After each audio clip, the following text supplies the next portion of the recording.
back to Velma's Diner. My name is Andre. What can I get you? We're back once again for a Wednesday evening. It's July 2026, July 22nd specifically. And today is the dawn of the final day here in Hemlock Vale.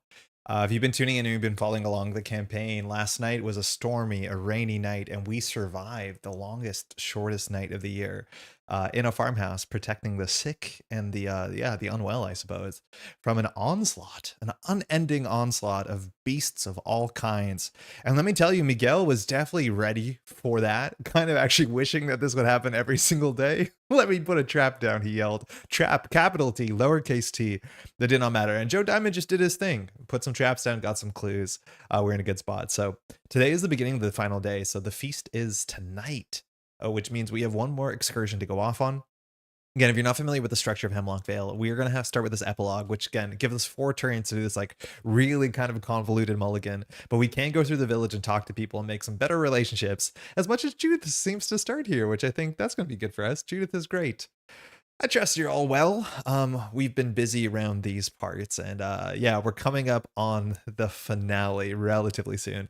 Hemlock Vale is notably shorter than every other campaign that preceded it. It's only 6 scenarios, again 3 days and 3 nights, and the nights are largely chosen for you if you want to follow the story. But I think the final night, I don't think we have any options. I think we have to do what we have to do. So we'll see how that turns out. That's one I've been definitely looking forward to, as much as I'm a bit nervous because it is really complex in terms of the things you should and can't and should be doing. What's everyone doing tonight? With that, I guess we should talk really quickly about our deck upgrades. I think we left last scenario with like only 5 XP. It wasn't a huge number. Usually the day scenarios, the surveys, let alone the epilogues or prologues, excuse me, is how you get a lot of your experience. So we had some experience to spend, and we did spend most of it. And I'll be honest, I just got to say this. We're playing chapter 2, so a small card pool. The smallest the card pool has been in many, many years. So we're only playing with the cards from core set 2, and of course Miguel and the investigators that came alongside Miguel. But we're also playing with the investigator cards that came out specifically in the Feast of Hemlock Vale investigator expansion. So there's a handful of them. Now, a lot of them are somewhat synergistic. I don't think I could tell you exactly who the 5 investigators were in that box, or 6 investigators. I think I could guess, but I'm not 100% sure. But we're at the point that I'm kind of running out of ways how to spend experience. And I think with Miguel, it's actually very noticeable because we only can play survivor cards. So we can't really actually play any like off-class cards. Like Joe can play blue and yellow, but Miguel can only play red cards. And in terms of his thing, it's like very slots intensive. I actually don't know what to be cutting from his deck anymore. So like experience will definitely come, but I don't know, like permanence. I have no idea what to do. Joe Diamond still has some flexibility. I think the card pool is a bit wider for him, because we can play 2 colors, but we've got most of the stuff we want. Regardless, let's talk about this. Let's start with Miguel. So cards that we added to the deck. We've added 1 copy of, oh, hold on 1 second. That can't be right.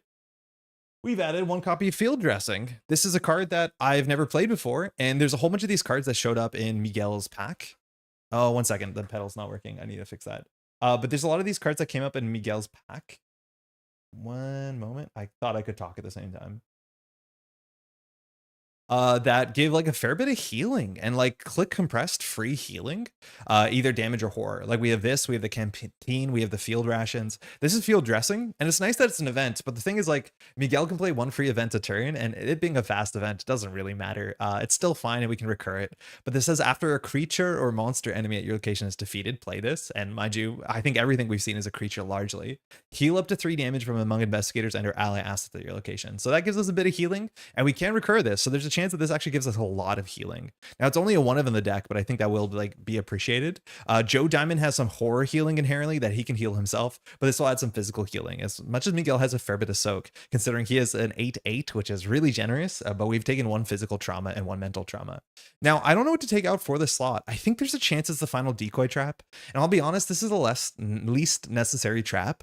I was considered keeping 1 of these in the deck for a while just because we used it to do this like really incredible fast travel when we played the Silent Heath. Like it was a killer card for that scenario. I don't think too many of the maps from this point forward will be that big where we have to traverse them like repetitively or like come and go back.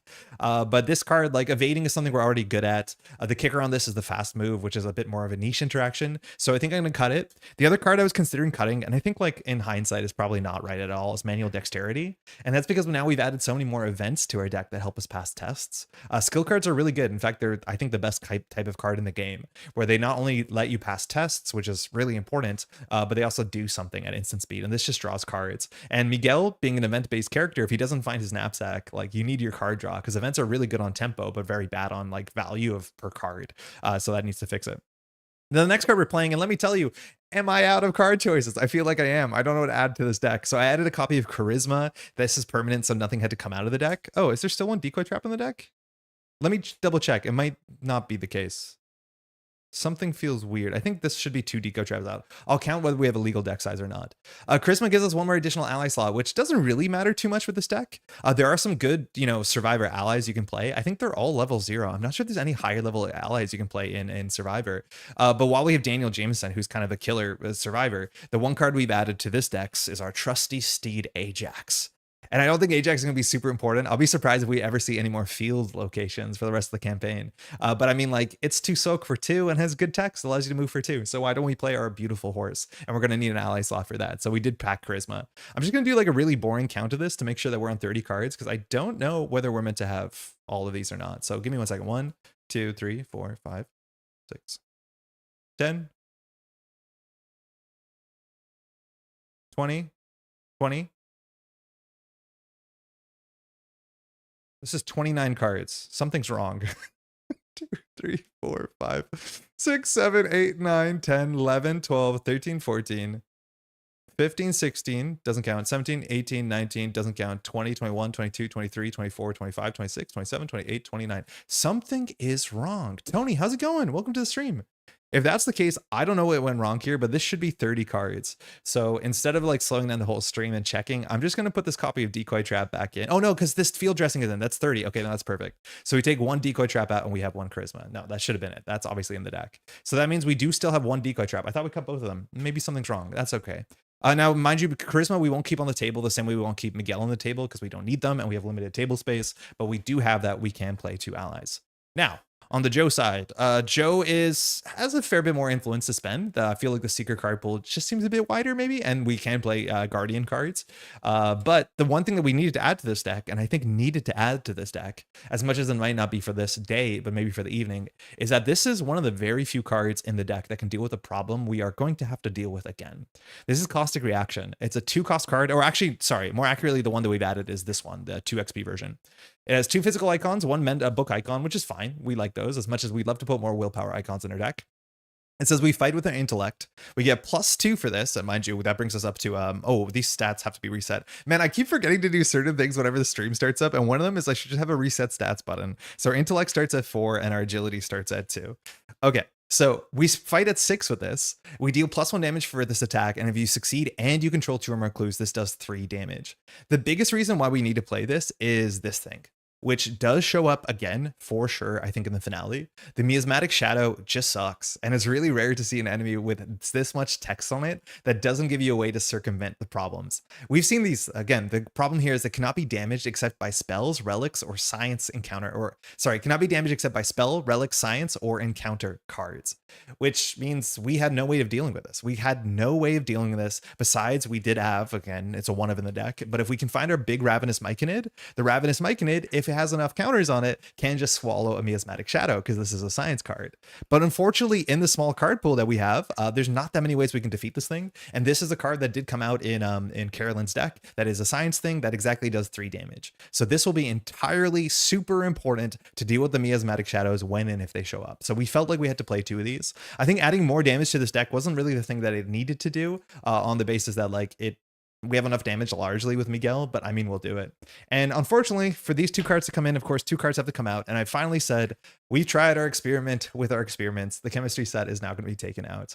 I think this card is not bad. It's probably worth a better shot or a better try. The only problem now is that if we have the Ravenous Myconid wants us to do a test with the Uncanny Growth, not with this chemistry set. And the chemistry set, you need to spend an action doing it. So there's this anti-synergy where 2 of our good cards, or this card and this card more accurately, are fighting each other, and that doesn't feel good. So we're just going to try without it. We have no accessory. Maybe we can pick up a relic somewhere. I don't know. The other copy is the second copyright tool for the job. So we've just cleared all of these from our deck. The book icon is like fine, but not super important. It's a bit better with the Myconid, but we just have never played one of these. Our deck has 2 weapons and like maybe 4 or 5 tools, but we've just been fortunate enough, especially with like these really generous mulligans in the epilogues, that we haven't really been scrambling for the wrong card at the right time, or vice versa. So 2 out, 2 in. And of course, we still have a copy of Charisma, and this uncanny growth will be set aside. That's it. Joe, again, I do think I'm getting a bit, I don't know, maybe a bit surprised with how small the pool is. Normally, I don't feel like I've exhausted my experience after, this few scenarios, 4 scenarios.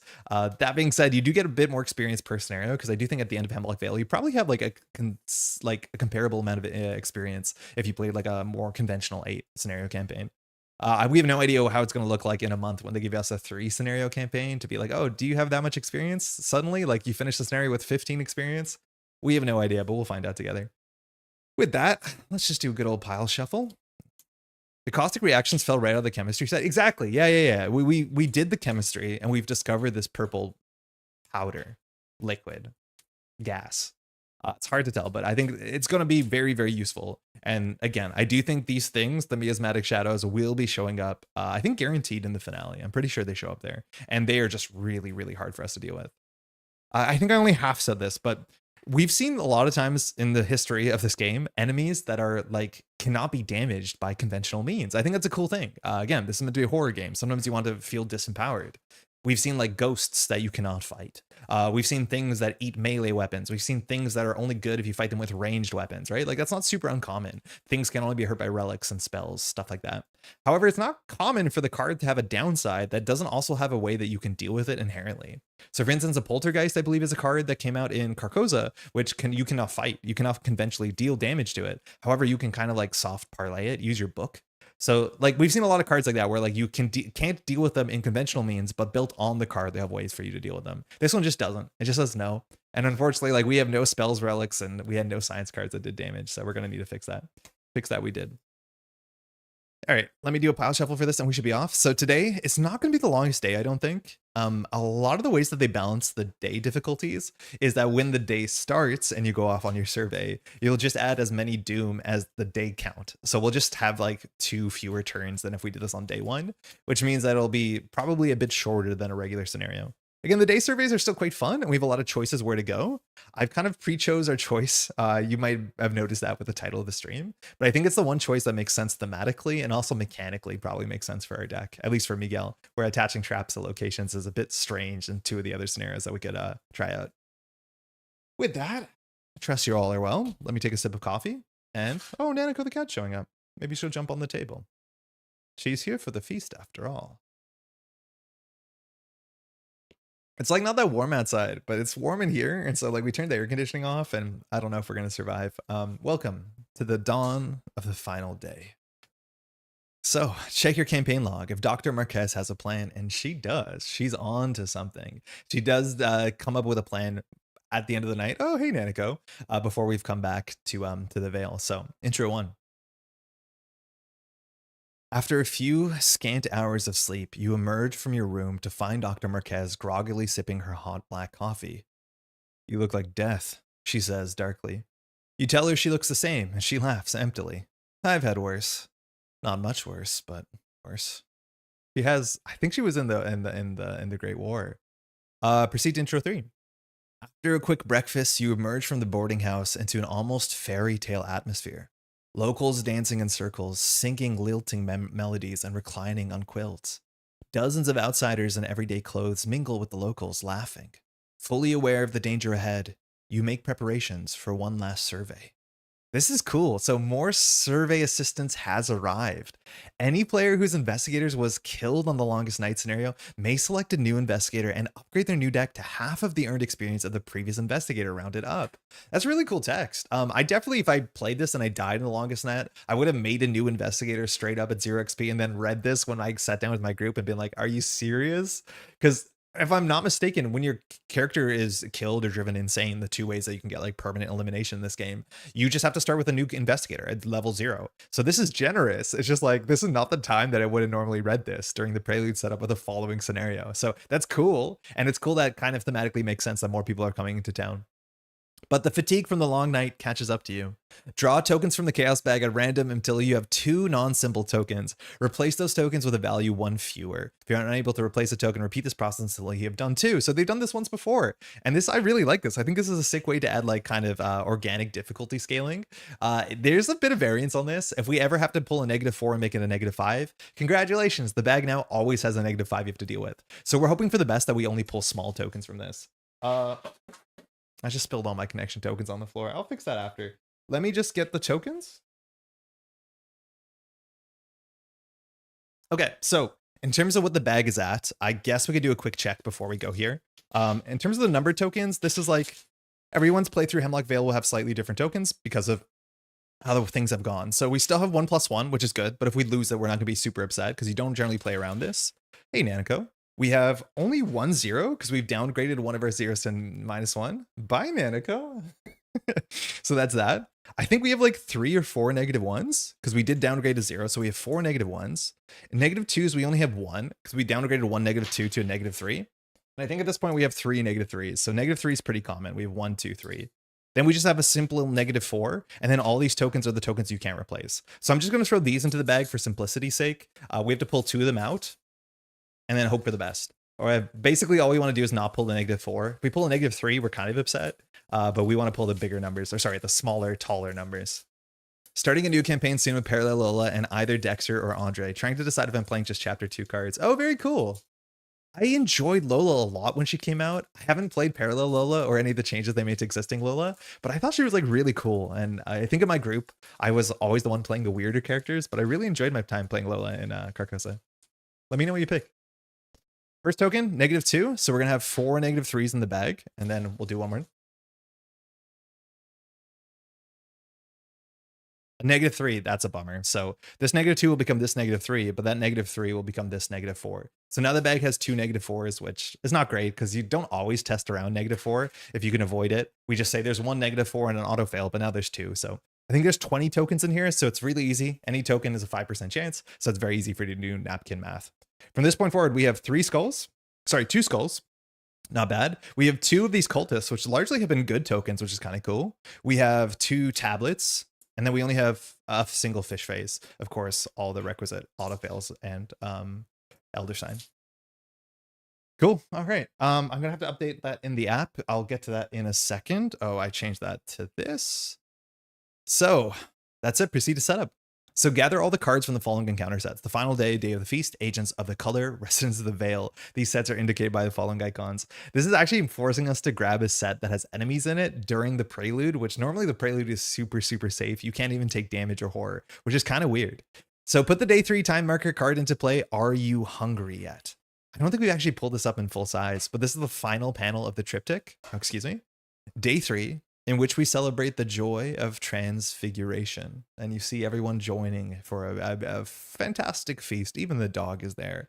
You also see this like purple kind of like mist, which I think is cool. I'm into that. And you see people in their silver gold, or sorry, the white gold cloaks, I believe they called them. Okay. Build the act and agenda deck using All is Full of Love and Dawn of the Final Day. Remove each other act and agenda from the game. Put each location into play except for the Crossroads and the Old Mill. Use the Crossroads and Old Mill locations from Day of the Feast encounter set, which are slightly different than the ones we've been using for the first 2 days. Everything else is the same. We begin play at where we're staying at the boarding house. So gather the residents, remove each residence whose name is crossed off from the game. Currently, Simeon Atwood is crossed off. We've never talked to him, but the kid is missing or gone or presumed for the worst. So hopefully that's not awful. Put Mother Rachel and her best friend Judith Park into play at the Crossroads, and then set each remaining card from the residence encounter set outside of play.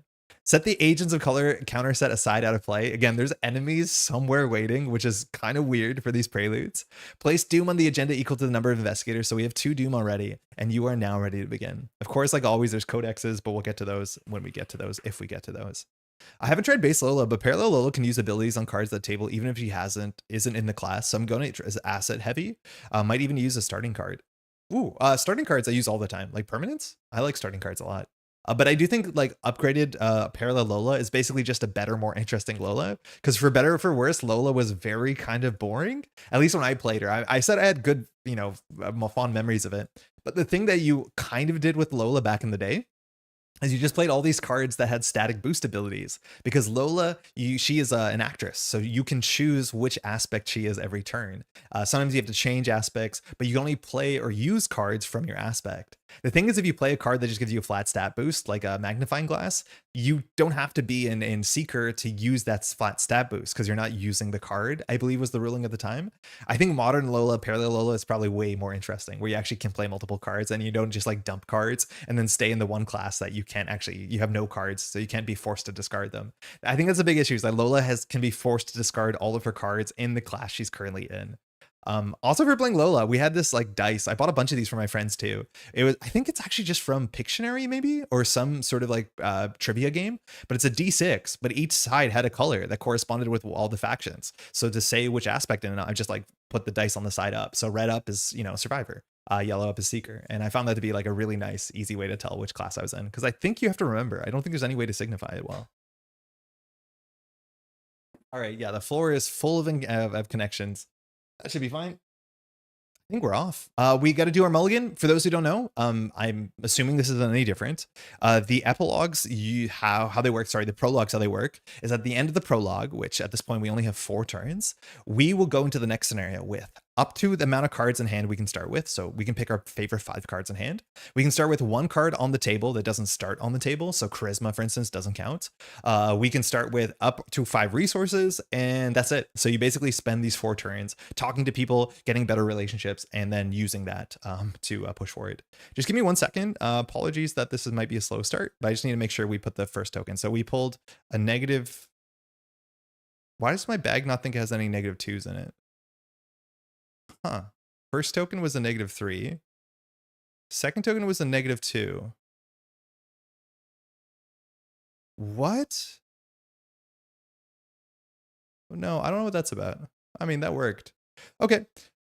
And we're off. In terms of relationships, this will matter. We only have 1 big friend, and from my experience, I don't think this campaign rewards you from having a lot of different relationships. It definitely does reward you for having strong relationships with fewer people. So in terms of our like campaign log, our relationship level, we have 2 with Leah, 2 with Mother Rachel, 2 with Gideon. We have none with River and William because we kind of listened to their argument and they didn't like that. But we have 4 with Judith. We've shared a dance with her. She saved her ass. And we have 1 with Theo. So if we can get a higher relationship with Leah or Mother Rachel, we might go for that. Definitely we're going to be talking to Judith because she's right there and she's the best. And Theo and Gideon, if they show up, they show up. But yeah, I don't think we want to go super wide. I think we want to go tall.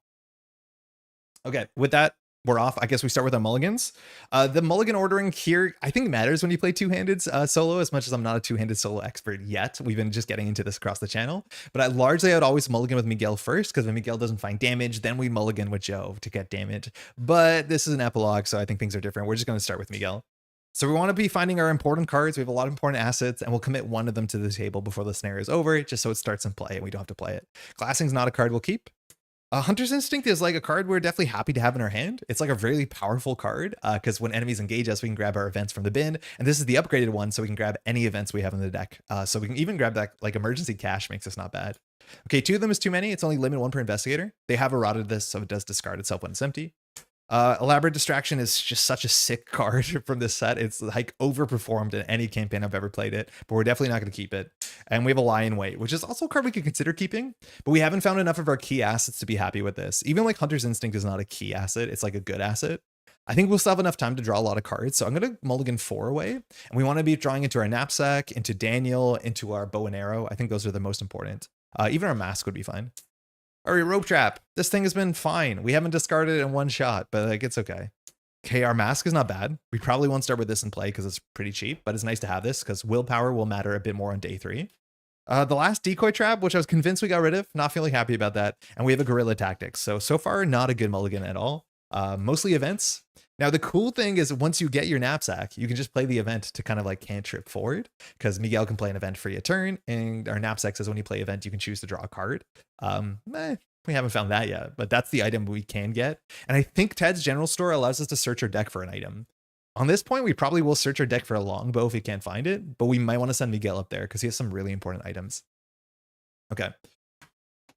That's that. We're going to flip it over to Joe Diamond, and we'll keep the 1 connection counter that didn't hit the floor, and we will draw 5. First card, deduction. I was wrong, actually. Last game that we played, I was convinced we only had one upgraded deduction and one like vanilla deduction. Turns out we upgraded both of them, so I did make it slightly harder for no reason. Mouse Mask. I think we actually will keep Mouse Mask in our hand. And it's not that it's like that good of a card, because it's like the hardest mask out of all the masks to recharge. Arguably, maybe the Mystic one is. But this gives us +2 willpower, and you know how each day has certain cards it adds into the deck. So like in day 2, it was raining the whole day, so we had to do these book or agility tests to dodge the rain. The test on day 3 is a willpower test, and it's pretty bad. So giving ourselves +2 willpower, bringing us up to what is it, 4? I mean, I guess it's something. We're only at 2. Yeah, geez, we're only at 2. Okay. Logan's good. If we want to fight things, Logan gives you money, gives you stats. I mean, not a bad thing to keep. Tinker is a card we want to draw later because it gives us an extra hand size functionally, but we're not going to need it until we draw too many cards, and we have another deduction. So we're definitely going to mulligan these 3. I think because we haven't found any of our clue getting cards, like we could mulligan Logan. I think Dorothy's the one we want to find sooner, and we have a charisma, so we can play both. But Logan's definitely not bad. I just think we need to do a bit better than this. We have to be a bit more ambitious. So we'll go with Dr. Rosa. She's in the deck. Oh, she has a weird sleeve. Hold on. We got to change the sleeve so they match. 1 second.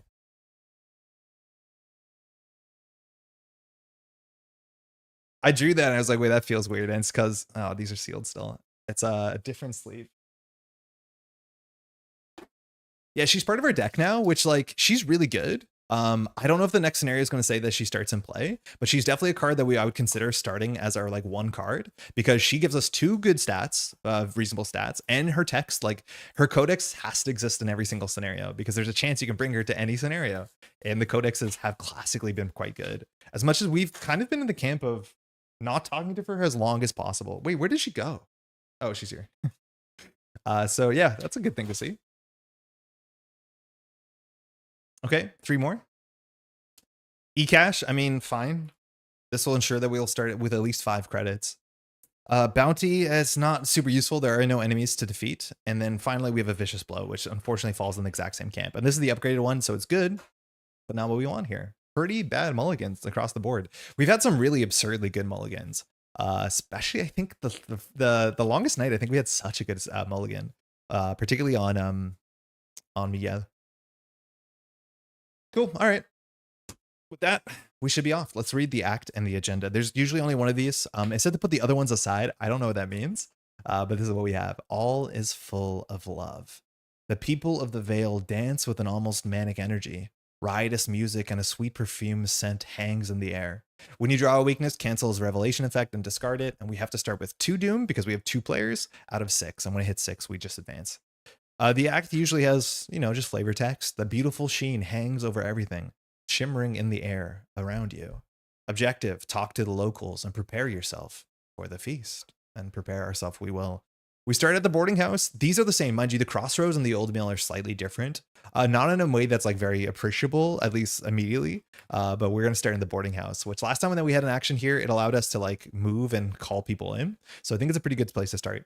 This one also has a good action. It just says heal 1 damage or 1 horror. And Joe starts with 1 horror because 1 trauma. And Miguel starts with 1 and 1. So like this is not a bad action. It's just I feel like getting experience and finding cards from your deck are usually a bit better than this. But this is the sort of thing where if you have an action left over before the scenario is going to end, just go back to the home and the boarding house, and tend to your wounds.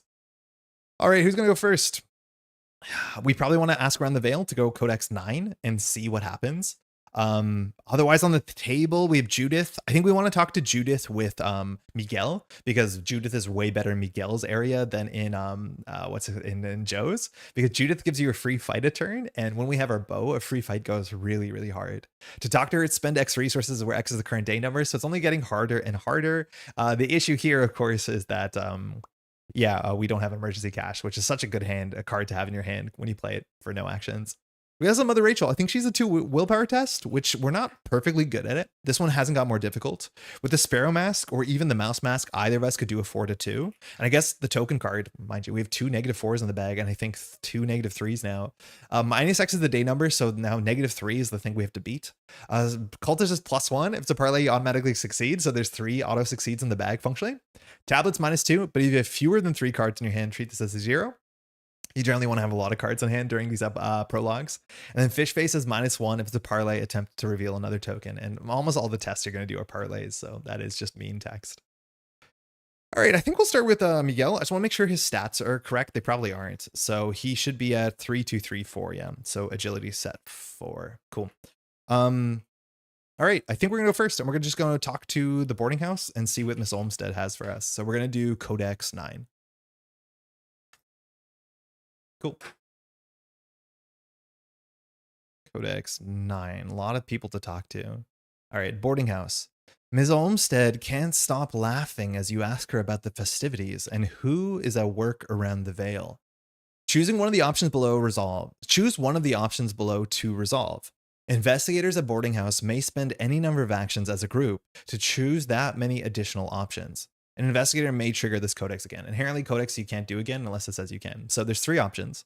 Firstly, it says, I think William had something to do with the old mill. Search the set-aside residence encounter set for William Hemlock and spawn him at the old mill face up. Theo was supposed to manage Tad's store today, and we know that Tad was caught in the house that we just saved. Search the set-aside residence encounter set for Theo and put Theo at Tad's general store. Then I think I saw River vamping with some of her friends in the study. Search the set-aside residence encounter set for River Hawthorne and put them into play at the boarding house as the side fades up. So we have 0 relationship level with both William and River. I think to talk to River, you need to, I don't know what it is. I think it's an agility test, maybe? I think maybe they're a willpower test or a book test. I forget. William is definitely a book test. He's kind of like the poet. And then Theo is discard cards, which I think is kind of doable. I don't know if we're gonna be able to do all of these. Like spending 3 actions to spawn all of them is okay. River, we definitely want to put William on the table because William is going to be here at the old mill, and the old mill has a clue. And if we keep that clue, or we get that clue, we keep it for the next scenario. So we definitely want to go there. So I think no matter what, we're gonna spend 1 action to put William there. William is test 2 book to get Codex 4, so that's something. I think we're going to go to Tad's general store no matter what, so we'll spend another action. We'll make it one of Joe's actions, and we'll put Theo Peters up here at Tad's. He says discard X cards to parlay with him. No test. And then we could spend an action to spawn River. Where does River come in? Browser. Fish gives you another chance at cultist, though. I mean, yeah, you're right. Yeah, it does. Or the autofail. Yeah, but a good workout. So River would spawn at the boarding house, so at our feet. Okay. It is worth noting that the crossroads here is slightly different, but it still has the same text on it. Oh, I think I've been maybe showing the wrong crossroads. I don't know. So this is crossroads. You ask the locals about the Vale. That's an action. And fast, there's exactly 1 or 2 investigators you can move. I think there's a chance we've been showing the wrong crossroads because the crossroads we're meant to have is this one. The only difference is the shroud, I think, because this is crossroads morning. We need crossroads day. The elaborate effigy is the tallest structure in the Vale, as opposed to this one. Sorry, as opposed to this one, which is the same. It's like 1 shroud higher. I don't know why there's a huge difference. Maybe it's the back of the card, but regardless, this is the one we have. It's the 2 shroud version. Okay. Yeah, let's spawn River, whatever. So River's here. River is, I don't remember, River is a willpower or book 3 test. So with book 3, we could leave it maybe to our resident nerd. We could play Dr. Rosa as a start to get the book stat up. Getting your foot stat up is fine. And then we could go like 5 to 3 and hope for the best. It's not guaranteed. But that'll be 2 actions and 1 action. So then second action, we'll pop into here. And then I think we're just going to talk with Judith as our last action, and then we'll probably use the fast move because I do think we're just going to use our friend here to talk to River. So last action, we're going to spend X resources. So Miguel's going to go down to 2. Miguel's economy is not super great. Hopefully we draw an e-cash. That's going to be most of our money to do parlay 7. Judith. Something's off. Judith stares up at the sun, one hand on the holster of her gun. Above, a dark patch of sky flits and then descends as a cloud of smoke, dispersing a gaggle of tourists. Judith raises her gun and prepares to fire into the smoke. Search the set-aside agents and color encounter set for 1 copy of Miasmatic Shadow Enemy and spawn at the crossroads. Notably, the act in the agenda used to say you cannot take damage. They don't say that anymore. So if an enemy shows up, it can actually be a problem. We can get hurt in this one. That's interesting. So we're going to spawn our dreaded Miasmatic Shadow Enemy in the crossroads. So this is this thing. You hate this one. We can't fight it. It's aloof and hunter. At night it's elusive, but it is aloof, so it's not on us. It cannot be damaged by us except by spell, relic, signs, or encounter cards. And when you discard 1 or more cards from your hand at its location, if it's ready, it engages you and immediately attacks you for 1 and 1. Now, discarding a card, it doesn't care how it does that. So if you like talk to Theo or you're over hand size, all of those things like totally count. That now is here. So, I mean, it's not on us, but like, that's kind of concerning. That's not all the text. If Judith stood by you and or the thing in the depths was defeated and or Judith is at a relationship level 4 or higher, I think she's exactly at 4. 1 second. Judith is exactly at 4, so this is totally fine. She did not stand by us, I don't think. I think she shared a dance with us, and she has saved our ass. So we still get this, so Judith too. You shout at the bodyguard to stop. She lowers her gun as the roiling cloud flickers like a mirage. With me, Judith beckons you. Take control of Judith Park, and Judith Park's notes record that you've backed Judith up. Increase her relationship level. Each investigator earns 1 bonus experience. Pretty good. That's all we read. The thing is, like, I don't know how these things are meant to be read. Normally, you just keep reading unless it says not to read, right? Like normally, in setups, if there's another sentence after it, like that's why it says skip to resolution or skip to intro 3, and then intro 3 says like proceed to setup. I think the way that these are structured, I meant to continue reading, but that doesn't feel right. Am I meant to continue reading?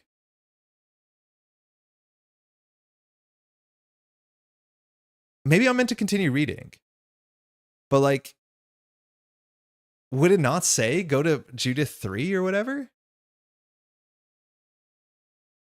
Because why would, I can't tell if I'm meant to continue reading or not. It's not super obvious. I'm just trying to look at other like times that this thing has shown up like this.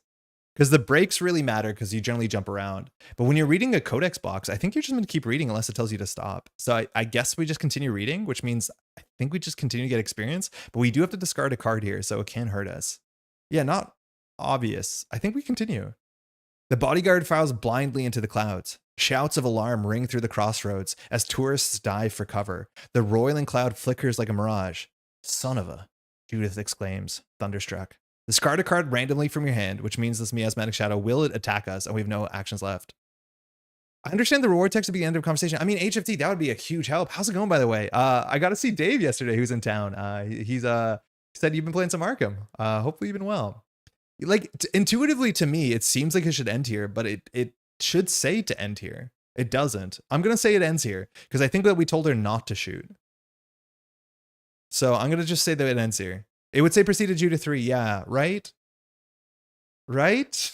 But I'm not super sure about it. Okay, so we won't read that text. That's fine. Browser out. Browser? Out? Okay, cool. Anyways, we have Judith. She's really good. We like Judith a lot.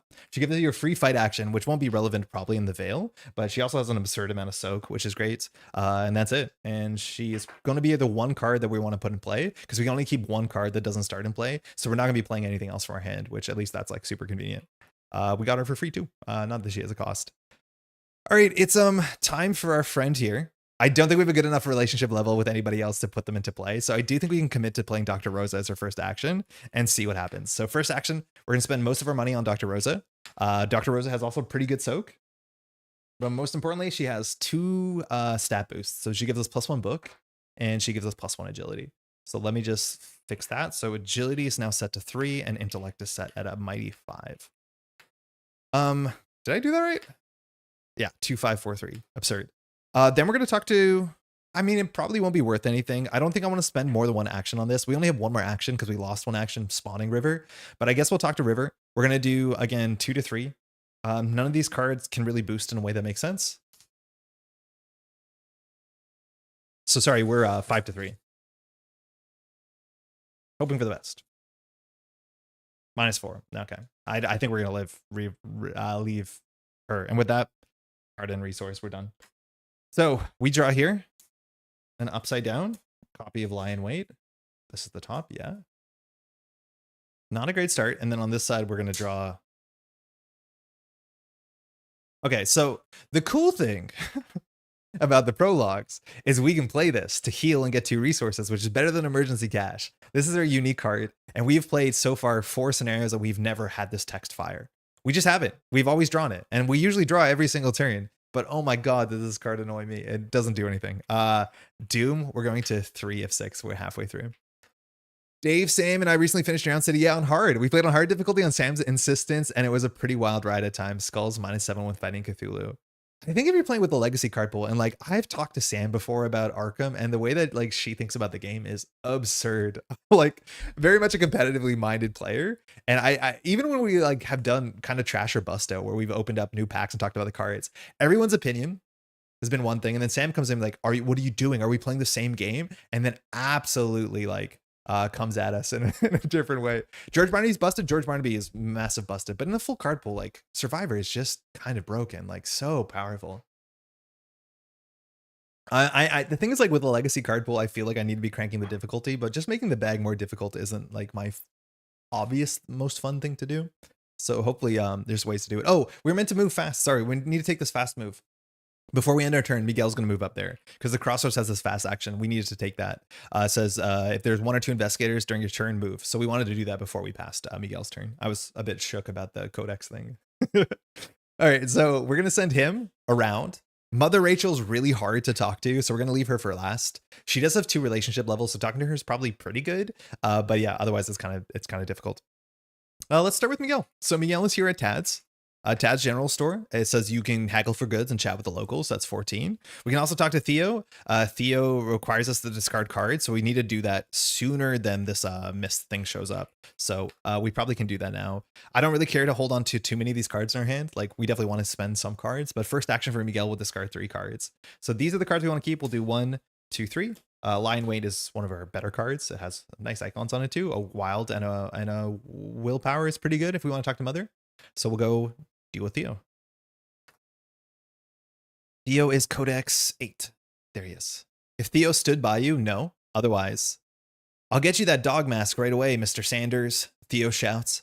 Do you mind delivering this to the Commons for me? He hands you a package. It's for my cousins in Portland. Remember that you are delivering a package. Okay. We don't know where to take it. Oh, we do know where to take it. We know that the mail is done from the Commons. Did it just say the Commons on it? Did I miss this? Yeah, delivering this thing to the Commons. Okay, so we didn't even have to be clever about it. But yeah, we just have to go to the Commons, which is only 1 action away, which is not bad. Hopefully the new difficulties that are adding in the new expansion and the next are not just bags bigger. Oh, we know for sure they're not. They've shown off some cards and they'll actually be like 3 different locations or 2 different locations or 2 different versions of enemies. So like we probably will see enemies like, let's just take the miasmatic shadow for instance. If it's not on the counter deck, maybe it won't be double-sided, but it could have. We've seen ones that would be like on standard it has different stats, on expert it has different stats and different text, on hard it has different stats and different text. So they're doing something way more holistic, which I think will be well received. It won't just be bag harder, it'll be like scenario harder, test maybe the same difficulty, which I think is cool. I like that. Sounds like Sam. Yeah. It's super Sam. Okay, so we're at Tad's. We've only spent 1 action. We can haggle for goods with the locals. Usually when we do this, we have to spend like a lot of money to go get an item. We're not super stoked to get an item and install it, but I think we can still do this because we're here. So that means like Miguel will sort with this side of the table. And then, yeah, we're going to do the other side with Joe, which I think is what we've done every time. And it's largely because there's a clue on this side. So we're going to go do second action. We're going to do Codex 14. All right. Tad's General Store. Check Simeon Atwood's note. If the plan is underway, no, because Simeon is crossed out. The general store is swamped with visitors, buying flower, wreaths, and bright quilts as workers come and go. You may spend 5 resources, we don't have that much, to search your deck for an item card and play it, ignoring its cost. Yeah, 5 resources ignoring its cost. Make it make sense. Any uninvestigator may trigger this codex again, so we just hard wasted an action. It does say if the plan is underway. I know what that is because I've played that kind of before, but we might see that text a fair bit through this. Really excited about the new change of difficulty. Me too. I'm very, very excited to see how they work out. So we lost an action. Third action, we'll just pop down to the Commons, and that's Miguel. All right, so we're going to go up with Joe. We're going to fast travel down to the old mill. The new old mill is slightly different. It is the morning mill. Oh, this is the wrong one. Are we meant to have morning or day cards? I mean, they're the same. We're meant to have morning cards. Okay, so this is actually the wrong one. So I was looking at the right one / looking at the wrong one. We're meant to have the morning mill, and the morning mill is the one with higher shroud. All the other text is the same though, so it's like not that anything really matters. It just has higher shroud. I don't know why that matters. Just 1 more shroud. Okay. Sorry, we've done some structural damage. Okay, so this is 2 actions to discover the clue. We also could just test it. The thing is, like, our stats are only 5 to 4. That's not great. You do discover the clue, and I think our hero text says when you discover a clue, after you successfully investigate. Okay, so it won't fire our hero text, which doesn't really matter. I noticed that I call it hero text now, and that's because the way I've set this up is based off of the my Marvel Champions overlay, and so these cards are stored as hero cards, which, yeah, that is a weird thing to explain sometimes. We can talk to Billiam to go to Bill Hemlock. We are currently 5 to 2, which is not bad. I think we want to keep the 2 wild icons, the Will and Wild, to talk with Mother Rachel. That we could commit the mouse mask, but it's not a terrible mask to have going into day 3. So I think we're just going to do 5 to 2 and hope. There are a lot of -3s in the bag, like the skull. Reminds me, I need to see if I can find blood tokens made by people who made the chaos tokens. I can't have a mismatched bag. Yeah, I'm really worried about that too. I need to see that if Orbits puts them out, how quickly we can get them, because we generally play with these Orbits tokens. The cardboard tokens I got from the new core set are already, like, I didn't put them in capsules and they're already damaged. Like, doesn't feel good. 5 to 2. -4, we fail. I mean, we're just gonna do it again. 5 to 2. There's only like 2 -4s in the bag, so it doesn't feel like it's worth boosting the mouse mask. We're just gonna hope that we get lucky. -1, we got it. So we can talk to Bill. Codex 4. Codex 4. William Hemlock. You find William scratching notes in his commonplace book. I wonder if I should quote Socrates. No, it would be rather gauche. When you ask him to explain, he shows you a handsome poem written in flowing script. I tarry amidst violet blooms, celebrating the advent of what I assume you presume, an effulgent fledgling joy. I can't say effulgent, does it? It says effulgent. I learned the word verdure, which showed up in one of the last scenarios. I looked it up. It means greenery. I mean, that's good. Check your campaign log. If William stood by you, no. Otherwise, skip to William 3. I've got it, William explains. After a minute of furious scribbling, he shares more. The brilliance that burns turns wholly my heart to the sky. My vision brims, for our glorious ascension is nigh. Increases the relationship level, so he's at relationship 1, but I mean, hey, we spent 2 actions to get 1 experience, so who's laughing now? Nice poem. So that was move, test. So that's it. Upkeep. Oh, we have to decide where the shadow goes. I think it's more likely that the survivor discards cards than Joe does. Joe might end up with too many cards, which is the issue. We probably won't have the too many cards problem on this side. So let's just put the miasmatic shadow over here. Yeah, let's just say that. Then we get our cards. Overpower. Okay. I think Leah is the one that has a fight test. We can maybe find Leah. We have another Hunter's Instinct, which is definitely a bummer.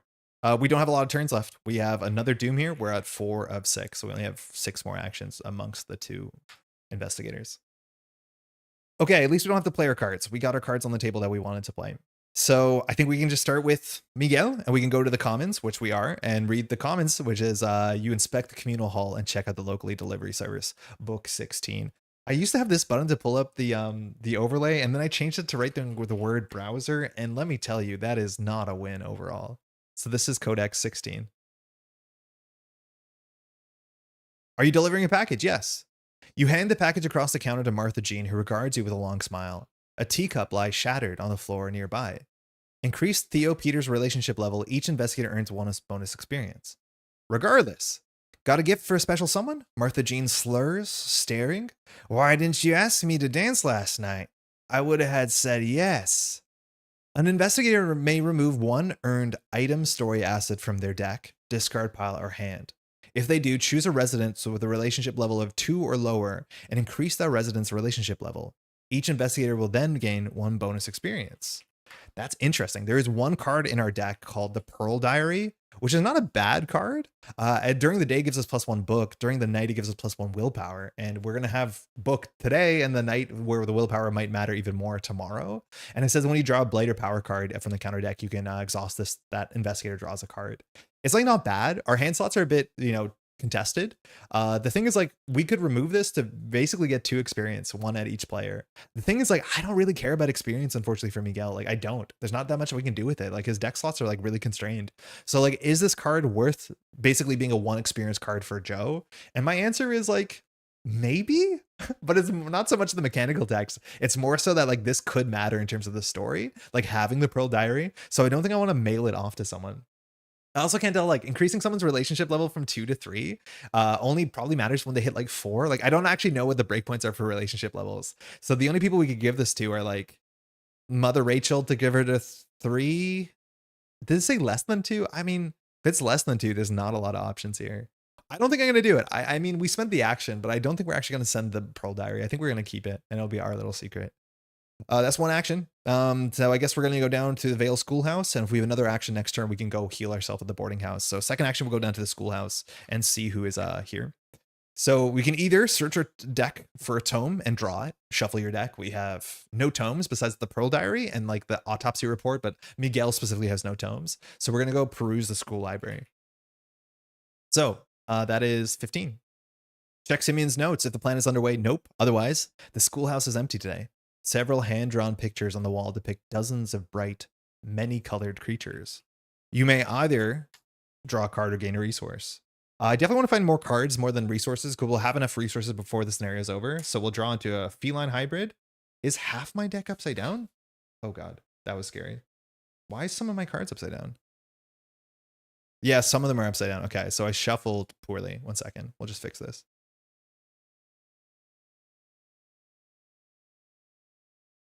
All right, so when you draw a weakness, you just discard it. Says the either the act or the agenda. I think it's the act.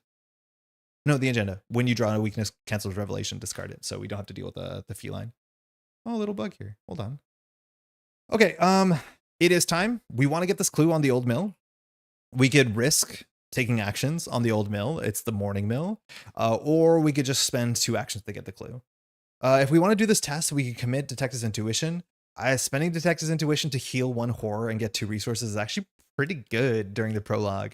So the chances of us succeeding this are not pretty high. Like we have no book icons we want to commit because I want to hold on to this. So I do think we're going to do the unfortunate thing and spend 2 actions on this, which does pain me. So we're going to get a clue. We do not draw a card. Then last action, we're going to go to the Atwood house. So I don't think we're going to be able to do everything. The Atwood house, we can talk to it. We don't know who's going to be here.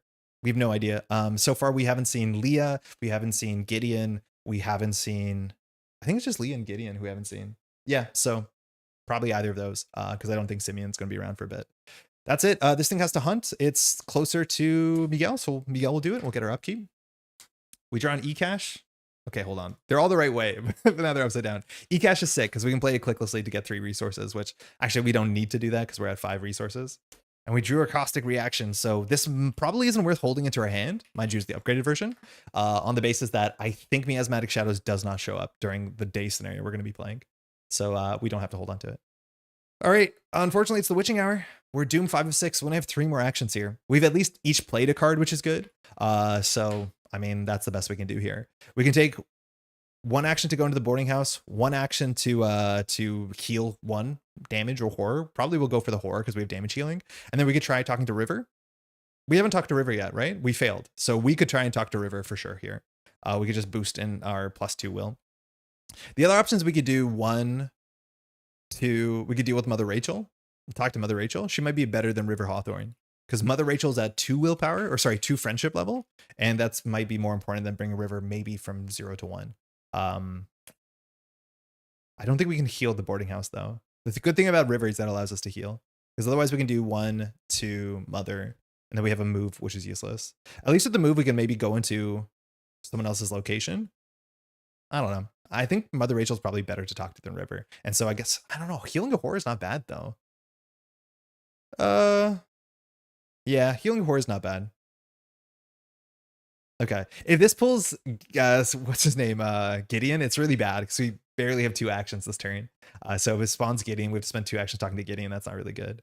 So yeah, unfortunately, we're a bit short. We did fail a couple tests here. I look at the person I brought my tokens from. No blood tokens yet, and I forgot they're from Spain. So shipping's ridiculous unless I make a big order. I might have to use curse tokens as blood. Yeah, I think a lot of people will do that. I think though there's more blood tokens. Like, how many blood tokens are there? Are there like 8 or there 10? There's not 15, right? So you can't use Frost tokens because I think Frost is only 8. I think it's 10. So I think you can just use Curse. I think a lot of people will probably do that. I think that's what I'll probably end up doing. It's going to be really interesting to see if FFG puts out acrylic blood tokens. Otherwise, the acrylic set that they put on sale like a month ago is I wouldn't say worthless, but like immediately challenged by the next product they put out. Okay, yeah, we'll just do this. We'll go first. We'll try and talk to River. So River Hawthorne, we have to do our willpower. Our willpower is not awful. Oh, I'm sorry, we're on the wrong character. Our willpower is not terrible. It's 3 willpower. So we're gonna commit lie in wait to bring it to 4-5. So we're 5-3. Not great, but I mean, like, not much else we can do here. So 5-3 to talk to River, hoping for the best. We'd love to pull a cultist here. Elder Sign would be not bad either. We can get a card back from our discard pile. You heard it for here first. Elder Sign, not bad. Oh my god, Elder Sign, not bad. Not bad at all. Really good, actually. So not only do we succeed, but it says we can search our discard pile for a trick or trap, which means we can just return the lie in wait to our hand. I think that's the best trick or trap we want here, because we don't have the one that gets clues, which is usually the one we want first. I mean, like, that's the best outcome. So that's going to be Codex 5. Now, our relationship level is 0, so there's the chance this will just be like draw cards or make money or something. So who knows? Maybe we should have kept that in mind. If River stood by you and the scheme is in motion, no. I have you all know that I've risked my life and limb for all the cranberry sauce at today's feast. River looks imperiously at the entourage who listen attentively. So I expect each and every one of you not to only vote for my sauce in the competitions, but also to eat a double helping of it. If I don't get my prize, I'll go straight to Langston and ask him to write a very unflattering poem about each of you. Gain 3 resources. Okay, not great. That means at some point River was in the thing in the depths in the bog. I don't think they were there when we were there. So we just gained 3 resources, which doesn't really matter. All right, we have one more action. We'll just do the boarding house. There's not much else we can do here. We could draw, but I think healing 1 horror is just like kind of fine. Like our setup is like not, our hand is not perfect, but we'll take it. We'll go up to full horror and that's it. We'll swap over. So Joe only has 3 actions. At least he has 1 card on the table, which we can feel pretty happy about. Drawing cards would be good. I think we're going to start with the Atwood house, though. And we're just going to do 13. I really should have kept that on the button. I don't like typing the word browser every time. So 13, the Atwood house. The Atwood house's dour facade sticks out like an ugly sore in the sea of bright flowers and garlands. Search a residence for Leah Atwood and put her into play at the Atwood house. Okay. So this is Leah. She's easy enough for us to talk to because she's the fight one. She is Mother Rachel's sister. She is Simeon's mother. While you control Leah, you get +1 fight, which is not bad. But test 2 fight or combat. If you succeed, it's Codex 2. So currently we have 4 fight, and we want to commit this overpower no matter what, just to kind of cantrip through our deck. So we're gonna do 6-2. Pretty good numbers.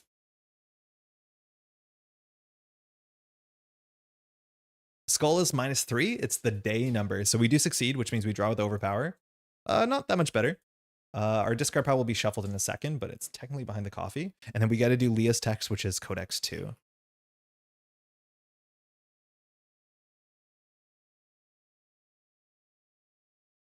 If Simeon Atwood's name is crossed out, Leah sits on the front porch, head cradles in her hands. She looks up as you approach. Simeon was always talking about his secret order of miners, and he was always talking about the mines. He said he'd been practicing for something, a journey to the center of the earth, or whatever nonsense he's been talking about with that boy Theo. Increase Leah's relationship level. Each investigator owns 1 bonus experience. Now notice they have that line there. Like that's, I think, the thing that's meant to demarcate whether you want to continue reading or not. But they don't have it on the other entries, which is like kind of confusing. But yeah, that is like the stop reading line. Yeah, so I don't know. I'm not sure if we're meant to keep reading or not. So she's very clearly saying that Leo's in the mines, or sorry, not Leo, Simeon's in the mines. We could go to the mines if we really wanted to. We won't. It's a really cool scenario, but it's not great for Miguel. I think we've kind of given up on the Simeon story. But if you want to rescue Simeon, we should know where he is. The mines is one of the locations we haven't gone to. And I think he's talked about it at length of wanting to go to the mines. But unfortunately that's going to be it. So we have only 1 more action. So we could go to the crossroads and move for fast. But we have no more actions to do anything after that. So we're actually going to genuinely play Detective's Intuition. So it says gain 2 resources and heal 1 damage or 1 horror. So we're going to play that to gain 2, and we'll heal to full horror, which is not awful, but our hands are not good. We did not get good hands here. Now we have to do just still our upkeep. So we'll do, technically this moves here. We'll do card and credit. Mandex is not really anything. Give us a good asset. I mean, that's okay. And that will be the end of the scenario, or the end of the prologue. So we're going to go off to the back of the agenda because we've advanced. So Our journey begins on the final day. So we're going to advance this and flip it over. Or at least we're going to try to. Scenario name, 1 second. Scenario name, dawn of the final day. Yeah. Agenda advance. Nice. Birdie's choice. Check the campaign log if Birdie had an epiphany. I'm pretty convinced Birdie did not have an epiphany. I think that's attached to something else, but under Birdie, we have no notes. I guess we can just say where we are here. So the Cheladon hybrid lived. Joe Diamond finished his meal. Mother Rachel showed the way. Birdie was rescued. The bear was wounded. Investigators laid the Pearl family to rest. Madame's Pearl diary was recovered. The captives were saved, and Dr. Marquez has a plan. On top of that, Judith saved your ass. Judith shared a dance, and that's it. So we have to do the otherwise text. You reconvene with Dr. Marquez at the boarding house. Birdie approaches you and the professor with obvious excitement. I've had a revelation about Hemlock Isle. The food chain is chaos. Predators predated by prey. Poetic, isn't it? Something in the food or the water induces a frenzy. In fact, the entire celebration is a kind of frenzy. He gestures to the giddy figures and dancing children. Resolution. All right, let's just hide that. All right. So resolution 1. Dr. Marquez nods along to Birdie's observation. You're onto something. The bliss is almost a kind of lure. Draw in prey, numb them to the pain, and drain them of their faculties, then devour what remains. The professor arches an eyebrow. It would have to be highly advanced apex predator. Although I'm still suspicious the odd behavior is due to toxic gas. In your campaign log, record Dr. Marquez has a hunch. Proceed to resolution 2. Dr. Marquez looks utterly exhausted as she hefts her pack into the back of Theo's blue truck. Today's the last day, she says. Let's make the most of it. Check your campaign log. In Simeon Atwood's notes, if there are at least 2 tallies next to the plan is underway in your campaign log, record the Vale is full of fireworks. Each investigator earns the bonus experience awarded. I think it was 3, but I'll double check when I catch up with the log. Do not spend any of that until the next scenario. Into the end. Make preparations. So choose one asset in play to keep the rest. The next scenario, it must be one that does normally not start in play. Discard everything else. Discard down to your opening hand size, shuffle your discard pile, and discard down to your starting resources. When setting up the next scenario, you just don't set up. You just kind of start the way that you ended here. So choose where we can go for area surveyed. So we're going to be going to the Lost Sister to explore the Akwan shorelines. The thing in the depths we've been to, the Silent Heath we've been to. The other 2 options are to brave the decaying North Point mine, which is where we think Simeon ought to be. It's this like mine cart thing, which is so absurdly cool. But if we want to put traps in locations, let me tell you, we're going to have a blank investigator for that, for, again, maybe better for worse. To investigate the long abandoned house, which is another really, really cool scenario. I think out of the 3 of them, we're probably picking the least interesting scenario in terms of like thematics, but has a really good mechanic hook about day and night, which we'll see in a second. So we're going to proceed to page 23. Akwan shoreline up north in the Lost Sister. The names of these always kind of sound like film titles, and they remind me of like Left 4 Dead, if you played those, where the titles of the different scenarios were like exactly like that. All right, this is gonna be the Lost Sister. Before we get into this, let's just clean up really quickly. So again, for this hand, what we want to keep, we definitely want to keep Hunter's Instinct, Sparrow Mask, and an E-Cache, and I think a Lion Weight. We're going to keep the Manual Dexterity because keeping a second Hunter's Instinct is useless. And then we'll take these cards and shuffle them in, and we'll start at 5 resources, not 9. So we waste 4 resources, but not much you can do about that. Down to 5. We're not at full health, mind you. We take 1 damage, but we do have a bit of healing in the deck. It's a big healing card, but we do have healing for sure. Okay, on Joe's side. So, yeah, this is not a good mulligan. Like, we didn't find our bow. We didn't find Loner. We didn't find Daniel. We didn't find any of our allies. Like, kind of scary that we don't have our bow. I mean, we have Judith, but Judith allows us to fight, and we don't really fight that well. So, like, we need to find our bow ASAP. There's a chance that we should have gone to Tad's with 5 resources and just said, F it, but then we lose Judith. And I don't think Judith goes into our deck because I don't think we can play Judith. I think if she's discarded, you have to, like, remove her from the game. So, I mean, that's the cost of friends. All right, on this side, things that we want. So we don't need a caustic reaction. It actually might be a bit better here because we don't have a lot of consistent damage on the table at this moment. Like all the most we have is Lion Weight. Caustic reaction is good once we have clues, and we already have a clue. So it's actually a maybe keep. A vicious blow is more likely to be more consistent damage. We want to keep the mouse mask. I do think its text is going to be a bit relevant because we'll be revealing locations, but notably day 3, which we haven't pulled this setup, has a willpower test. And I want to be prepared for those. So mouse mask is a nice keep.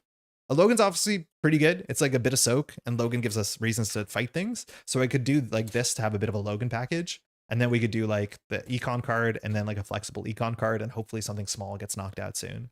And then we just shuffle these back. I mean, that's fine. The best thing about this is it gets us a second shot to like draw that during the upkeep phase. That'll be fun. All right, we got to clean the table up. Some of the residents will be showing up. I do think going to the Lost Sister is the most interesting on day one. It has this whole, it has the storyline about the Peters family, which I don't think we're gonna be able to see all of it, which is unfortunate. I think there was a big chance that on day one we were gonna go there because it's a storyline I've never actually followed, and it seems cool, seems compelling. All right, so we'll set the doom to 0, and we'll just do some quick cleanup stuff. How's everyone doing, by the way? Hopefully you're well. I don't know what to do for the next little while because the new campaign, I don't think comes out till the end of August, but we're going to be done this campaign next week, I'm pretty sure, unless things go terribly and we might want to do a redo. I'm not preparing for that. But like, we're probably going to have like an awkward 3 weeks where there's like not a new campaign and it's not enough time to start a new thing. I don't, maybe we just play standalones, but like just hard playing standalones is not always the most interesting. Maybe with these investigators, we could do some standalones. I don't know if y'all have seen some of the older standalones, but like I'm a huge enjoyer of going to Venice. Okay, luckily we won't need these connections as they lay on the floor. And we won't need this again. Okay.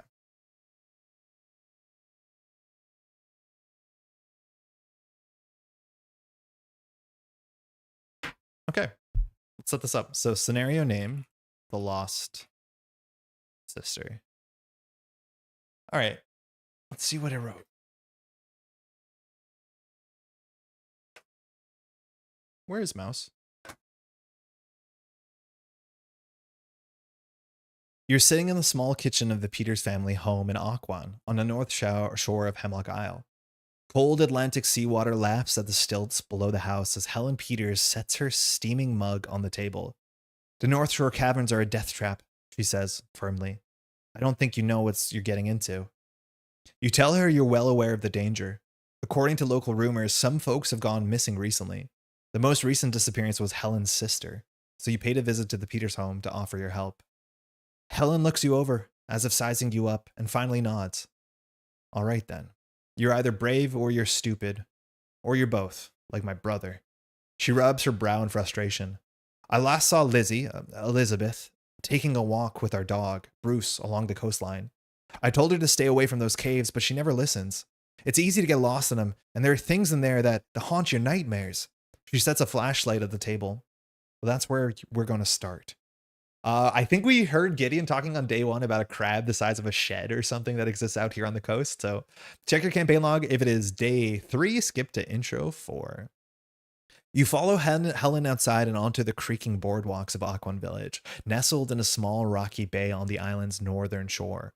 Akwan has been the home of the Abenaki families and former whalers for generations. Shout out to our Abenaki friends. I have a friend who watches mostly Neverner content who is of Abenaki heritage. They're a real First Nations tribe that live as much as obviously numbers are, you know what the white person did, but like they're on this kind of shore around Maine and Quebec and New Brunswick and that area. So this is like somewhat well researched. I can't tell you like how accurate it is, whether they've done all their research, but that is one of the First Nations people that live around here. Okay, so nestled in a rocky bay on the island's northern shore, Akwan has been the home of the Abenaki families and former whalers for generations. Hemlock Isle isn't safe anymore. I thought this could be our home, but I guess it's just another stop on the way, Helen says wistfully. The village is all but deserted, save for an old sailor in a navy blue coat. He nearly drops his fishing rod as you approach. Gideon, fishing again? Helen says with a wry smile. The old sailor pulls his hand out of the water. Nah, but an ugly cod, and this any uglier haddock. The fish strung through the twine have too many fins and spined, barnacle-like growths. And ye, Helen? Gideon asks. Helen tells the old sailor about her missing sister. The old sailor looks concerned. Little Lizzie's quite the treasure. I'll help if you have me. Proceed to setup. So gather all of these cards. So let's see if we have this. The Lost Sister. So So far, this campaign has been really good for not requiring you to use a lot of encounter sets from season 1 or season 2. And the replacements that we have played are like pretty straightforward. So this is the Lost Sister. So you're going to see a lot of crabs and fungus and mushrooms and stuff like that. The Cavern Moss is a really cool enemy. We have Blight, which cares about doing damage to you, and it hurts you, and it can make it harder to play events or any cards. Horrors in the Rock is a really cool encounter set. It comes with these locations we're going to use, but hopefully the Blight thing comes out. Mutations, this is important to play around because it adds doom to the nearest enemy, so you can't just like run away from things. Myconids are mushrooms that either grow or travel. I think the Black Amanita hits you if you find clues, not super threatening. In addition, check the campaign log for the current day and gather its corresponding encounter set for the first, second, or the final day. So we have that. The final day only has 1 card in it, 3 copies of it. It is a willpower test. Hold on. Oh, interesting. I don't think this button works. That's the one. So this is a 3 willpower test that gets more difficult if there's a specific enemy, and it either takes you horror or makes you discard cards from hand. And that's why I kind of like willpower on the final day. All right, it says put the Akwan location into play. There's only one location, it's called Akwan. We're going to start there. Construct the Caverns deck as follows. So gather each location from the Lost Sister and Horrors in the Rock encounter set. So there's a whole lot of caverns in this set, and Horrors in the Rock has a bunch of other locations. So the only one that is notable is there's one that has a different name, but everything else is the same. It says remove 2 random caves from Horrors in the Rock encounter set. Shuffle the remaining locations together to form the Caverns deck. Place this deck near the scenario reference card and put the top 3 cards of the Caverns deck into play unrevealed below, to the left, and to the right of Akwan. And then things will just be adjacent based off of orthogonality. So it says remove 2. This is the set that we've removed 2 from. So this is the generic one. I think all of these are different besides there's 2 dry burrows. So we're going to randomly remove 2 of these. Could bring Andre through Film Fatale to meet the other Andre. And then the game breaks, you got to discard one of them, and then it's going to be an issue if you discard your own investigator. All right, so I think it said to remove 2 of these, and then shuffle them with all these caverns. So there's a lot more of these caverns. I don't think any of these cards have victory, so there's not going to be some variance on the setup, but we don't know exactly what we've removed from the game. We can't look at those. So let me just do a big shuffle of this, and then we have to put 3 locations in play. That means we're going to push Akwan way up the table because I think we constantly add locations to the left, to the right, and below. So we're going to start as far north as we can. Oh, and this should probably be out of play, I think. All right, so this is the cave deck, the Caverns deck, I think it's called. The fronts are all the same. And orthogonality is key here. So that's all we're going to do.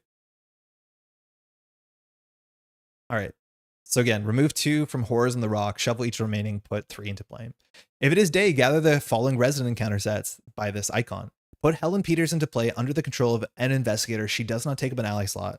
Cool. And this is why I kind of wanted to pursue Helen Peters on day 1, because she has really good text. So this is Helen. This is Theo's sister. Has good soak on it. Gives +1 fight during the day and a night +1 agility. And we love having +1 agility at night. So I think we're definitely going to give Helen Peters, who the eldest sister looks like she knows her way out of the outdoors. So we're going to give her to Miguel so that they can be kind of a hunter-trapper pair. Let me go find her. She must be somewhere. She's here. So she's on the table. She has good soak. She's going to give her fight stat up and her agility stat. And that actually can kind of oscillate up and down through this scenario. Again, the scenario has some pretty cool mechanics. Okay, cool. If it is day 1 or 2, no. If it's day 2 or 3, put Gideon into play under the control of an investigator. So we have Gideon. I don't actually think he does that much for us. Gideon says when you control Gideon, you have 1 additional accessory slot. I think between the 2 of us, we have no accessories. Literally straight useless. The only thing is that Gideon has some soak, and you can spend some time talking to him. I don't know what that's going to do for us, but yeah, we can talk to him, I guess. Gideon is still here. I'm going to just give him to, I think we're going to give him to and spread the soak to Joe. So Gideon's there.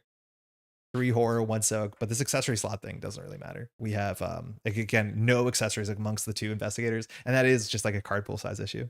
If it's day 3, put William Hemlock into play at Akwan. So William is where we start. Okay, cool.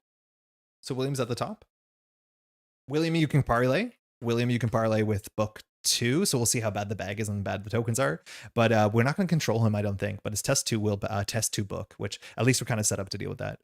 If it is night, which is not, you can always go to these on night. And I don't think there's a big reason to do that. Set each of these following cards out of play. Limulus Hybrid, both copies of the Crystal Parasite, both copies of Crustacean Hybrid. Shuffled encounter decks, you are now ready to begin. Okay. So dark locations. This is really interesting. And this is specifically from this scenario. It's the big thing about this scenario. So day and night effects function differently during the Lost Sister scenario. During the scenario, cards at dark locations, including the location itself, only use night effects. Cards at all their locations, including the location itself, only use day effects. The rule is in effect regardless of whether the scenario is played during the day or night. During the evening, the moonlight is as bright as the sun. Unlike in other scenarios in the campaign, the time marker card has no mechanical effect during the Lost Sister.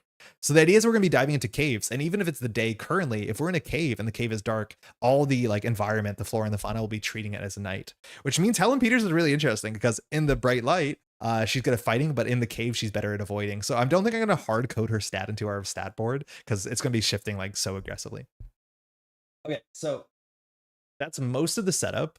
What I will be doing is I'm going to be using these tokens, which are like Orbit's flood tokens. And while there's obviously no flooding here, we're going to use this white side for day and we're going to use this side for dark, because generally day and night or dark and not dark are only indicated by like a small little piece of text. So this will make it slightly easier to tell from the distance which ones are dark and which ones are not. Akwan, because it doesn't say dark on it, is not dark, but everything else, these caves are dark. When they flip, they might change in theory, but I'm going to use these just so visually it's a bit more clear which ones are and which ones are not. Miguel gets to hang out around all these strong women. He just wants to go home with his husband. I mean, his husband knows what he's up to. Cool. That's it. I think that's our setup. Again, we don't do a mulligan or anything. We just start with all of these cards as we do. We have to remember that Dr. Rosa Marquez has text after you discover the last clue. We've generally been trying to push that off for as late as possible. I don't know how elegant her text will be because I don't know if she can show up here unless you get this like sort of interaction where you get her on your side, but they definitely have something smart for that. And let's just read the act and the agenda. I think there's multiple of each of these. You technically can know how many act and agenda cards, but there's obviously more than one. I think there's 2 agendas, 3 acts. So into the caves. Also kind of strange agenda art there. Waves crash up on the shoreline, threatening to wipe out a set of footprints that lead into the tidal caverns. You catch the faintest glimpse of a dim blue glow deep within the tunnels. And this gives you the sort of reminders tech that we just read. Cards at dark locations use night effects. Cards at all the locations use day effects. Only 4 doomed to advance.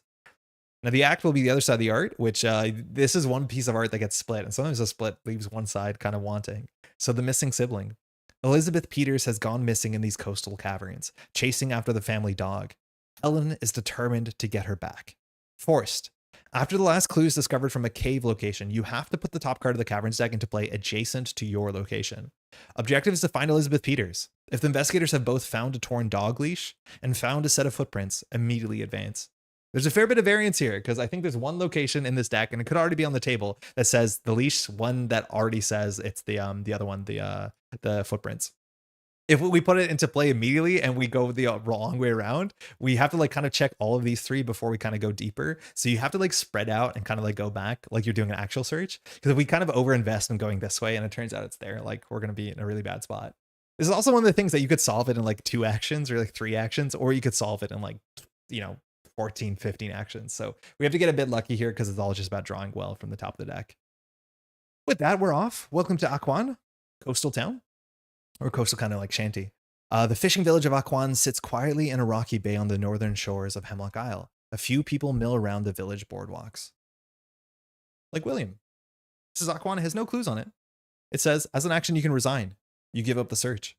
If it is day 1 or day 2, Akwan gains parlay. You ask around the village about the coastal caves. Look at the top 3 cards of the caverns deck. Return them to the top of the caverns deck in any order. That's a really good text. Unfortunately, on day 3 is the only day that you very much don't have that text. And with that, we're off.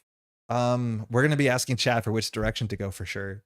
There's no clues here. Oh, sorry. Joe is only meant to have 2 resources or fewer. So 5 resources, and he should be ready. Cool. But otherwise, Mouse Mask is not going to be bad here, because Mouse Mask, once we put on the table, if we reveal locations with Joe, we'll be able to get more counters on this. And it's really good when there's a scenario that puts a lot of locations into play. So this might be the best Mouse Mask scenario, which is a good time to play it. Rosa gives us her stat boost, which is good. Gideon doesn't give us anything. We can always talk to Gideon. But I think we want to go off in a certain direction. Chat, which way are we going? We're going left, right, or down? I think we're going to start with... We actually might just start here with Miguel, because Miguel can go first. If we go to a place with no clues, then Joe will go into a different location, I guess. I'm not sure if that makes a lot of sense. But like, unfortunately here, there's not a lot for our friend Miguel to do because Miguel can't get clues. I don't know if any of these things are going to have enemies. Oh, we have to shuffle the counter deck. If you have any idea which way we want to go, I'd be excited to go that way. Give me 1 second to shuffle this thing. So this is the deck. It's all set up. We just have to give it a good shuffle.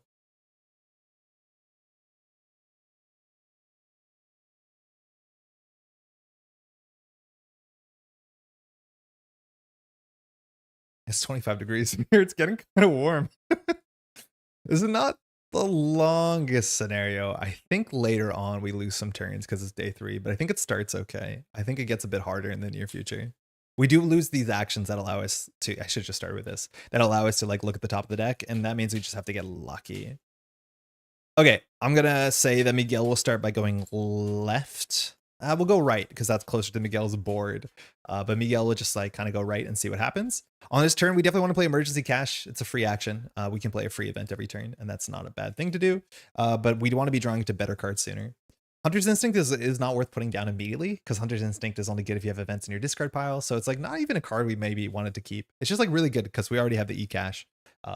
We'll probably play the Sparrow Mask sooner than later as well because we know there's willpower cards in the counter deck. So first action, we'll swap over to Miguel, and Miguel will walk into this cavern. We've read this before, but all the cavern backs are the same, no matter what set they come from. It says, after more aeons of descent, I saw some side passages or burrows leading from unknown recesses of blackness to this shaft of nighted mystery from Lovecraft's The Festival. We get a cavern from the actual set, which is cool. This is the open cave. So this is from this set. 3 shroud, 2 clues. During your turn, and notably this one is still dark, you can do an agility 2 test fast. This test gets +1 difficulty for each ready enemy at this location. If you succeed, open cave loses the dark trait until the beginning of the next investigation phase. All cards in this location use the day text. So you can choose to get the cave kind of open, like you can get the light in for an action, or not even an action, a fast test, which is not too bad. Oh, we haven't looked at the tokens yet, but 3 and 2 is like not terrible. We probably want to start by emptying that. Because again, with Joe, every turn we want to get clues, and that shouldn't be that hard to get clues. In terms of the tokens in the bag, we have 2 skulls, -X. X is half of the number of revealed cave locations in play. So I'll try and track that on the table, but currently that is 1 because we have 1 cave location. -1 if you succeed, heal horror on the 2 cultists is sick. -2 if you're at a cave location, treat this as a -4. So this bag actually has like 4 -4s in it. -2 on the fish face, we have 1 of these. If an abomination enemy is at your location, reveal another token. So of course there's gonna be some scary things lurking. But yeah, there's a lot of -4s in the bag, which is kind of frightening. Now, I don't have too much to do with Miguel here, so I think second action we're just gonna draw. We have an elaborate distraction, which not useful right now. Third action we can always draw, and then we can play Emergency Cash. Drawing last action is kind of the scariest thing you can do because our deck has enemies in them. If we draw the enemy, it kind of hits us. But I guess we have Judith if it's an enemy, so we'll draw one more time. It's a rope trap. Not excited to see any of these cards, honestly. We could put a lie in wait on this location if we want to, but there's not a huge incentive to do that. I don't know how bad the counter deck is. I don't know how long we're going to be staying here. So at a minimum, we're going to use our text, which allows us to play 1 event for free every turn. So you may take an additional action. We're going to play an Emergency Cash. So we'll just at least get 3 resources. I mean, pretty sleepy start. We'll swap over. It's Joe time. So Joe will probably play the Mouse Mask sooner than later. Again, the Mouse Mask says after you reveal or put a new location into play, which means we want it in play when we're revealing or putting in play the location after you clear the clues off. First action. We'll go into the open cave, and then second action, we'll just investigate. So we are currently 5-3, like not great. We didn't find our magnifying glass. We didn't find our Pearl Diary. The cool thing about the Pearl Diary, it oscillates between willpower and book, like super consistently in this scenario. I mean, I guess we will play the Mouse Mask. Yeah, that's fine. So we'll play it for 1. And then last action, we can now do a better test with the Mouse Mask. So we'll use a charge, which should be easy to refill. So now we're going to be 7-3 on the cave. So this will beat the -4s. Which there are 4 in the bag. -1, so we get it. We have 2 clues, which so far clues don't really mean anything, but we did keep a clue, and then with our text, we draw a card. I mean, I swear. Oh, wait, no, this is our turn. This works. After you draw Detective's Intuition, you turn, reveal it, and draw 2 additional cards. Never mind, this is sick. Okay, this is what we wanted. So we'll find a weakness, but we found a 1911. And we found a bounty. I mean, that was actually the good time to draw it. I thought our turn was over, but it's not. Now our turn is over, and we do the upkeep, so we get card and resource. It was move, mask, and clue. So Miguel draws a Scrape By, which is just such a nonsense good card, and we already up on 8 cards in hand. We have a Pursued, so maybe we can take a downturn with Miguel to clear this, because this says when an enemy enters our location, we have to take a horror, which, I mean, we have horror healing in the deck once we find our steady-handed, I think it's called, but not too bad. All right, we had a Doom. We're 1 of 4, no other text that really matters here, and the lead investigator is going to be Joe. First card. This is the one that we wanted to put willpower tests into our deck, because this is the day 3 card. It's called Otherworldly Visions. Otherworldly Visions. There's so many cards that start with the word otherworldly in it. Oh my god. Okay, Otherworldly Visions. Test 3 willpower. This gets +2 difficulty if there's a color enemy at your location. There's not. I think the Miasmatic Shadow is a color enemy. For each point you fail by, which this is an interesting thing, you must either take a horror or randomly discard a card from your hand. So it's a bit of Rotting Remains from Chapter 1 if you're familiar with that, but you can also just discard cards. And it says backwards, I am the eyes. I am all eyes that see. It has some pretty haunting art from Jason, I can't read the name, Benkei. So this is the reason why willpower is a bit better. There's 3 of these in the deck, which is kind of frightening. We could discard cards randomly. It's not going to be the end of the world, or take a bit of horror because we have a bit of healing here. So the Mouse Mask is good for the cave this turn. I mean, we're 2 to 3, so we're not likely to pass even if we boost into this. We could also boost on this side of the table, but I think we're just going to end up taking like 3 horror and discard 2 horror, discard a card. It's random though, right? Yeah, a random card discard is rough. You can do them one at a time. So you can discard a card and then be like, okay, that was the best card. I'll discard 2 more. Or you can go 1 at a time. I think we need the Mouse Mask for investigating because we have no flat stat boosts. So I'm just going to do 2 to 3. We have too many cards in our hand anyways, right? Oh, we forgot to talk to William. I mean, maybe we'll get him on the way back. -4. Okay, so we fail as bad as we can. So I'm going to start by discarding a card randomly. So to do this 3 different times for each point you fail by. So for the first point, I think we can do this 1 at a time. We'll just shuffle and cut. We discard Detective Intuition. I mean, okay.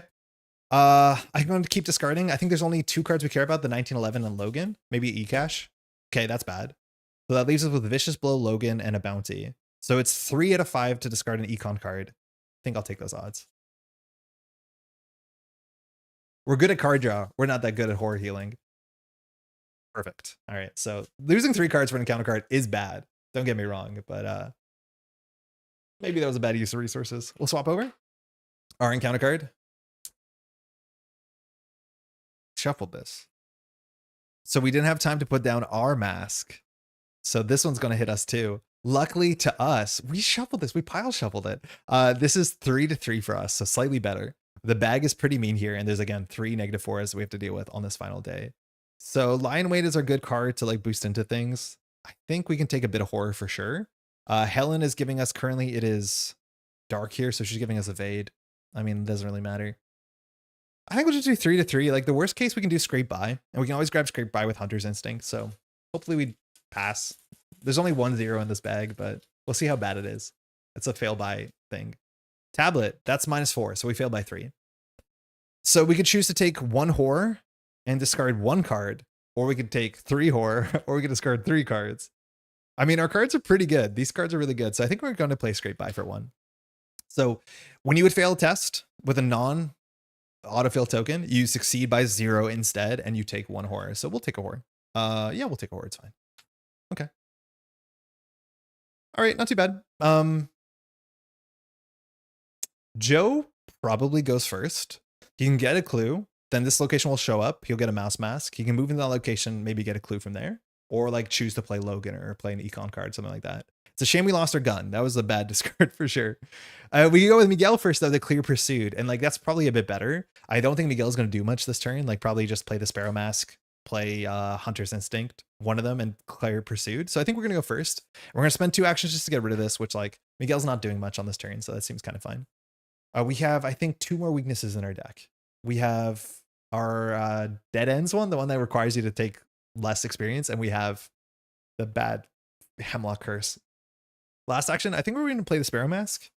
At least at this point, we saw 2 of the cards that test us for willpower.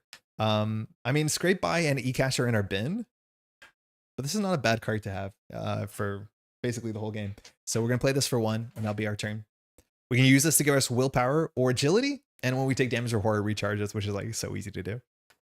All right, so open cave. We'll use our last mask charge, and we're going to investigate. We're 7-3 off of this thing. It's still dark.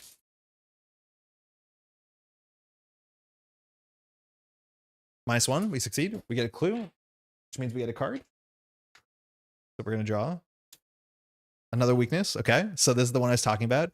At the end of your turn, if this is in your hand, you have to discard it. So we need to find something and boost into this. Otherwise, we have to discard a whole hand, which is incredibly punishing. So I don't know what we're going to do about this. At the end of your turn, if this is in your hand, discard randomly from your hand 1 card. I don't know if it can discard itself or not. I'm not 100% sure. I think a random discard can discard itself. So like we could just like play cards and make this a 1 and 4. That being said, we have to do the actor agenda, and it says for us, after the last clue is discovered, put the top card of the Caverns deck into play adjacent. So we're going to put a location into play, which means the mouse mask recharges, and we're going to put it, you know, next to 2 locations here.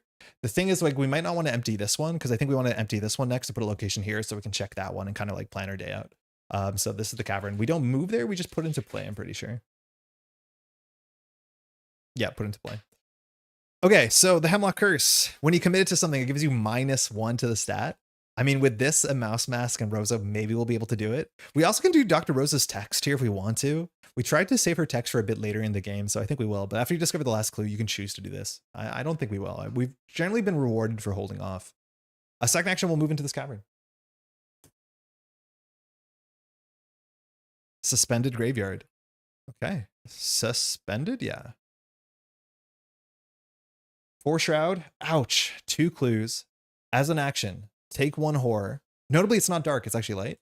So, yeah. You dig through this bone-strewn moss covering the walls. Put the top card of the cavern deck into play adjacent to this location. Group limit once per game. Dozens of grinning skulls and reaching skeletal arms hang down from the walls and ceiling. I mean, that's not bad. Spending an action to take a horror to put a location into play is like kind of fine. This one's just going to be hard to empty, right? Like it's day, which is nice. I don't think any of the tokens get worse if it's day or night, which is kind of weird. You thought they would, but there's 4 -4s in the bag and we have to clear this 4 shroud location. So I think we're going to just leave this and come back later because we really have to check these 2 before continuing to explore. Otherwise, like we can really miss our friend or the evidence of our friend at least. So, I mean, that's not great. The issues is Hemlock Curse, and I think we can 1 and 4 this because I'm convinced it can discard itself. Because if it says you can't discard these, like if you have a card that says discard a card from your hand, you can't discard a treachery or weakness. But if it says random, you can randomly discard them because they are just cards in hand. So let's just get lucky. Let's play Logan Hastings as our final action. It's not particularly what we need here, but Logan comes into play. Logan gives us +1 fight. So we're at fight stat 5, which is huge. We could maybe use that. And it says after you defeat an enemy, gain a resource. So a bit more soak too, but we have so much soak with all these allies or pseudo allies. So 2 and 1. Okay, I don't know if there's encounter cards in the set that punish us for having low hand size, but the Hemlock Curse is going to go off here. The Hemlock Curse. So after you end your turn, so it happens now. If it's in your hand, discard a random card from your hand. So I don't care too much. Vicious Blow is probably the best card, followed by E-Cash, but these 2 cards obviously a bit less important. For this, I'm going to roll a die. So we'll do 1 to 4. This is not the best rolling die, but we'll take what we can get. And if it's 5, 6, we'll just re-roll. So this is what we're discarding. 3. So we get rid of Bounty. Okay. We bled so many cards from hand, and that's both of us. So not a huge turn, but card and credit. We draw into a feline hybrid is here. So our weakness, this thing does have elusive, but it's immune to events. So not a lot of our kit can deal with it. We just need to hit it twice. And luckily with Judith and Helen giving us +1 fight stat in the day, that shouldn't be that hard to deal with. And then on this side, we draw Tinker, which we can attach to. I can't believe our hands are empty. We did take out 2 right tools for the job, but like that is exactly the sort of card you want for this. All right, Doom, 2 of 4. 1 encounter card for Joe. Reclaimed by Nature. So this is one of the ones that cares about day or night. And currently we're in a not a dark cave, so it's the day side. Test 3 fight. If you fail, you must either take 2 damage or choose the nearest enemy that enemy attacks you, which the nearest enemy will be the feline hybrid, which will trigger its elusive trait. So you take 1 and 1 to exhaust it and make it run away, which is not the worst. We're currently 5 to 3. Oh, I don't want to boost into this with Hemlock Curse because then we have to discard our whole hand. It does discard the curse itself though. But ideally, we just do a good book test with the mouse mask here. So yeah, I think we're just going to do it 5-3 and hope. 2 damage is not the worst. We probably just take 1 damage and 1 horror to deal with the cat. Auto fail. Okay, so either take 2 damage or the nearest enemy, then enemy attacks you. So the feline hybrid could hit us for 1 and 1 instead. I think that's fine. We have horror healing. We don't have damage healing. So I think I'll put the damage on Logan, and I'll take the horror to the face. The feline hybrid hit us, and when it attacks you, it moves away to a neighboring location and exhausts because it has elusive. So, I mean, cool. I dealt with that. Miguel draws psychotropic spores. I remember this one being annoying. Psychotropic spores. Psychotropic spores. Put it to play in your threat area. The first time you draw 1 or more cards from your deck, take 1 direct horror. Okay, so this is one of these. Then you can do a test 3 book. If you succeed, discard psychotropic spores, and you also may just instead take direct horror for this test to automatically succeed. You can do that instead of taking the test or even after you see the result of the test. So no matter what, we just take an action. Sometimes we succeed, not often, and then we discard this. Mind you, our book stat on Miguel is pretty low. It's 2. So we're likely just to spend an action to take a direct horror, which is like not a bad encounter card. That means we can charge the Sparrow Mask, but we have no good way of using the Sparrow Mask this turn. Yeah, cool. Can I get some of them with spores in my coffee? They're not too bad. They're surprisingly like high in protein, which like is a thing the world cares about a lot right now. I watched a YouTube video. How are you doing, Ren? Okay. I feel like we're just kind of lost in caves at this point. We're just kind of stumbling around. All right, I think we're gonna go first. Our goal is to get rid of this Hemlock curse, and it might be hard. We might just take a 1 and 4 again. Sometimes we get it, but I don't know if we're gonna do the suspended graveyard text yet. I think we're gonna go into this cavern, get to this location, do that location, and then go back. So first action with Joe, we're gonna move into this cavern. It's an iridescent passage. So this is the one from the cavern set. So this is not from this scenario specifically. 3 shroud, 4 clues. After you fail a skill test while investing in this, choose and discard a card from your hand. So this is what I mean. You can't choose to discard a weakness, so we can't choose and discard Hemlock, a curse. The mirror-like walls reflect your fractured face. Okay, so 4 clues is a lot, and we have to empty this to get the next location, which is going to hurt because we haven't drawn a deduction yet. I think we're going to still try this, though. And does Mouse Mask get a counter? Replenish one of these offerings after you reveal location or put a new location to play. I mean, we revealed it, so we get another counter. So let's hope for the best here with the Hemlock curse. So we're going to commit for an investigation. We're at flat 5 book. We're going to use the Mouse Mask to make it 7 book. We're going to go down to 6 book with the Hemlock curse, but then we're going to go to 7 book again with Tinkering. We're only 7-3, which actually that's perfect. That's what we want it to be.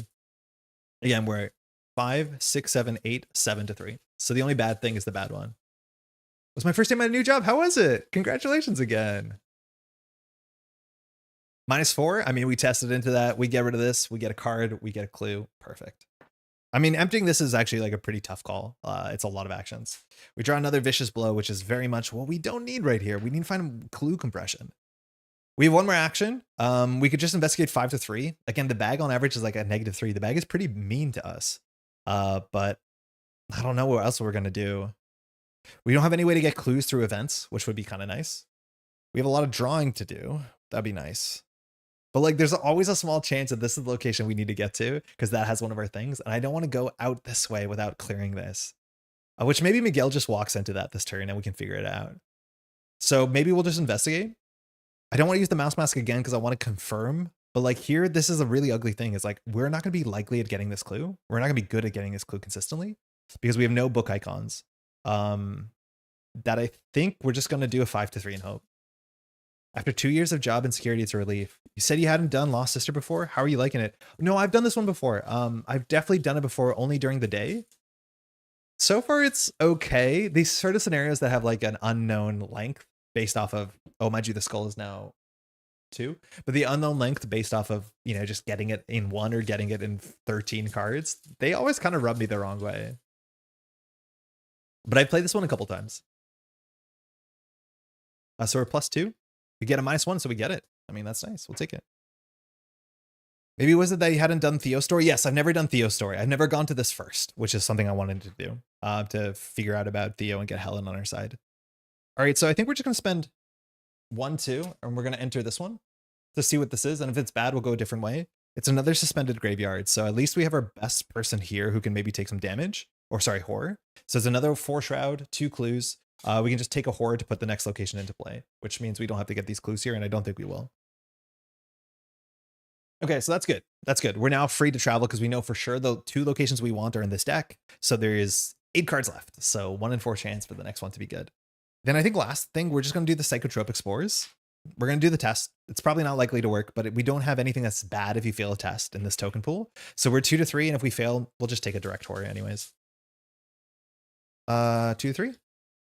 Oh, I guess we could Sparrow Mask it. No, it does willpower and agility. Auto fail. Cool. Take a direct horror.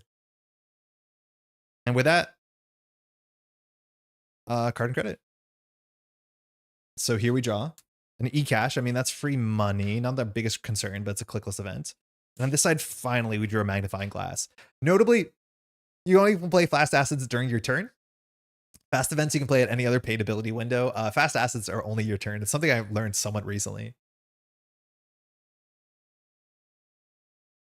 So there's always a chance we can lose it during the upkeep, during the Mythos phase. Speaking of, we go to 3 of 4, so it's the Witching Hour. I feel like we haven't done enough in 3 turns, but we don't have a lot of clue compression. We did not draw any of our clue getting cards on this side, so it's all, unfortunately, the one player to deal with everything. So we'll see. Joe Diamond draws an enemy, a big one too, a Corpse Lichen. So this one's cool because it's very different during the day or the night. So Corpse Lichen has 4 attack, 4 health, 3 evade. During the day, it cannot move. But during night, it gets Hunter and Alert. After Corpse Lichen attacks, it heals 1 damage from it. The lichens animate the fleshless bones, and it has fantastic art. Now, this one you don't really want to leave because there's 2 cards in the deck that put Doom on the nearest, I think, mutated enemy. And so if we just go too far away from this and don't deal with it, it can cost us really, really, really dearly. We do have a Vicious Blow, so like there's a chance that we can just attack this twice and do 3 damage into 1 damage. It has 4 fight though, so it's like pretty big. There's no way that it chases us from my understanding, but like, yeah, I don't know exactly what we're meant to do with this. Do you not want to play a fast event with Miguel? I don't think so. Like, so with Miguel in this hand, we could play fast events, like either fast events or fast events, if you know what I mean.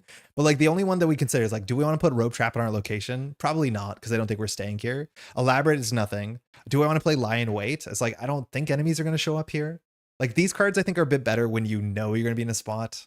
I don't know. Maybe you do, because if an enemy shows up, but I think if an enemy shows up, we just evade it. It's kind of hard to say. I guess we'll find out together. Okay, we should have put a trap. Black Amanita. So this is aloof during the day, so we don't actually have to deal with it, but a trap would not have fought it, I don't think. Actually, no, the trap fights it, because the trap says after an enemy enters your location. Yeah, so the trap would have dealt with this thing, so we got a bit punished. But Black Amanita says, after you discover a clue at this location or connecting location, if it's ready, take 1 direct horror. So connecting location is bad text. So yeah, the trap would have actually been pretty good here, because we're going to try and get clues from this location in a second, probably. This scenario is probably my top 3 in Hemlock Vale. I love how they use the night day in the caves. It creates such a fun dynamic. Mechanically, it's really exciting. I think it's so cool that there's day caves and night caves, and that actually matters. We'll see. We'll see how it works out, though. So far, it's been fine. Okay, this turn got a fair bit worse, suddenly. Suddenly a fair bit worse. We can evade this thing from a remote location, which is nice. So if we ever have to find clues here, we can use Elaborate Distraction. We can use Miguel to take a horror, put a location to play, enter that location, enter this location. We can use Judith to fight this once. But I don't know how we're going to deal with the Corpse Lichen. I think we have to evade it. I always thought the Amanita was some spooky ghost, but it turns out it's a bunch of mushrooms. Yes, yeah, the Amanita is just mushrooms. Which still, that's pretty cool for an enemy, but it is just a pile of mushrooms. Yeah, no ghost, just rocks and mushrooms. Yeah, I actually don't know what we want to do here. It feels wild to double Vicious Blow the Corpse Lichen, but it's probably one of the biggest enemies in the deck. But we could attack with Logan and Corpse Lichen, so we're attacking at like 7 to 4, which is not perfect. We need to succeed by a lot. If we double Vicious Blow, we do 6 damage. I mean, that's kind of goofy.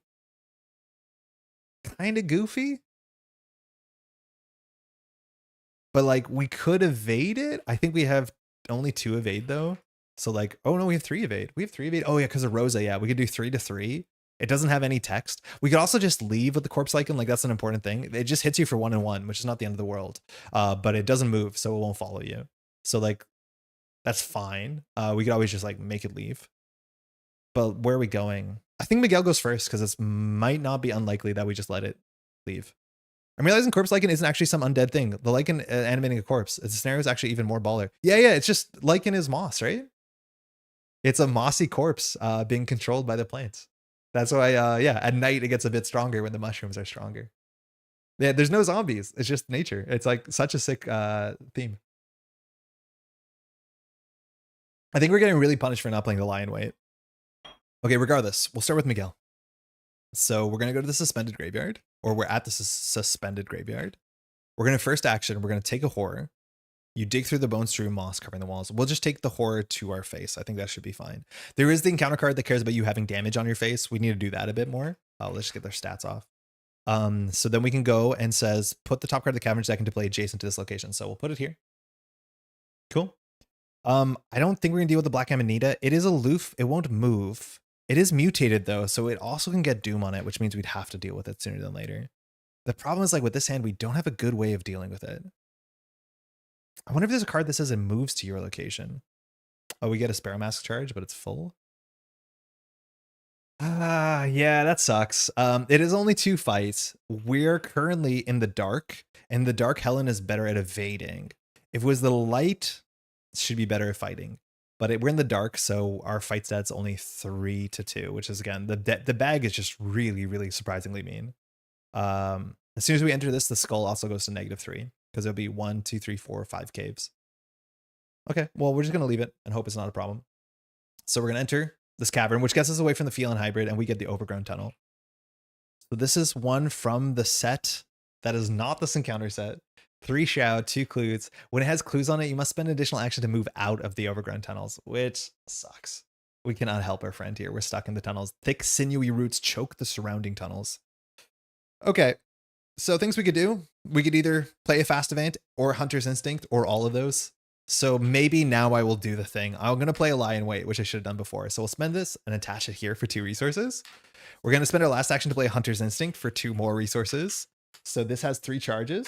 And when something engages us, or after we engage it, we can spend a charge on this to grab an event from our discard pile. And then we might as well just play the emergency cache to get 3 resources actionlessly. It's night, so isn't the mushroom massive? Oh my god. I forgot it's night there, yeah. Wait, we have to redo all of this. Yeah, you're right. Okay, wait, this is actually kind of sick. Yeah, it's massive, so it's on us. So if we leave, we just have to take a horror. But it's not aloof. It is on us. Okay. Okay, it's night. It's on us. Let's rewind this. Let's give us back 4 resources and start again. I know we saw this location, but like, what are you going to do about that? Yeah, so we could just leave and take a horror. But now that it's on us, it saves an action, so we could consider fighting it. With Helen, again, we're still only 3 to... Yeah, suddenly mushrooms everywhere. We're only 3-2, which like, I don't think we should fight this. I think we just take the horror and cut our losses. We could evade it, and evading it means we can get the clues here. I mean, evading it is fine. Evading it is kind of fine. We're pretty good at evading. With Helen, which her stats are not included here, we're 5-3. I mean, the bag is so bad. We can manual dexterity this just because our cards are not good enough. I think we will. I think we'll evade it. We're basically spending an action to not take a horror, but we're drawing a card. No, I think we need to keep this for later. I think we just take another horror. So we'll just take a horror, and then we'll just do the same stuff. So we'll spend 4 more resources. The horror, we'll just put it on Judith, and then we'll play the lion weight, and we'll play the emergency cache. So that's fine. So we did move, or so we, oh no, if we take that action, we have to take 2 horror. No, we have to evade it. Okay, rewind. Because yeah, if we do the action on the suspended graveyard because it's engaged with us, we take another horror. It's not just for moving. So we have to do this as our first action. So first action, we will evade it, which means I think we're going to do the manual dexterity just so that we don't flub this. So we're going to be evading at 4, 5, 6, 7 to 3.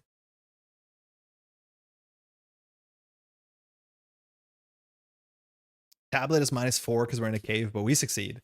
So first action, we do evade it.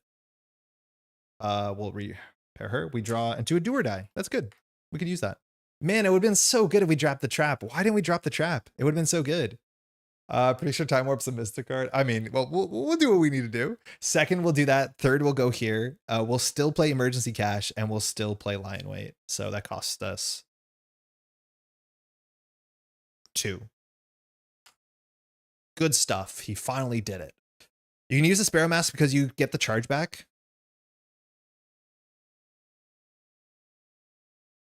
And it would have been so good. We wouldn't have to play this manual dexterity. We would have been at 7-2. Yeah, we wasted Sparrow Mask charge. Yeah, that was really, really bad. The manual dexterity shouldn't be used when we hit the Sparrow Mask, and mainly because we're going to recharge it. So like that was just not a good turn.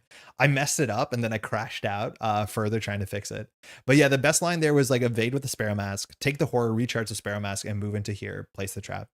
We like mostly got there, but it wasn't perfect. Okay, I mean it is what it is. Now Mouse Mask says when you do it, we did not do it. We did not reveal a location or put a new location to play. So this causes some like tension in the scenario or in the matchup. Okay, that's being said, we'll swap it over to Joe. We have a corpse lichen on us, so we have to deal with this. Or we can just leave, which, I mean, that's always an option. You can always just leave. The cool thing is that our feline hybrid is mutated. So if the card shows up that says put 1 doom on the nearest mutated enemy, we can sometimes choose this thing, which means keeping it around is like a good idea. So we don't have to go back and deal with the Black Amanita in the top left corner. Man, that would have been such a good line weight. I feel really silly about that. It's hard to leave this, but it's not hard to enter it. Corpse Lichen, I don't think we're prepared to evade this thing. Like again, we're 3-3 on the evade on the Corpse Lichen. It doesn't have any, no, it's night. Oh god, it's night. This thing is hunter and alert. Okay, no, we can't just leave this thing. It's not day. I keep messing this up. It's specifically not day. This is why this scenario is cool. So it has hunter, it has alert, and it will follow us. So it is a problem. It is genuinely a problem. We have figured it out. It is actually a problem. So I think we're going to double vicious blow this, which is still kind of risky. So it has hunter and alert. We're going to be attacking with our stat. We're at 5. Double vicious blow. We need some good icons on this thing because we are at 6, 7, 8, 9. We're 9-5, but we need to succeed by 2, which is not a given. The bag is really mean. I don't often double vicious blow the same thing, especially because the second vicious blow is kind of not that great. But otherwise, we're stuck tacking 5-4 with our hand. Yeah, this is not good. I mean, we could drag into the line weight. Oh, that might be better. Like, oh no, but if we don't commit 2 vicious blows, the chance of the vicious blow text firing is so low. So like we kind of have to do both. That's -4. Okay. So that's -4. We were at 5, 6, 7, 8, 9. -4 is 5-4. So exceed by 1. So this does 3 damage. We should spend 4 influence to do 2 damage. Okay. This last damage is not very likely to do anything. The problem is like if we don't defeat it, Logan Hastings doesn't go off. But if we move into here, Lion Way can trigger and maybe defeat it, which would be nice. It's not a given, but it's probably the best thing we can do here because otherwise we're wasting actions on this thing. I would like to get the clues from here, but the clues from here are just as hard. So I'm going to spend an action to move into the overgrown tunnels, which means the corpse lichen is going to hit us. We're going to be happy to take the first damage to the face because there are cards that get better the more damage you have, or less bad, I guess. And we'll put 1 horror on Gideon, who's like a trooper. The extra 2 symbols are almost part of the 2 experience. Yeah, the symbols were actually very important, right? Even with the drown tokens, it's hard to keep up with the enemies. Yes. Yeah, remembering the night-day thing. Especially because if we enter a location and suddenly becomes day, they act totally different. But that is why the scenario is as cool as it is. This is a dark cave. Okay, when it enters, we can do Lion Wait. Mind you, when you move with something's engaged with you, it does the attack at the original location because it's like an additional cost to take the move action. So it's not like the attack happens here before we or after we can do Lion Wait. So now we're attacking it. We're using our evade stat. It is engaged with us. So if we mess it up, it'll hit Joe. But this says we're going to fight with our agility and we get +1. Luckily, it's a dark space. So we have 5 and we can do 6, 7 with the Sparrow Mask. So we're 7-4, which is pretty good. Wait, 7-4 is not good enough. 7-4 is not good enough. Uh-oh. I'm going to do a do or die to make it 8-4. When this succeeds, if it succeeds, choose a secret asset or event. We need to be +4 in everything. Elder Sign, I mean, that seems good.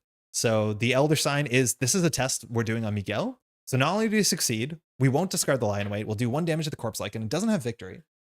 But we have 2 things to fire. We have do or die, which says that we can choose a secret asset or event from our discard pile to add to your hand. And then our other thing says add a trick or trap from our discard pile. Unfortunately, there's none. So, I mean, that's good enough. Okay, could have gone worse. Last action, we'll investigate. We'll put the magnifying glass down fast for 1. So now our book stat is technically a bit higher. So with Rosa and the magnifying glass, we're 6-3. I'm not comfortable using the last mouse mask charge. I think we're going to keep it for the Mythos phase. 6-3 is pretty good. There's, again, a lot of -3s, but there's also a lot of -4s. Now skull is -3. -1, so we get a clue, which means we get a card. Okay, another gun. I mean, we needed that a moment ago, but we can't be beggars can't be choosers. So that was a turn and a half. We did botch some of it. Enemy phase happens. The feline hybrid comes in. I think we'll put it at the passage just so we don't put it by the Black Amanita. Now, the Black Amanita will hit us for horror if we get the last clue here because it is not exhausted, but it was exhausted before. If you are getting a clue at its location or connecting location, if it's ready, take one direct horror. So we will have to take a direct horror next turn to empty this thing for sure. I won't put the 2 health on it, but if it matters, it has 2 health. We'll get to that. Upkeep. Okay. Another Hunter's Instinct. What is going on with our shuffling? We're drawing the same cards over and over and over again. And we drew a counterattack, which, I mean, that's good. We would love to have that last turn. Because imagine we moved and the thing defeated itself to counterattack. We would have saved so much. So that's a bummer. Okay. Doom, we're going to advance. We're hitting 4 of 4. So we're going to reset this. We're going to read the agenda and see what happens. Oh, I did the bad thing. No. Hold on. You shouldn't do that. So how do you fix this? I think you have to flip this back and then you have to write the word fix. Yeah, I think that's it. Okay, so agenda advance. Hunted. A whirring, chittering sound echoes off the tunnel walls. A large crab-like creature emerges from a nearby tidal pool, antennae swaying in the air as if searching for you. The thing moves surprisingly fast on dozens of legs, and its carapace is covered in sharp barnacles and strings of kelp and rotten seaweed. Whatever it is, it emits the most awful rotten stench you have ever smelled. Spawn one of the set-aside crustacean hybrids at the coastal location nearest to the most investigators in the light, side face up. So, we have a crustacean here. It's a pretty big in the light, and mind you, there's enemies that have 2 sides depending on light or dark. We'll see if they flip or not. We have to do it at the closest coastal, which will be here because this is nearest to us. The crustacean hybrid is big. It's big. Now I think I actually should flip to the dark side in a second because it's a dark location, right? Because this enters the dark location, it flips over to the dark side, right? Or is that text on the actor agenda? But I believe this should be on the other side because it's no longer in a light location. But it's said to spawn on this side, so I'm not 100% sure. This one is 334, Elusive Hunter. It gets plus X health where X is the current day number, so it's 364, but it cannot take more than 1 damage from an attack. It does have Elusive, so you have to hit it 6 times and it has Victory 0. But yeah, what are we meant to do here? Because it spawns at a dark location, so I thought it has to go to the dark side. Now it says that each investigator at a dark location must discard 1 card randomly from their hand. Okay, so hoping for the best. And then place Doom on agenda 2A equal to the current day number. So we lose a bunch of Doom to this. We just lost. Well, if you do this on day 1, you lose 1 day, but we've just lost a bunch of actions. This is the last agenda coming up. We discard our second gun. I mean, okay, we have no more weapons in this deck. And then here we're going to discard. Oh, I guess we could have rolled a die. These were small enough. Yeah, let's just roll a die. 1 on left. We discard Scrape By. That's doesn't feel good. Rope Trap is really good against something that can only take 1 damage. The problem with the Rope Trap is it's not an attack, so it doesn't fire elusive, but it's really nice. The thing is also the crustacean hybrid enters our location. We can hit it with Lie in Wait, and then when you hit it with Lie in Wait, it hits the elusive because it was fought, and even if the Lie in Wait doesn't succeed, it runs back. So if you can do a Lie in Wait and then a Rope Trap, you can do 2 damage a turn. It's really weird how you can ping pong it back and forth. Okay, now the only thing is I don't know which side this enemy should be on. It says put it in the nearest location in the light side face up, but I'm pretty sure enemies will change side based on the light or the dark, but that might be on the agenda card. Cunning Distraction, yeah, Elaborate Distraction is looking pretty good here, but it doesn't hit elites, so we'll see if it works out or not. Darkness closes in. This is our final agenda. We only have 9 more turns.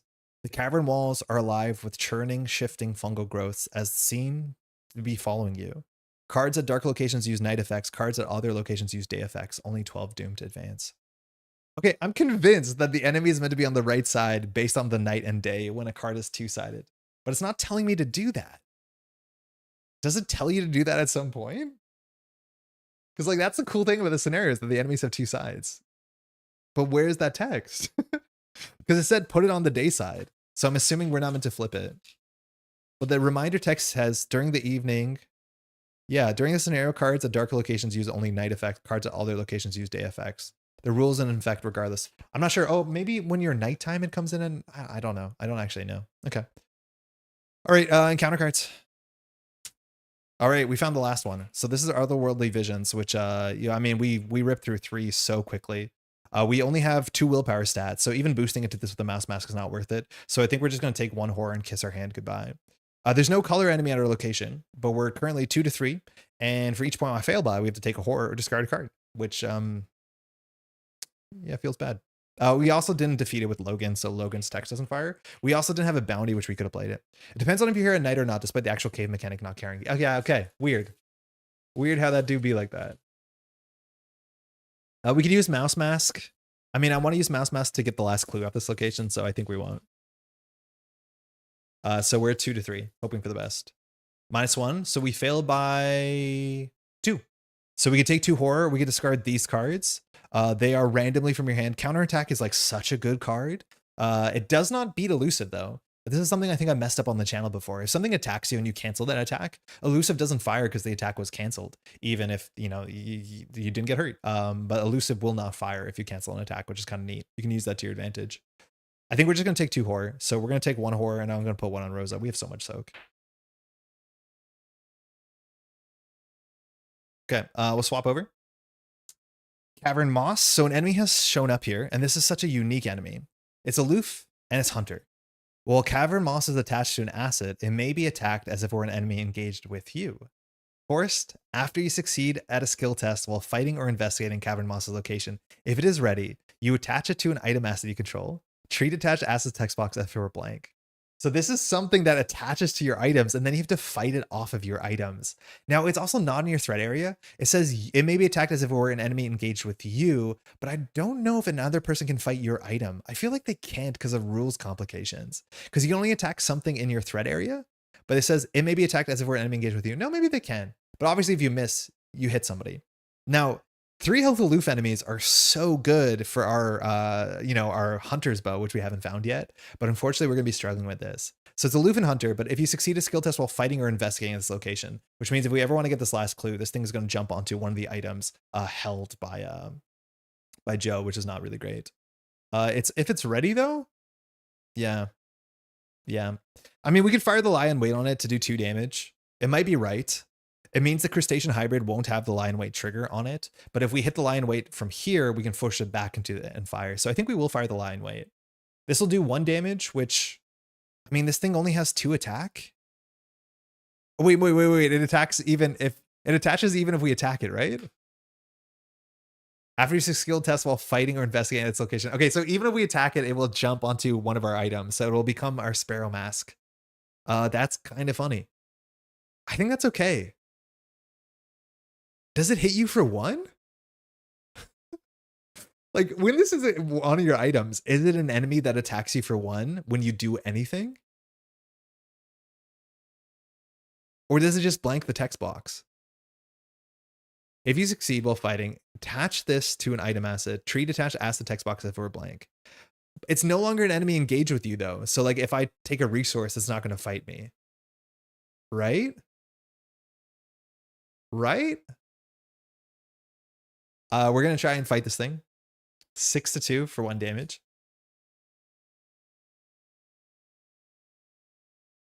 -3, we succeed. So we hit it for 1 damage, but it'll attach to our sparrow mask. I'm not sure if it is an enemy for the sake of it, like doing things to us. Regardless, we have Judith and we can just fight it. We don't have great numbers, but during the light, we'll have better numbers. But this means at least when we use our friend Joe to get out of here, we'll be in an okay spot. So weird, definitely weird. I'm not sure how that works because it's no longer in our threat area. And I think only enemies engage with you. Like, I don't think it's actually engaged with us anymore. So I don't think it can fight us. Yeah, because it's like a treachery now, right? Like it's a condition attached to this item. We may fight it, but I don't think it can fight us. It's like a really weird, it's a cool design. I like it a lot. All right, we'll start with Joe. The Overgrown Tunnels has a pretty reasonable 3 shroud. After we get a clue from it, the Black Amanita gives us 1 direct horror. I think it's direct. I don't think it's a huge difference, or does it just attack you? You take 1 direct horror. Okay, so regardless, we'll go for it. It's after you discover a clue. So if we fail, nothing bad happens besides shame. So we're gonna use our mouse mask. We're at 5, 6, 7, 8 to 3. Yeah, I think we're gonna do that. No matter what. Because we're at 5 with Marquez, 6 with the mouse, 7 with the mouse meth, 8 with the mag glass. So 8, 1. It still does count as an enemy location though, which is weird, but it matters for the purposes of things like distraction. Oh. Does it? But it won't attack us. That's good text. Oh, you love to see that. You forget there's a respite there. If you succeed, heal 1 horror. I mean, we'll take that for sure. Because we're just going to take a horror immediately. So we get the last clue. So there's a bunch of things that happen. We get the last clue for Joe. That means Joe draws a card. So we're up on 7 clues, which is good. We draw the Pearl Diary, which is really interesting in this scenario because it either gives us willpower or book. I think we've seen all 3 willpower treacheries that we were scared of. So I think there's more dark than night. Not if you draw a blight or power card, and that's the other issue. Is like those are 3 of the power cards for sure. There's a couple of blights, but we've drawn 3 of the cards that Pearl Diary cares about. Now we get the clue, we get the card. Black Amanita will hit us, which is why I healed the horror and just took the horror. Excuse me, I'm fighting with this. But on top of that, now we have to do the text on the act, which says we have to put a location into play, which means we get a mouse mask charge, and we can leave.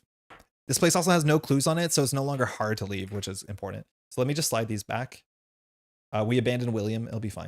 And we're going to put this into play here. So we have 2 more actions. I think we're going to enter, and we're probably going to get a clues from the cavern. We're still looking for the locations. So second action, we'll just enter here. This cavern becomes the weed-choked beach. 3 shroud, 2 clues. We get another mouse mask charge. After you fail skill test while attempting to evade at the choked beach, lose an action. When you would leave weed-choked beach, reveal a chaos token.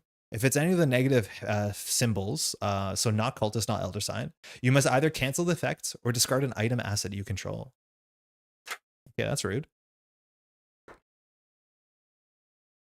Okay, so we could play another item asset. I think there's more of these like fungal moss things, cavern moss. So like a sacrificial item's not bad. This one is during the day, which is good because that means that means the Pearl Diary helps us getting clues. I think our goal here is just to get clues because if we can't find enough locations, we can't do anything. So I think we're just going to try and investigate. We're 6 to 3, which is pretty good. It doesn't play around the -4s. Actually, there's fewer -4s because this is not a cave. It's just coastal. So only the caves, the dark ones, the night ones have -4 on the tablet. So we're 6 to 3. +1. Okay, so just get a clue. So we're up on 8 clues. Okay, not too bad. That's Joe. So it's Miguel. Miguel has a free move. Miguel can put traps behind. Unfortunately, this trap won't fire, but we're going to have an issue with the crustacean hybrid. We can play elaborate distraction. It's really good because it touches 3 different enemies here, as much as I guess the hybrid's immune to this. So the additional cost to play elaborate distraction, spend an action. So it's 1 action instead of 2. For each enemy or location at each connecting, either evade it if it's not elite, and the crustacean hybrid is elite, or deal 1 damage to that enemy. Hold on, I hear a fire alarm. I think it's my downstairs neighbor. No, they just turned it off, so probably not that bad. We can ping a bunch of things for 1 damage, which the Amanita needs a bit more work for that to line up. It will also hit the cavern moss, I think, though, because it is an enemy at our location, I'm pretty sure. But that's not good enough. We're going to do a Judith attack, and I think we'd rather do the Judith attack at Weed Choke Beast, because Helen Peters gives us a bigger fight stat down here. So I think we're just going to spend our first action coming down to the Weed Choke Beach. Leaving this is a bit hard. We're going to do a free Judith action. We really need our bow. So we're going to go a free fight against the cavern moss. If we fail, we hit us, right? Does it have text on it? No, attach cavern moss item. So if we fail, we just fail. We don't actually hit ourselves. So it's not aloof when it's engaged with us. There's so many rules questions with this card. Can you fight it because it's aloof? I'm assuming it's not aloof. Your neighbor's lacking elaborate distraction. Okay, I think I'm just going to try and fight this. So our stat is 4 to 2 because it's during the day. Yeah, you just whiff, right? So this is a free action. Wait, does she have text? After you're on the enter location, wait, she has text. After you enter location, exhaust Helen Peters, deal 1 damage to her, choose the non-elite enemy or location automatically evaded. I mean, that's good text. So you could have used that to save 2 actions to like get the lichen corpse. So that actually is worth something for sure. We're going to try not to do any damage to her. All right, actionless 4 to 2. -3, we fail. Bummer. There's a lot of minus twos in there. We don't have much to do, so I think we're just going to continue to set up. So we have 2 more actions. I think we're going to draw for the bow. No, we have a guerrilla tactics. So last action, we'll just put a hunter's instinct, which will guarantee us to get some value in the scenario for sure. It comes in for 2 resources with 3 charges, which will grab us our good events from our discard pile. All right, now all the things in the environment move, and we're getting kind of a bad pile of things. Mind you, the lion weight is not ready at the time. So the crustacean hybrid comes in and this comes in. So we really need to get out of the weed choked beach, which means we need to get the last clue and move and not fail the test or the token pool. Upkeep. We draw a lion weight, which that's good. You can hit 2 lion weights to hit the crustacean hybrid twice a turn. That's really cute. And then we draw an overpower, which if we need a fight, we will fight. But unfortunately, our guns have gone. So it's just going to be using our fists. All right, Doom. The agenda doesn't have any text that really matters. Our 1 encounter card for Joe. We don't have a lot of time. Luminous Growth. Oh, this one's cool. This one makes enemies, I think, harder to fight and fight harder if they're here. Attach it to the nearest revealed dark location. Oh, okay. Not on our location without Luminous Growth. Attached location loses the dark trait, but enemies at attached location get +1 to fight and +1 damage. Test 3 agility. If you succeed, discard Luminous Growth, and has really great art. So the nearest dark location is the Overgrown Tunnels. So now the Overgrown Tunnels, it kind of feels a bit like Earthborn Rangers, is no longer dark. So the environment responds. I mean, not a bad encounter card for us. Second encounter card. Innervation. This is the one that you want to take damage. Unfortunately, we only may have taken 1 damage so far. But this says test 5 fight, reduces damage by each physical. If you fail, either take 2 damage or choose the card with the highest printed cost in your hand and discard it. For us, it would be the Elaborate Distraction, which I don't think I want to discard that. So luckily, we have +1 fight here with Helen. Mind you, Judith is ready. We can't charge Sparrow Mask because it's blank. So we're going to be doing 4 to 4. Yeah. Hope for the best. Really weird thing is what happens when you mind wipe it while it's on an item. Oh god, what does happen? Is your favorite encounter set? The Luminous Growth or the Innervation? It has to be the Luminous Growth. There's no way that you're stoked about Innervation. So we're at 0. -3, we fail. So I think we'll just take... I mean, we can get the Elaborate Distraction back with the Hunter's Instinct, but I think taking 2 damage here is fine. There's still 1 more of this in the bag, and we have so much health soak. I want to take it to the face before our allies. Helen for sure, but also Judith. Like, we're fine. We have some healing. Okay, that's us. Not too bad. So we just need to get her out of this weed-choked beach. So we're going to be starting with Joe. Joe is allowed to use the Mouse Mask here because it'll get 2 charges back in a second. So we'll use the Mouse Mask, which gives us +2 book. So we're at 5, 6, 7, 8 to 3, which is overkill, but we'll take it. You got around to playing Legacy of the Ancestors? No, not yet. I have it sleeved up. 8 to 3 for the last clue. -3, we succeed. So we get a clue, which means we can get a card. Oh, we put that on the wrong character. Excuse me. Need to double check that always. So this is for Joe. So Joe's on 9 clues. We draw Perception, which will definitely help us. We found the last, so we're going to go ahead and make a symmetrical board. So this goes into play, which charges Mouse Mask. Now, if we leave the Weed Choke Beach, we have to just get lucky. So second action, we're going to try and leave. So we have to pull a token. In terms of the bad tokens, there's 1, 2, 3, 4, 5, 6 out of 20. So 30% chance? Good. We're out. This will put us behind the enemies and we enter this cavern. Dry Burrow. Unfortunately, this is one of the doubles from the encounter set from, what's it called? From the cavern set. So during the day, we can fast move. During the night, after you end your turn here, you have to take a horror. And it is dark, so it will be the night. The open path seems safe enough. But are they? It's funny how these can show up in different other scenarios and you're like, what does dark mean? The answer is nothing until it really means something. So once we end your turn here, we have to take a direct horror. So that's not great. We do have some horror healing, but we just need to get these clues. So we're going to investigate again. We're at 5. We would have got another Mouse Mask charge, but we can't. So we're at 5, 6 to 2. That's good enough. Skull is -1, 2, 3, 4, 5, 6, 7. Skull is 4 as well. Jesus. Still get there though. And that's it. Swap. All right. It's Miguel time. Miguel is definitely going to drop the lion weight because we know it's going to hit the crustacean behind us. So we're going to spend 2 to put 2 lion weights in the row, which can work for us. So that's on that. That costs us 2. It's not an action. Second action, we're going to try and, or sorry, first action, we're going to try and leave the Weed Choke Beach. So we have to pull a token. Hoping not for an icon. No icon. We're out. Oh, we have to take a horror when we end our turn here. So I guess we'll just put that on Oh, that was here. We'll put it on Gideon. Who cares? And then on this side, we'll enter the dry burrows. We have still 2 actions. I mean, the rope trap is probably worth it sooner than later. The thing is, like, you want the rope trap on the other side of the lion weight, but if the crustacean enters there, lion weight hits it, it goes here, lion weight hits it. It's harder to hit it here, though, because of the luminous growth. This thing will have 4 fight, but I think we'll get there. There's not much else we want to do here. Like, we can maybe try and get a clue. We could fight. Let's just do a free fight.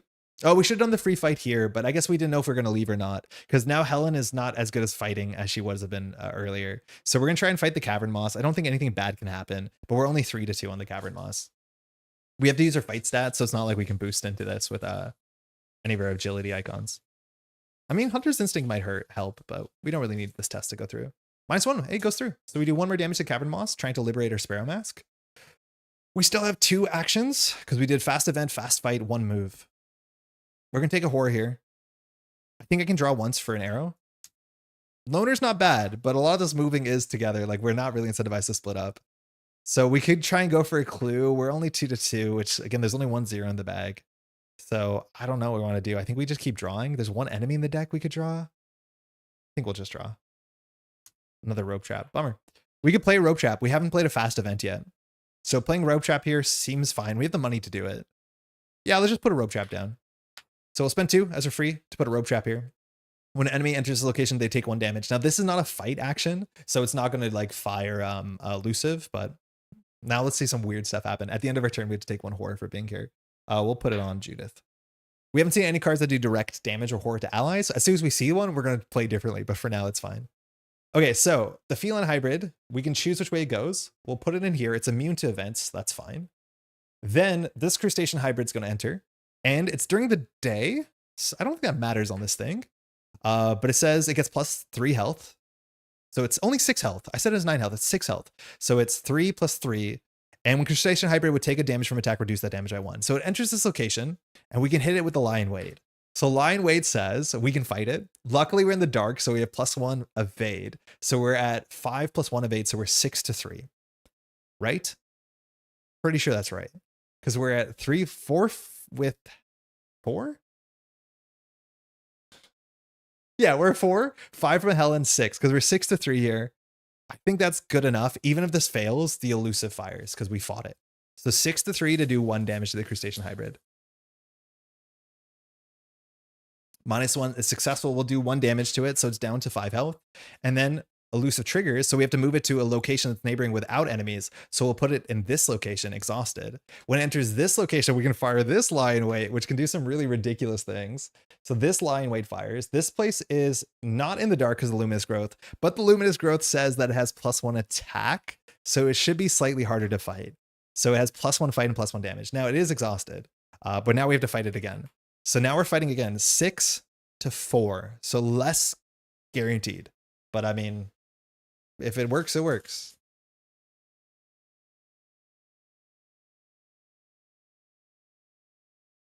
-3, it doesn't work. Okay, that's fine. Upkeep. Guerrilla tactics. Now we could use this to fight. It does do more damage if you fight, but you have to fight with your fist, which isn't always graceful. And we have another counterattack, which we're not too worried about getting attacked. This says cancel this attack. I think if the feline hybrid hits you, you can't counterattack it. I'm not sure if the counterattack targets the hybrid or if the counterattack targets the attack. Because feline hybrid's immune to card effects. I think it targets the hybrid. It's not always obvious. Because some things are the enemy, some things are other things. Like you're targeting the attack when you do vicious blow. This says the attack, not the enemy. So I don't know. We'll see if it comes up. Doom. We're at 5 of 12, so we have a lot of work to do, not a lot of time. We haven't found one of the clues. We draw Psychotropic Spores for a friend here. It is not a power or anything that would have drawn, but when we do draw, which we always draw, we have to take a horror. We have to discard this, and we can maybe pass the test. Trap Shenanigans are my favorite thing they've done in Arkham. Miguel's by far my favorite starter deck. Me too. Followed closely by Marie. But the traps allow you to do some really ridiculous stuff, especially alongside Elusive, which, you know, his pack comes with a fair bit of Elusive stuff. But it is some really cool stuff you can do, especially if you know the scenarios. I think the later part of the scenario that has, like, you know, the thing that shows up is really weak to, like, Trap because it is Elusive as well, I think. One other card for Miguel. All right, Cavern Moss. So the cool thing about the Cavern Moss is we can ping it for 1, and we're not attacking it, because it says after you succeed a skill test while fighting or investigating, but the rope trap doesn't care. So we're going to pull a token here and see if we fail 15% of the time. When an enemy enters the attached location, exhaust rope trap to deal 1 damage to that enemy. Now, Hunter's Instinct won't fire because we're not engaged with it. Even if it's on our stuff, I don't think we're engaged with it. So we're going to exhaust this to deal 1 damage to the Cavern Moss. I'm already out of red dice. Okay, 1 second.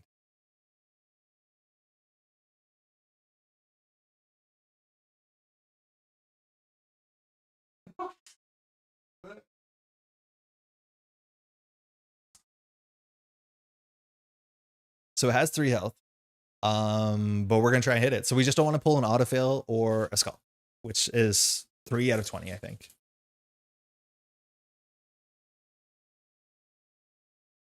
Imagine spending 2 experience on this card. Imagine. 15% of the time it just does 1 damage and leaves. I mean, like, okay. I really was sad that Parallel Pete didn't have more support, but then Miguel showed up. I think Parallel Pete is so absurdly strong. Unfortunately, there were some rulings where like Dynamite, the version of Dynamite that exists in Chapter 1, you can't return it with Pete because then you don't discard it, which is part of the cost. But I had so much fun. I think Pete's like guitar is just like such an absurdly strong card. That sucked. That was bad. Okay, so this turn is interesting. We're trying to keep away from the dog, from the cat. This thing is just going to get stun locked between these two, as long as this way is always closer to us, which it should be, because I think we're going to go here next. Yeah. Yeah, the guitar is absolutely just wild. Like, you do not miss, unfortunately, Duke, which is such a sad thing to say. If we investigate, this will attach itself to an item, which is not great. So we could just try and fight it. It is aloof, though. Yeah, it is aloof, though. This is exactly where, like, the Guerrilla Tactics text is going to catch you out. This Guerrilla Tactics says, you can fight as if you were engaged with that enemy. So it beats aloof. But the problem is that's only if it's at a neighboring location. So if we had Miguel's knapsack, we could play the Guerrilla Tactics as if we were at the Iridescent Passage and then beat aloof off of this thing. But we can't. This does not work well at your location as much as it is a testless action. This could attach. What is this thing attached to? It attaches to items? Because I don't think we have any items. Cavern Moss? It says, if you succeed a skill test while fighting or investigating, if it's ready, attach it to an item asset you control. So we don't have any item assets. Oh, I guess it could attach to the same Sparrow Mask. I mean, that's fine. You can engage and grab your rope trap back. I mean, imagine. We could. I mean, we need to get out of here because we're going to just take horror here every turn. So I think we just investigate and leave. I think we just put it on our magnifying glass, unfortunately. Because I think the mouse mask is better than mag glass in this scenario. So I think we're just going to put it on our mag glass. Okay, so I'm going to start with Joe because we can't end our turn here because every time we're ending our turn here, we take horror. So if we don't get the clue, it kind of means Joe has to go first. So for psychotropic spores, we have to just do a test, a good test. I think we're going to perception this. It only heals us 1 horror. If we play perception, it draws a card. Is this discarded before the card is successful? It says, if you succeed, discard this. Perception says, if the test is successful. Those are 2 different timings. But like, if we play a perception which draws a cards while we're trying to deal with psychotropic spores, do we take the horror? I don't know. I honestly don't know.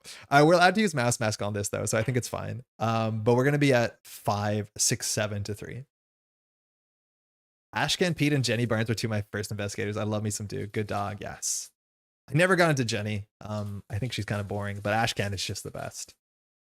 I played Ashcan in a draft recently and had such a good time. Because like he's good with draft cards because you can just discard cards for guaranteed value even if your cards are bad. Skull is -4. I think we're good. 1, 2, 3, 4, 5, 6, 7. Yeah. So we do discard this. We don't draw a card.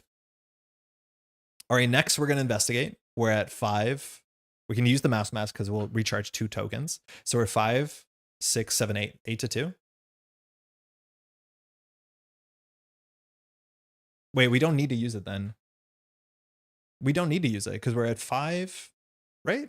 5, 6. It's 2 shroud. Yeah, we're 6 with the mag glass, so we don't need to use it, but we'll get it back anyways. I mean, if we fail, we'd rather keep it. 6 to 2. +1. So we succeed. So we get this, which puts us at 11 clues. We draw a card. We got Dorothy, which is good. Kind of a new magnifying glass. And the cavern mouse will attach to the mag glass, blanking it. Mouse mask will charge because the text says we have to put the next location, and we're going to choose to put it there for the sanctity of the board state. God, we've gone through so many. 1, 2, 3, 4, 5, 6, 7, 8. We've gone through 8 locations. We potentially just cannot win because we're too slow based off of the unfortunate order of things. We have one more action, which we want to leave dry burrows, which is fine. So we'll spend our action entering this cavern. Underground pools. Oh, this is one of them. Okay, this is good. This is one of the ones that we need. So we found one of them. Underground pools. 3 shroud, 2 clues. Action, investigators at this pools can spend 4 clues to remember you found a set of footprints. So we need to find the dog leash after this. After you fail a skill test while investigating the pools, take 1 horror. Okay, so we found one of them, and now we realize our clues actually do matter. So even if we just found it quickly, we'd have to find clues, right? To be fair, Dynamite 2 would do some work here. Would it? I don't think it would. The cat is immune to dynamite. This thing's immune to dynamite. It's fun that it cleans our objects, but that's kind of it, I think. Okay, we'll flip over to Miguel. We are not going to be good at clues, but we have to leave this location. This one's also dark, so we want to go somewhere light. Where we're at somewhere light, we fight better with Helen to kind of liberate our cavern mossed sparrow mask, which is good fun. Loner is not really useful in this scenario right now. It might be better later. But I don't know what we're doing this round. I really don't know what we're doing. I need to find the bow because the bow would just one-shot these things so easily with Judith. First, we'll enter here to get out of there. Second, we're going to use Judith to fight our own cavern moss. So we're just, I think 4-2. Oh, did we have those stuck up there? We're only 3-2. Okay, not great. Dynamite 2 is non-elite? No, it is. Dynamite 2 doesn't care about elite. The thing is, like, this can only take 1 damage, and this is immune to events. So they're just not good for any events in general. 3-2 for 1 damage. If this doesn't pass, I don't think we care that much. So I'm not going to boost into it. 0. Sick. We've knocked out the cavern moss. We can't play bounty because we don't have one, and Logan Hastings is only when you defeat. But we've unlocked our sparrow mask, which is pretty good. Unfortunately, it doesn't help us get clues. So we have 2 more actions because that was clickless. So we'll draw. I mean, that's fine. We'll just play it. So this is 2 resources down, but 5 resources for the future. I'm going to use purple dice. We usually use purple for Doom, but it's not Doom contextually. That's that. So enemy phase. Feline hybrid chases into dry burrow. This thing comes into here, and you know the dance. It's lion weight fires. So this lion weight's going to attack it. We're still in the dark, so we have +1 agility, which is good. So we're at 5 agility. Yeah, we're at base 4 + 5. 5. This gives us +1, so we're 6-2. Crustacean hybrid. So we're 6-3.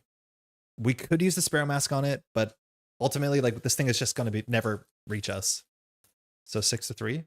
-4, we fail, but elusive still goes off, so we'll push it back there, and then we'll fight it again, which is 6-4 on this. Same old thing has a history of Doom. We're the corpse money. Never a reference. 6-4. Skull is -5 now. 1, 2, 3, 4, 5, 6, 7, 8. No, still -4. So nothing. So like we still dealt with it, but we didn't actually advance anything. Upkeep. Okay. Manual dexterity is not what we want. 1, 2, 3, 4, 5, 6, 7. Our 8th card is deduction. That's good. Now this is the good deduction. So we want to go somewhere with a lot of clues, but we've only seen one location that has more than 2 clues. So sorry, this is the better deduction. We're just going to empty it to get out of here. And we're just going to get out of here. Oh, we shouldn't have drawn. We should have done the underground pools text. Because I think it's investigators at your location. Yeah, so we should have spent an action just advancing the plot. Because drawing a card was like not particularly good. Okay, cards ready.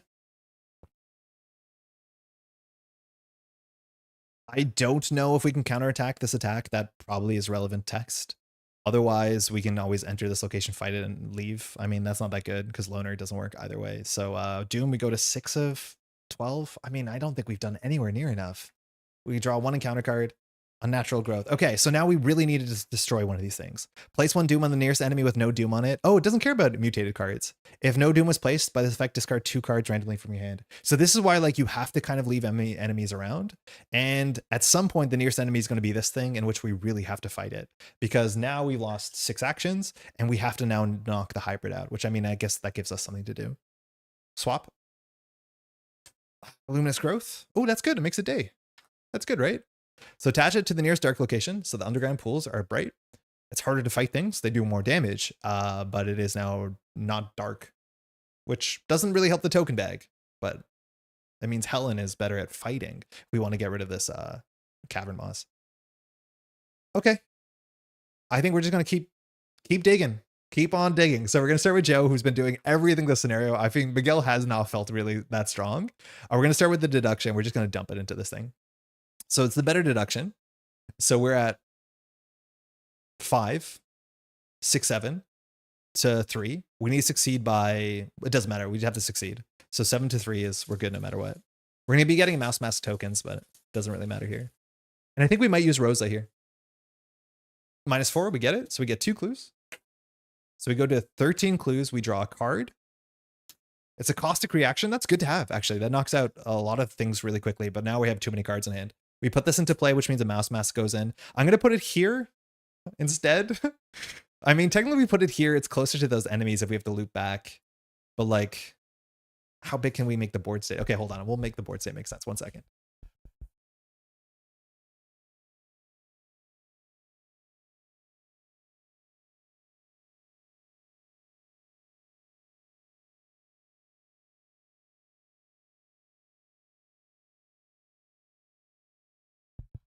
I mean, maybe we can make another row fit. But I think it does serve us well to put us closer to the enemies that might have Doom on them in a moment. So we will pull this back as much as we can. Yeah. Okay. So this is in play. That's good. Cool. It is technically dark. I feel like we already committed that lie in wait over yonder, so it might be good to head back towards the things be hunting. Yeah, exactly. I want to go closer towards it because we could probably use those in the future. So I don't want to go further away. Okay, that was 1, 2. I think we're gonna have Miguel do the text on this. So I think we're just gonna move in for our last action. No, that wasn't 1, 2. That was 1. 1 was just get clues. 2 will enter this cavern. It's another open cave. Bummer. We've seen one of these before. Oh, hold on. Okay. I'll commit to moving here, but we were meant to do Dr. Rosa's text. So actually, no, we won't. I'm just going to shuffle this because I think we want to do Rosa's text before we enter this because it could matter. This says after you discover the last clue at your location. Yeah, I don't know how to fix this. This is after you discover the last clue at your location, and the text on the act is after the last clue is discovered from your location. So those are the same priority. So I'm going to do Rosa first. They could matter. So we're going to go read whatever that symbol is. I think it's theta. Maybe it's phi. We are in Canada. We don't have like, I feel like a lot of people know these symbols because of sororities. We don't have sororities here. So this is Rosa.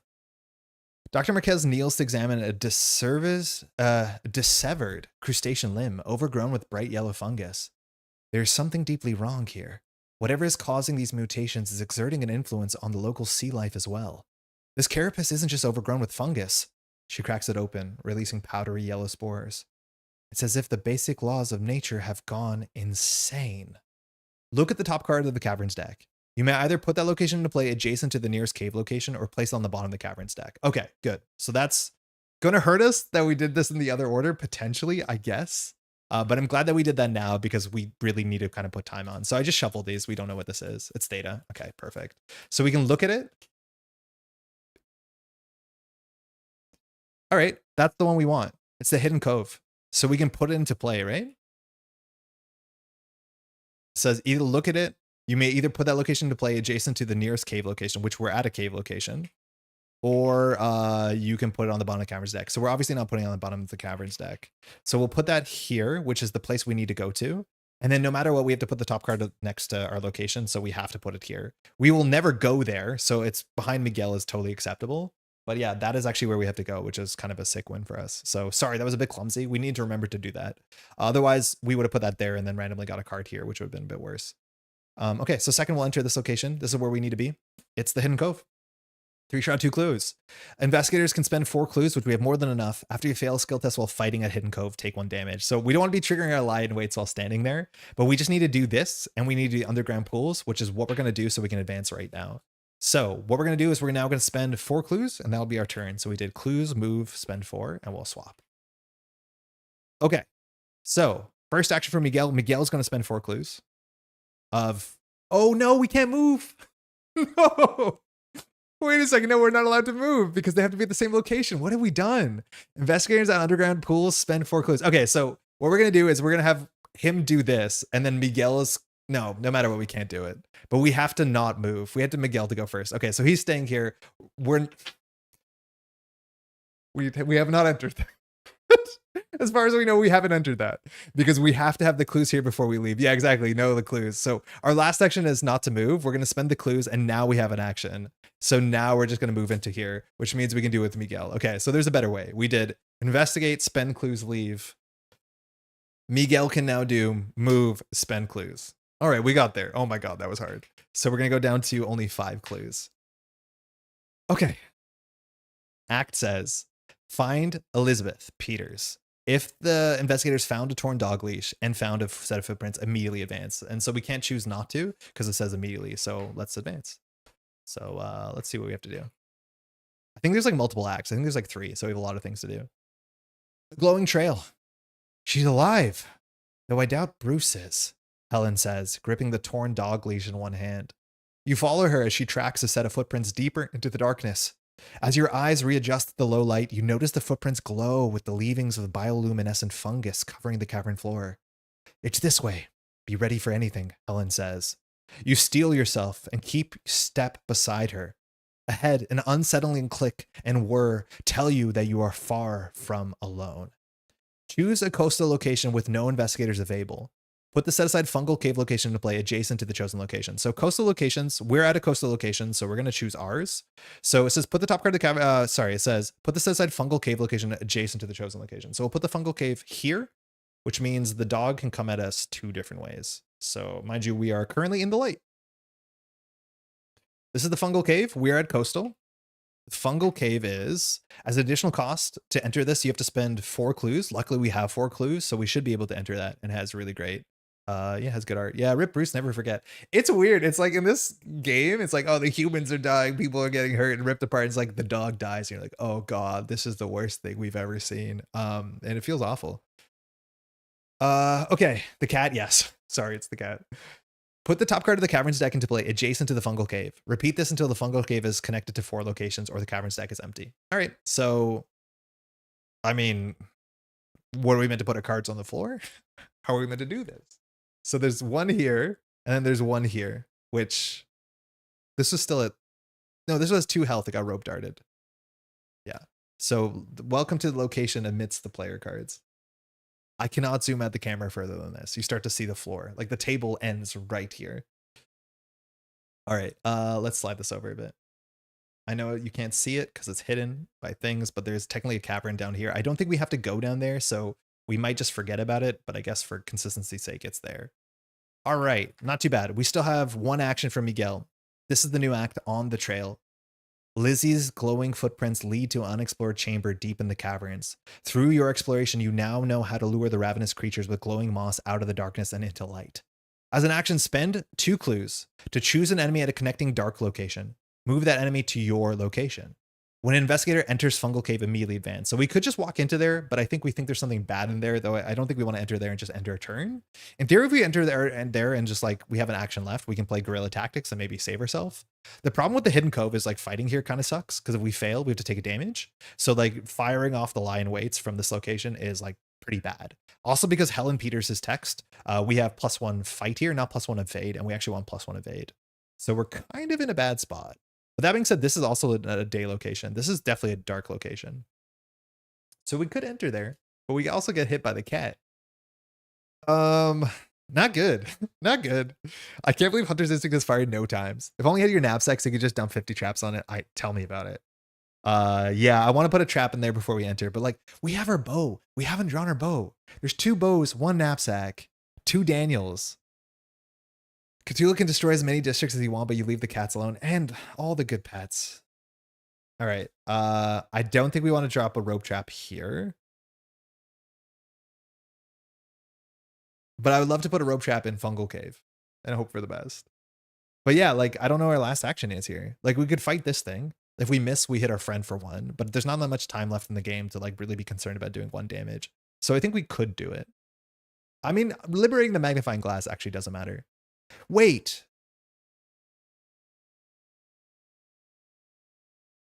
That should be there. That should be there. He drew this. This is place one doom on the nearest enemy with no doom. No, that's the Cavern Moss. The Cavern Moss is doomed. The Cavern Moss is still an enemy, right? Do you succeed a skill test while fighting? Attach Cavern Moss to an item as you controlled. Yeah, so that is our doomed magnifying glass, which means we can just play the Pearl Diary and defeat it. No, our hands are not full. We can't. I mean, eventually we will. Yeah, the moss is slightly more evil. I mean, sick. I'm into that. That's cool. I'm cool with that. Okay. It's funny too that you can like imagine you had the knapsack, you throw the rope trap in front of you, you walk in and you hurt your own like magnifying glass in a way that makes sense. We're gonna use Judith to attack the magnifying glass. So we have +1 fight stat because we're in the day. We should swap over. So we are at 4-2, which is not great. I think we can do an overpower into this. We're gonna be over hand size. I mean, it's fine. Other option is to do guerrilla tactics, but I think that's going to be a bit more impactful. So we'll commit this overpower, which means we draw, actually. That's old Arkham talking. But the new overpowers say that the performing investigator draws a card, which means it'll be Miguel. Original from chapter 1 says the player who commits it draws a card. So that actually is kind of better. So for actionless, we're going to attack this thing. We're at 6-2. We're at 3, 4, 5, 6. 6-2. Where's the bag? Joe, what's up? Did you play new Ashes yet? Sick. Elder Sign, so we can grab a trick or trap. Don't mind me. And we draw a card. Oh, don't mind me. We do 1 damage to the Cavern Moss. Okay, we have 1 more action left. We have a scrape by, which means we can do whatever we want and not care. We're immortal. Does this thing say the nearest with no? Oh, not you. Does it say the nearest with no doom on it? On the nearest enemy with no doom on. Okay, so we can't just like keep the Cavern Moss around forever. That means we probably should have kept the Cavern Moss on Sparrow Mask because like Cavern Moss is a really nice way to dodge this thing. All right, we can fight again. 1, 2, 3, 4, 5, 6, 7, 8, 9. So we have too many cards. So we might as well just throw guerrilla tactics because we can grab it back. So we're going to attack for our last action using guerrilla tactics. So we're attacking at 4, 5, 6-2. If we fail, we take damage. Rope trap hype. We might drop it on our location. Maybe. But I think we want to push enemies this way to that sort of like... Did anyone play the Evil Genius games back in the day? Evil Genius was... They made a second one, but I don't think it was as convincing.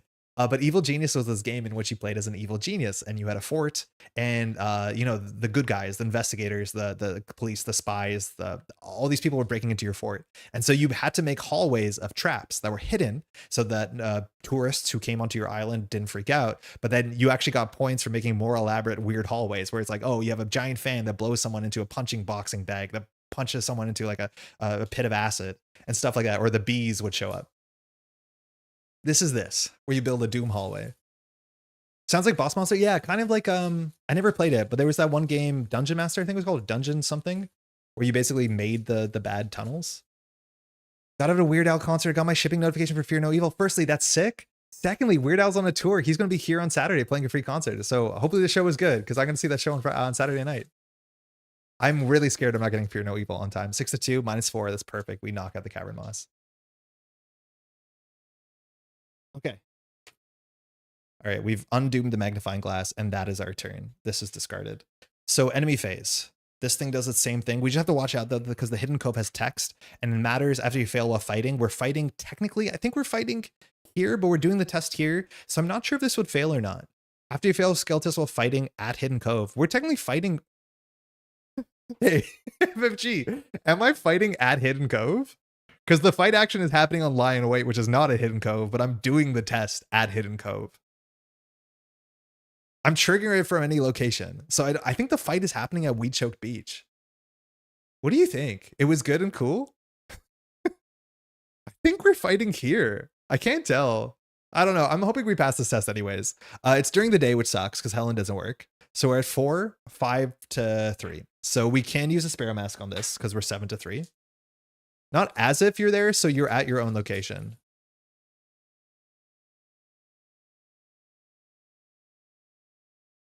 It doesn't say as if.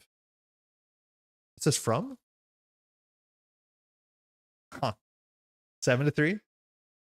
-1. So we'll exhaust the lion weight to do 1 damage. Elusive will fire. It'll go back here. We could choose not to fire this lion weight because this one's less guaranteed to pass. But we do have a scrape by, which means if you fail a skill test, I think we can just brute force through that. So we'll do this one as well. We can't exhaust or discard them to do 2 damage because this thing doesn't take 2 damage, the crustacean. So this one here, it gets +1 fight because it's in the light of the luminous growth. So it's 4. We are at 4. So we're 4 to 5. We're 4 to 5, which is not great. Or 5 to 4. You don't take the damage. The as if you were there clause would cause the subject to be the location effect. You don't take the damage. I don't take the damage. The as if you were there clause would cause the subject to be the location. Okay, so it's happening here. Thank you. So that means I'm not scared if we fail. Thank you. You've given me confidence. 5 to 4. Elder Sign. We do a damage. There's no triggers or traps in our discard pile. Just kidding. No, it's trick or trap. This is a tactic. This is a fortune. This is a fortune. So no text. We're going to make the feline hybrid go the long way around because we're probably going to dive into the fungal cave in a moment. Okay, upkeep. The scenario is getting way more interesting. The beginning was boring, but now it's kind of cool. So upkeep, we draw. That's not good. This thing we normally one-shot when we have our arrow. It's Hunter Retaliate. It's 3 health. It engages us, so we can do Hunter's Instinct. So we could have done the rope trap. So we can exhaust this to go grab an event. We have a scrape by. We don't need the emergency cash, so I guess we'll get the guerrilla tactics. This one we actually have to naturally do 3 damage to, which is a bit tricky.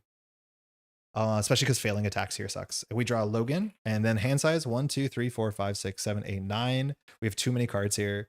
Yeah, playing the rope trap was probably correct in hindsight. He keeps not playing traps and gets punished for it. Feels bad. Loner could do something. Loner could do something. I think the second Hunter's Instinct has good icons, though. It's Fight Wild and Evade Wild, which is really good. I think the second rope trap is probably not it. Okay. Weird. Weird. All right. Doom. We're at 7 of 12, so like we don't have a lot of time. Joe draws the first card. Desiccation. Okay, this one's bad. It's cool that you can use this to charge the Sparrow Mask, but this just says for the whole turn, if anybody plays a card, they take a damage for each card played. So it's an additional cost. I'll just put that here to try and remember it. Then we draw Reclaimed by Nature, and we're on the day side. So let's see how bad this can be. So test 3 fight. We're at 4 fight because Helen is in the day. If you fail, you must either take 2 damage, which will give us a Sparrow Mask charge, or the nearest enemy attacks you, which would be the Blood Drinker, which hits us for 1 and 1 and doesn't heal because it's full health. Okay. Just cheat. It makes everything easier. Rules don't matter if you just don't fail. Yeah. So much punish for not playing the rope trap. I mean, it was 1 damage. I don't think it actually matters because it exhausts, right? Like the rope trap doesn't hit multiple things. It says when an enemy enters attached location, exhaust, deal 1 damage. I mean, it was a damage. It's fine. It's fine. I'm not gonna feel bad about it. We did mess it up in the top corner for sure. So test 3 fight. We're 4 to 3. If we fail, take 2 damage. Miguel has a fair bit of health left. Or we take 1 and 1, which might be better. I mean, I don't think I'm gonna boost into this. 2 damage doesn't really matter. It charges our mask. 4 to 3. We could boost with the overpower if we had an overpower. +1. I mean, not even close. All right. So it's us. We have 5 clues, so we can enter the fungal cave. It's for you to enter fungal cave. Investigators are your location, so either of us can enter first. We have free damage with counterattack. So if we want to make an attack, like a tempo attack, this thing can hit us for 1. I mean, that's okay. It's not elite, so we can elaborate, distract it, which I don't think this does attacks of opportunity. Maybe it does. It does not, which is cool. Yeah, this is where I put my overpower energy for sure. Okay. Guerrilla Tactics does 2 damage, and then if we move, we could cancel the what's it called? So I think we Guerrilla Tactics the Blood Drinker, and then when we move, while we're here, fire the counterattack to cancel it. So let's start there. So we're gonna spend 1 resource off same old thing, and we're gonna play Guerrilla Tactics. So we're fighting. You get +2 skill value, so we're at 4 because of Peter. We're 6, so we're 6 to 2, which is perfect. If you succeed, this does 1 damage to that enemy on top of its additional normal 1 damage. So 6 to 2 for the Blood Drinker. Oh, we take 1 damage because we played an event because of desiccation. So we'll just take it on Judith, which Sparrow Mask doesn't care if it's direct or not. So Sparrow Mask gets a charge. It says after you take damage, which is you or any of your cards. Yeah. So 6 to 2. -3. So we'll do 2 damage to the Blood Drinker. Then we'll just move. I mean, we're playing a lot of events here and getting hurt for it, but I think it's probably worth it. So when we move, this thing hits us first. This is after it attacks, heal 1 damage from it on the Blood Drinker. But instead, our friend here, Joe Diamond, is going to play one of these amazing counterattacks. So cost 1. So Joe spends 1. He plays an event though, so he does take a damage from desiccation, which he can take it to his face, no problem. So he'll go down to 5 health, and it does 1 damage to the Blood Drinker, which knocks it out. He knocked it out technically, so Logan fires, right? Because he killed it. He did it. Logan did it. I believed in you, Logan. So he gets that resource back. 6, so he's back up on 8 resources. Yeah. Okay, so now we're in here. We have to spend our 4 clues from our friend. And let's flip this over, which causes us to advance. Fungal Cave, we finally found experience. This is the wrong side. So Fungal Cave comes in with 4 shroud, 4 clues. After you discover 1 or more clues from this, heal 1 damage. Group limit once per round. I mean, that's good text. At the end of the round, each enemy at the Fungal Cave heals 2 damage. Gulp. That's probably not good. And it is, of course, a lair, and it's dark. So we have to advance. So the act says as soon as you enter this, you have to advance. Now, luckily we had all the clues, so it was going to take us more time to find clues and come find this back. So there's some nice, like, it's not full random from the deck, because if you find it later, you'll be prepared to find it, which that's kind of cool. I like that. The Lobstrosity. Is it this campaign, or there's another campaign in which like there's so many pop culture references or like goofy names that feel like they undermine the fear? Like, I don't know if I should be scared of the word Lobstrosity, but it's kind of funnier. Helen! Elizabeth's shrill, desperate cry cuts through the silence. A young woman with a round face and torn clothes hobbles out of the darkness to embrace her sister.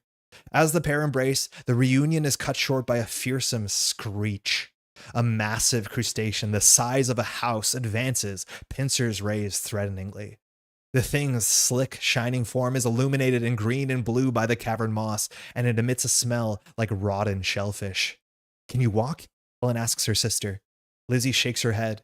As the massive creature comes closer, you tell the pair to run. Helen looks torn for a moment, then nods and thanks before carrying her sister away. Spawn the set-aside Limulus hybrid at the Fungal Cave. Remove Helen Peters from the game, and if Theo Peters is under the control of any investigator, go ahead to read Theta summation sign, which we don't have that. So Helen Peters leaves, which sucks. She had all this like horror and damage that we weren't using. She's gone. She's brought her sister back, so that's probably going to lock in some amount of good ending. But we have to go get the Limulus hybrid. I'm just gonna, yeah, I guess I grab it. So we heard about a thing the size of a shed, and I think we found it. So I will advance this first because I think the back of this text will make more sense. Oh, actually, no, it doesn't.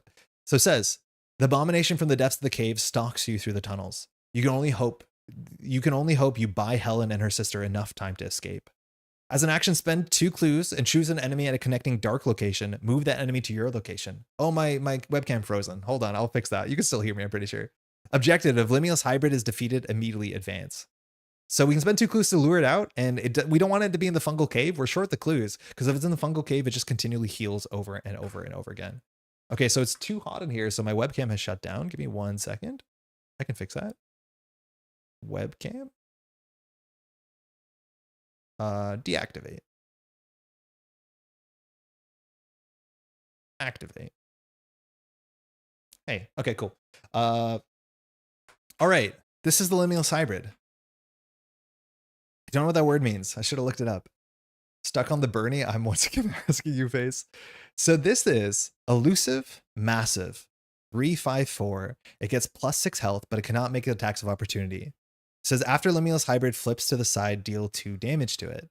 And this is where, like, did the act say which side it should be on? Because I'm pretty sure enemies should always be on the side based off the day, but I don't know where the text is where it tells you that. So this says, put the Limulus hybrid in the Fungal Cave. Right, like, where's that rules text? I know there's rules text that tells you if an enemy enters play, it should be on the day or night side based off its location. Because I'm convinced we shouldn't be seeing this side. I think we should be seeing this side. The agenda had it, I think. Okay, I'll double check it. So this is Hunter, Massive Retaliate. It gets plus 6 health, so it's 4, 11, 3. And after you successfully attack this with a melee card, take 1 damage. Luckily, we have no melee cards. All we have is 2 firearms, which are in the discard pile, and 2 hunting bows, which we haven't shown up yet. Traps are not melee, so we need to hit this thing with traps. It is big, and for that, we have the boss tracker. So this is going to track its dark side, so it's on this side, but it has 11 health to do. That tracker is going to be covered on the top of the screen. I think that's acceptable. I'll probably slide it over so it takes up less of the screen. But the thing is, like, the act says cards at dark locations use night effects. Cards at all the locations use day effects. No, where does it say it should be on the dark side? So I think the crustacean should be on the dark side. I thought there was like a clear text that says like the hybrid should be in the dark when it's in the dark. Because the whole idea is you need to bring it out of the dark because it doesn't have retaliate in the light and it doesn't heal in the light. But I don't know where that text is because I think we're doing the crustacean hybrid wrong. Maybe check the campaign rule guide. Yeah, maybe. Maybe we missed that. So this should be page 21, I think.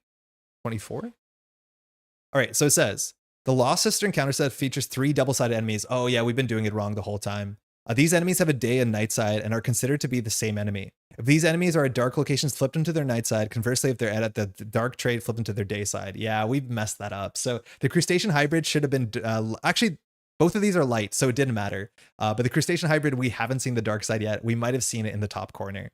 But this thing should be on the dark side here, which means it's massive, it's hunter, and it's retaliate. So scarier stats. Once it flips over, which in theory we shouldn't have seen the other side yet, so we're going to forget what we know what it is. But most importantly, where it is right now at the fungal cave, it heals 2 at the end of every turn, which means it cannot be in here. Which means we have to find, oh, sorry, the full side of the fungal cave. We have to find 2 clues to drag it out, and we'll probably drag it to the hidden cove. The problem is if you fight the hidden cove, it's really not good. I think we want to drag it to the beaches to hit the light at lie in wait, because I think the other side of this might be elusive, but maybe not. But I think throwing it into these is like really quite good. You can drag it around. Okay. I think that's mostly it. So that was 2 actions. Yeah, no, 1 action, because it was a free event and a move. So we still have 2 actions and Judith. Okay, back on track, I'm pretty sure. So this is the Limulus hybrid. These all should be ready, mind you. But yeah, these are 2 day locations. So the back of the crustacean hybrid probably won't matter for a bit. Okay, so this is on our location. It's massive, it's hunter, and it's retaliate. Limulus hybrid night. Okay, the one thing I wanted to do is in studio mode, just slide this over slightly. It might be a bit nicer here, but we'll just slide this to this section where we definitely won't have anything going on. Yeah, that's probably a lot better. I like the spooky crab, but you just run into this house and try to murder him after a dog ran into his house and he ate it. He didn't do anything wrong. I mean, yeah. I mean, that's actually true. Lizzie got lost. And now we're just killing the local fauna for no reason. And I want to be very clear, killing the fauna for no reason is our goal. There is no other objective. I guess we could resign, but if a hybrid is defeated, advance. I think Lizzie lives. I think Lizzie's out, but like we're kind of, I don't know why we're fighting this thing. It's done nothing wrong. Okay. That being said, what are we doing now? We probably want to evade this thing. You can't drag massive enemies with you, so we're going to need some clues and then drag it out with Joe. I think Joe also wants to empty this. We have 1 more good deduction. This thing heals you when you get a clue off of it, which is really good, and has victory 1. So we do want to get in there, which I mean, it means for sure we're going to try and evade with Miguel. The problem is like there's no trap here that makes sense because this won't enter the location. So with Miguel, we're going to try and evade it. It's dark, but I was just going to check. We lost Helen, so we're just flat 4 to 3, which is not good. I guess we'll manual dexterity this to make it 5-6, and with a Sparrow Mask 6 to 3 is okay. 6 to 3 is okay. Whatever, we'll make it 8 to 3. Draws a card. 8 to 3 is overkill, but like if we want to play around the -4s, we have to. Actually, 1, 2, 3, 4, 5, 6, 7, 8, 9, 10. Whoa, no, there's a -5 in the bag, so this is not overkill. This is kill. -4, we succeed. It's evaded. Again, melee cards are bad. We draw a card, it'll be the bow. It's not, it's glassing. Oh, that's good. The problem with glassing is like it won't enter this location, but that does get clues from a high shroud. We could try and go into this location, see what it is, because we want to drag this out for sure. Because again, it heals 2, so there's no point fighting it if we're just going to leave it in here. Hunter's Instinct, mind you, this is the rules that comes up a fair bit. Massive enemies don't engage you. So this doesn't fire. Massive enemies have weird engagement clauses. So you can't fire Hunter's Instinct off a massive enemy. I don't think it did fire once this turn though, but it was last turn we drew it. So it should be ready. But yeah, Hunter's Instinct is a bit weird. So that means I think that was 2 actions. Third action, we'll enter this cavern and see what it's like. Rocky Shoreline. This is one from the set. Free Shroud, 2 clues. After you reveal Shoreline, spawn a set-aside crustacean hybrid at this location in the light side fade. Are you kidding me? I didn't know there was a location that just spawns another of these giant things. I mean, okay. So we have no more actions left over because we did move. So we have a crustacean on us. At least it's elusive. But another one of these is here. It's elusive, so we can fire it into the line weight chains. It is daylight for whatever that's worth. But yeah, we have another crustacean hybrid. Okay, 6 health. Yep, elusive hunter. It gets +3 health, and it cannot take more than 1 damage. I was hoping you would get that. I forgot that this was the thing. I know you set aside 2 of them. I was like, I don't know what the next one comes in from. So that's there. It's gonna hit us. That's fine. It charges the Sparrow Mask. Hunter's Instinct should fire though, because this is engaged with us. So we can use this to search. That means traps are now kind of not super useful, but we can go grab a trap. We've already played a fast event this turn, so the only thing we do is like play a fast, like a proper fast event. I think rope trap is probably going to be the best here. Okay, and then we could play a glassing here. I mean, I think that's fine. So we'll spend 2 resources off the same old thing and actually play this here. So unfortunately, if something enters our location, it'll fire, but I think we want to try and drag this thing into that location. So that's a pretty good Miguel turn, I think. All right, it is our turn. We need to get 2 clues because again, the text on the act says spend 2 clues to drag it. This thing won't enter dark locations, but we need it out of this location for a couple of reasons. And if it's in the light, and luckily every location besides the location north are light locations. And we also can like hit it into these traps and do the trap chain, which would be pretty cool. The rope trap has been discarded twice and brought back 3 times. Yep. And I'm hoping we play it. It doesn't even have the best icons. Like in theory, Guerrilla Tactics has way better icons. It also hits for 2. Yeah, I'm actually taking it. We already have a rope trap. Guerrilla Tactics is always good. Okay, so I don't care about these clues. We definitely want to get some of these clues. So we'll enter this place. It's the Fungal Cave. It has a big shroud. We have a loaded... I keep doing that. We have a loaded mouse mask, and we're probably not going to get any more charges on it. Luckily, we've seen all the bad stuff. We've seen all the bad willpower tests, I think. Caustic Reaction is good if we only have clues. Unfortunately, we're going to be spending most of our clues. But I think we're still going to try and investigate here. We are at 5, 6, 7, 8 to 4. So we could fail on a skull, but we're 8 to 4 with our magnifying glass. Perception, we probably just spend instead of the mouse mask, actually. So we'll do 5, 6, 7, 8. I'm not going to play around. There's 2 skulls. Do we play around 2 skulls? I don't think we do. Again, we're at 5 with Rosa. Mind you, we can spend 2 actions to talk to Gideon. That might matter. So 5, 6, 7, 8 to 4. Hope for the best.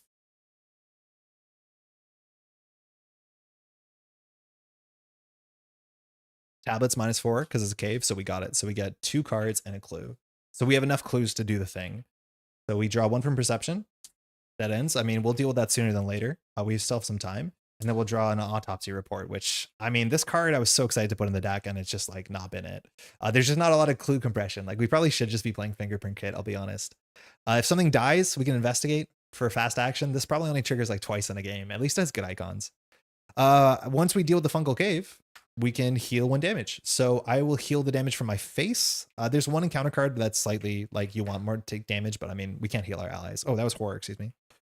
Damage -1. Okay. That was 1, 2. The action is an action, right? It's not fast. Yeah. So I don't think we want to evade this thing. So we'll just end our turn in here. And that's that. This thing's going to strike Miguel. I don't think we're going to play counterattack because if we play counterattack, it doesn't fire its elusive thing. And I think we wanted to fire the elusive thing. God, having all of these in the same row is so bad. But I don't think we want to fire the elusive. Because if you cancel the attack, elusive doesn't fire is something I've learned somewhat recently. So let's just go into the enemy phase and see what happens. So we'll have the dog come down, I think. That's like less problematic for us potentially. This thing will wake up. That's fine. Technically, that doesn't happen yet. This thing will hit us. So it's a crustacean hybrid. It hits for 1 and 1. We can just take it. Oh, we could have attacked it with Judith, actually. Wait, do we had a Judith? Yeah, hold on. We had an action. We should just use Judith. Because Judith, even if we fail, there's nothing bad. So we can just hit this with Judith anyways. So we're going to do a test on this. Yeah, sorry. We don't have to take this hit. Because Judith was ready. Because we didn't use Judith. Right? Yeah, we didn't. So we can just use Judith. Because even if we failed, Elusive will run away. So we're attacking at 3-3. Skulls -5. So we fail. But this Crustacean hybrid runs out here. Now we can choose to fire the lie in wait on this, but the lie in wait is better probably to use on that one, so we can push it even further back, so we won't fire this one. But this one will fire. So this one will move into the enemy phase, and it will hit this one lie in wait, which will trigger right now. So we're now evading it. We have currently only 4 evade. We have no Sparrow Mask, so we're 5-3.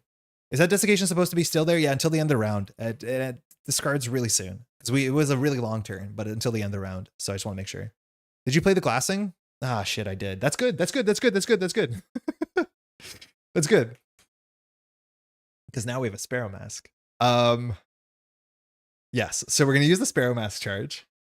So we're at 4, 5, 6, 7. We're 7-3. Yeah. -3. So it's exhausted. We can't discard it to do 2 damage. I mean, we can, I think, but it can't take 2 damage. So we'll send it back here. We'll do the same thing, except now we have worse numbers because in the Luminous Growth area, it's fighting harder. So here it has 4 attack, and we only have 5 evade. We could boost into this with the Guerrilla Tactics. I mean, doing 1 damage to this is not super important, so I don't think we will. There's no bad token. If there's a bad token, we'd consider it. But we're +1, 5-4. Skulls -5. Glad we didn't boost. Okay, end of the phase. Now we can discard the desiccation, card and credit. Yeah, I always forget desiccation because there's no good place for us to put it. I mean, Miguel's knapsack is, I think, a bit too little too late. We draw steady-handed. I mean, also maybe a bit too little too late. Like, we only have like, what is it, 3, 4 more turns. So the healing off of this is probably not worth the install. 1, 2, 3, 4, 5, 6, 7, 8, 9. 1, 2, 3, 4, 5, 6, 7, 8, 9. Yeah, 1 too many cards. We'll get rid of the thing with the worst icons, which is Logan. I mean, technically it'd be emergency cash. Yeah, it's probably e-cash, actually. Our money is, like, we have Logan for our money. We just play dead ends before the scenario is over. And we have to watch out because if we don't play our dead ends, I think the scenario says after Luminous Hybrids defeat immediately advance. So if it dies and dead ends is in our hand, we just have to deal with that. Like, we can't spend an action to play it. Last scenario, we drew this on our last turn on the upkeep where we couldn't, like, resign first. And that's just a heartbreak for sure. Okay, everything readies.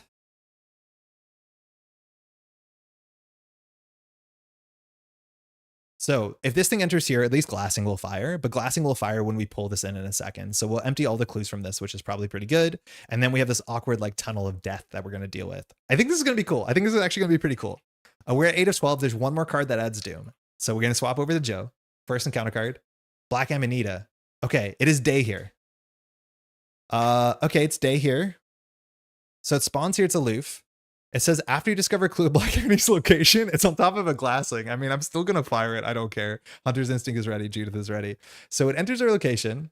It is day because this thing is just coastal. It's not dark. So I'm going to fire glassing. We will discard this and probably put a rope trap down so that the Luminous Hybrid, when it enters, it can get hit. Not Luminous, Limulus, excuse me. So we're now evading or like investigating. This thing is 3 Shroud. Yeah, 3 Shroud. We're at 4-5. So we're 5-3. I want to pass this. So I think I'm going to commit this Hunter's Instinct to make it 7-3. Skull is an issue. -3, we succeed. We'll discard glassing to get 2 clues. So we get clue 2 on Miguel. Going to 2 clues, which is good. We split the clues. That's nice. Unfortunately, the Black Amanita hits us. So Black Amanita says take 1 direct horror. So we'll take 1 direct horror with Miguel, which means we charge our Sparrow Mask, which is not too bad. Okay, cool. That was Joe's card. Yes. Oh, it's going to be scary to fight in here. So this is the Luminous Growth. So it's already day. So it's not going to actually change like any of the behavior of these, again, Earthborn Rangers-esque things. But attach it to his location. Oh, no, attach to the nearest dark location. Oh, okay. So I guess attaches to the Fungal Cave. Wait, that solves all our issues. No, not necessarily, because we need to move this thing out of here. But wait, does that mess us up? So attach to the nearest dark location without this. It loses the dark. Each enemy gets +1 fight and +1 evade. So it's technically now light, which means the Limulus hybrid flips over. Test 3 agility to get rid of this. The Limulus hybrid here is now the day hybrid, which I think has different text. Yeah, 3 fight, 4 evade. It's harder to evade. It still has +6 health, but now after it flips to this side, deal 2 damage to it. So we just got to do 2 damage to the boss, which is great. So free 2 damage. It hits now for horror, and it looks way cuter on this side. So 493, but I think I need to change that. So boss name Limulus hybrid, and it's now 349 because they swap. Yeah, okay. Okay, now I just need to check because the text on the act says choose an enemy at a connecting dark location. That is such a pain. You can't pull it out of the light location, which means somebody needs to go into this location. I connected the wrong card. Somebody needs to enter this location and turn the dark off. Like someone needs to turn the lights off in here because otherwise we can't drag it out. And the reason why we need to drag it out is the fungal cave heals 2 at the end of every round. Like that was the way that we could drag it out, and we can't drag it out. Oh, okay, wait, no, we're fine because it's elusive. So if someone enters that location and just hits it, it will end up in the rocky shorelines, which we can put a rope trap. So as long as we punch it, it will leave this location. So it's actually not an issue, and it doesn't have alert or anything. So we just have to enter the location and hit it. So no, this should be fine. On that note, this is going to be cool. So our first action, we're going to start with Miguel, and Miguel is going to spend the same old thing. In theory, you could spend 1 and 1 and keep the same old thing, but it's not an item, so nothing can attach to it. And we will put the rope trap here. So the rope trap's on the location, so when this thing enters, it will take some damage. Yeah, it's finally rope trap time. It's a rope trap in time. Also, you could do the thing where you just like turn the lights off and then hit it out. Like, because every time it flips, it takes 2 damage. So this test kind of is like 2 damage.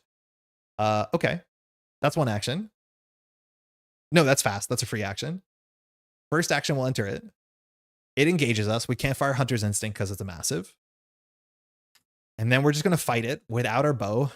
We could, in theory, do a guerrilla tactics. So we spend our free action this turn. So we're going to attack it. We're using Judith, so it's free. And we're attacking it only 4-3. Again, our fight stat is, or sorry, 3-3. I think I've been messing up some of those tests. We're only 3-3. We have a scrape by, so if we want to force 1 damage, we can force 1 damage after we see the result. But I don't think we're going to do that yet. So 3-3. Oh, but it won't enter here because it's elusive. We need to have both players leave because elusive only enters with no investigators. So hold on. Let's rethink this. Yeah, if that's the case, we need Joey Diamond to leave. Yeah, because very importantly, elusive will only enter in empty locations. Not empty, but no investigators, if able. They don't care about other enemies. So I think Joe Diamond actually has to leave first. So Miguel hasn't played this yet, but we won't fix that. So we'll swap over to Joe. And I think Joe will just go up here and start knocking these things around, the crustaceans. This crustacean can't hit Joe because once it enters, the lie in wait will hit it first. And even if it fails, they move. Then there's like the timing window and then they attack. So Joe is actually totally safe here. Yeah, Joe's totally safe. That's kind of neat. I want to get more clues to Joe though, because caustic reaction is pretty good. We could do 3 damage. We have enough clues. Yeah, I'm gonna leave the Black Amanita though. Let's go. Oh, there's a cat and Maddie dancing outside. Hey, little friends. It's dinner time for someone. All right, first action with Joe, we're gonna move into the weed-choked beach, which has bad text. Like we have to be careful. Leaving it's a bit hard. This thing engages Joe. The crustacean is elusive. So sorry, elusive. So if we hit it, it'll just leave no matter what, and we can send it into that lie in wait trap. We can only do 1 damage. It would be nice if we succeeded, and we have Logan. So we're currently fighting at 5-3, which I mean, like, yeah, Joe was our fighter the whole time. What were we doing? We had this. 5-3. Again, we can't play around the -5 anymore, so we're just going to have to get a bit lucky. I will boost the autopsy report and just do 7-3. Doing 1 damage to this one's not super important. -1, so we do only 1 damage. We succeed. We send it backwards. We probably don't trigger this lie in wait because that lie in wait has a chance of just feeding the other one, right? Like that lie in wait could do 1-2 and ping pong that person. I just don't think there's anything else we're doing on our turn though. Like defeating 1 crustacean hybrid important, getting a bit of damage on 2 crustacean hybrids not important. So I guess the question is, what's our last action? I think we're not going to deck out. We might as well just spend dead ends. So for our last action, we're just going to spend 5 resources and get this out. We have no more weaknesses in our deck? No, we've seen 3 weaknesses. We're good. So that's that. We'll swap. Okay, now it's Migueling time. So fast action, we'll play that 2-cost rope trap. The first action, we'll walk into there. Second action, we'll fight the limitless hybrid. So we're only 3-3. We will boost. 1 damage actually matters. We'll boost with the Guerrilla Tactics. Nah, we'll probably just play Scrape By if we need it. 3-3. 0. That's 1-0 in the bag. So we do 1 damage to it. Elusive moves it into here. And so it's rope trapping time. So rope trap says when it enters location, exhaust this, pull a token. 15% of the time it fails all the time. It deals 1 damage no matter what. I guess that's important. So we're at 6. And when this thing is defeated. Wait, what? Oh no, the number's going down. Okay, that's good. It's at 6. Yeah, that's right. It's at 7. Because it was at 5, 6, 7, 8, 9, 10, 11. And we've done 3 damage. No, how's that right? Oh no, because we've done 4 damage. An attack, a flip, and then the trap. So we're trying to pull not a skull, not an autofill. So far, every rope trap we've played. Not true. Every rope trap we trade today has gone off in 1 shot. +1. Okay, it survives. The rope trap might not fire anymore this game. Okay, so we've done 2 actions. We need to get away from the feline hybrid. We need to get Joe out of here, so eventually we can send this into the traps and then just make the traps work for us. I'm sorry this board is as crowded as it is. We might need to figure out how to zoom out the camera slightly more. But we will just pop back into here. Okay. Enemy phase. The only enemy that's going to matter. So this feline hybrid enters this location. It's been hunting us the whole game. That's fine. This black Amanita doesn't do anything because it's still the day. This can't lose dark. I don't think it can't become dark, but this crustacean hybrid enters and it will technically engage Joe. But that actually matters because I think if Lion Wave whiffs, I think we hit Joe on this. So we should probably make it not whiff. So we're going to be fighting by exhausting this Lion Wave. So we're going to be fighting this crustacean hybrid.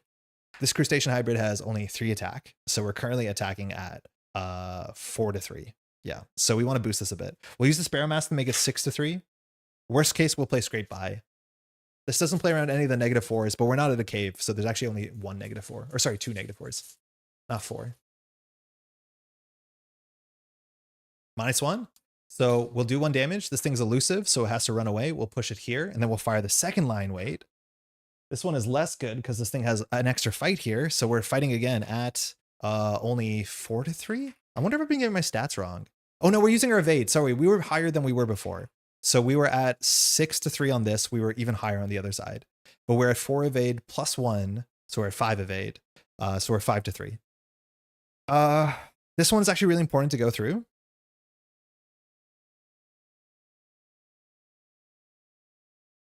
It is important. I mean, the knapsack is a nice double wild. I mean, worst case comes to worst, we'll just play Scrape By. So 5-3. What's that? We haven't pulled that yet.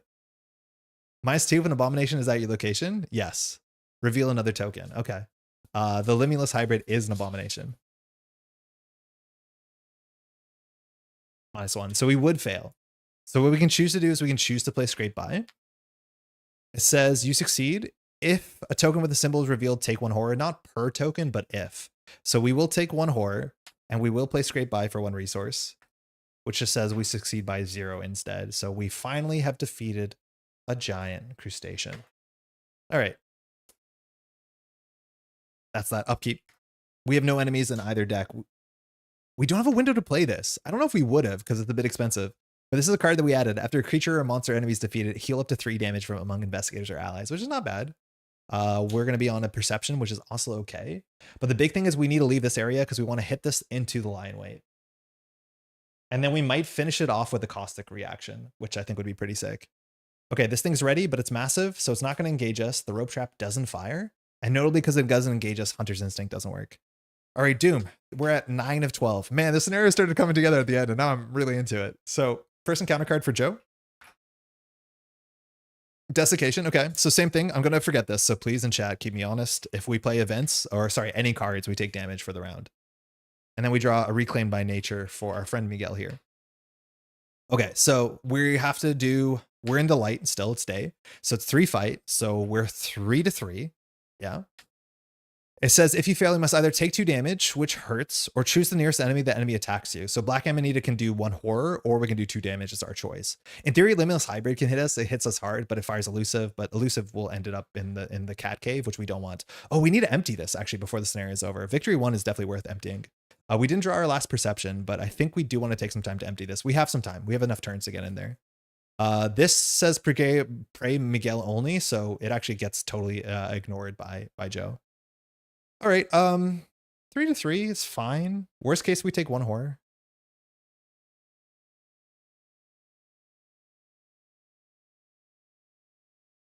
-3, so we fail. So the nearest enemy is the Black Amanita, and it just hits us for 1 horror, which we're kind of hurts in hindsight, but it does give us a charge on our Sparrow Mask, which is good. Okay, so don't play cards this round, he says. Okay, so I think Joe goes first. Joe can move here, try and get a clue which heals the damage. He doesn't always leave Weed Choked Beach, but worst case scenario, you can just like eject the magnifying glass or yeah, the probably magnifying glass. And I think we just want to empty this because it's victory. And that's that. We're going to hit the Lumulus Hybrid, which will take 1 damage here and 2 damage here, which will put us at 3, which is in striking distance, ideally. And we're just going to try not to play any events. So we're going to move with Joe. First action, we'll try to leave the Weed Choked Beach. So we're going to pull a token.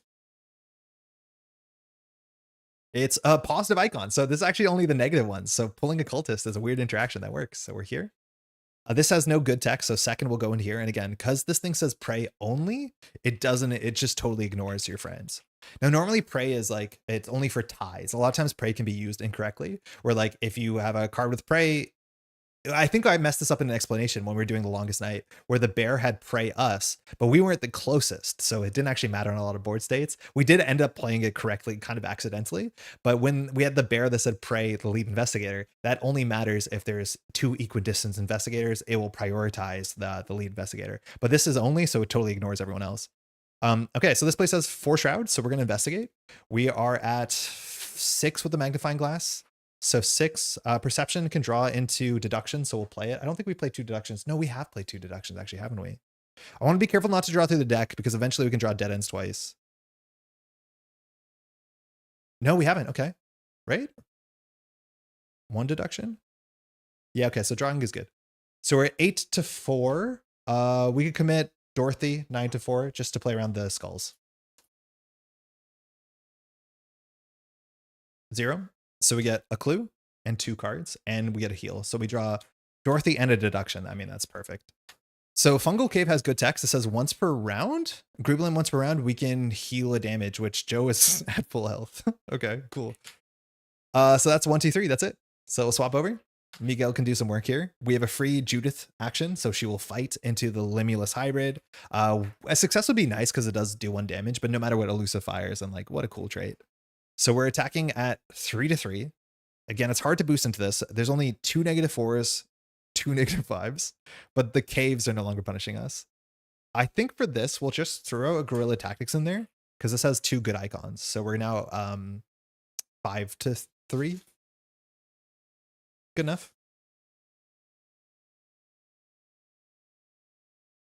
That's good. That's actually good because we're not at a cave. This is the one that's only bad at caves, and we were drawing these early, but now we drew all the caves, so here we're just at a coastal location. So that does 1 damage, elusive fires, so it enters the lie in wait location. We can't hit it with 2 lie in waits because that's not how this will work, because elusive only fires once because it exhausts. But after it enters the location, we'll exhaust lie in wait. So now we're attacking it for, what are we at? 4, 5-3. This is another one we want to boost into. I think I'll just throw the knapsack at it. So, oh no, we can just use Sparrow Mask. Yeah, 7-3. So it's base 4 + 1 + 2.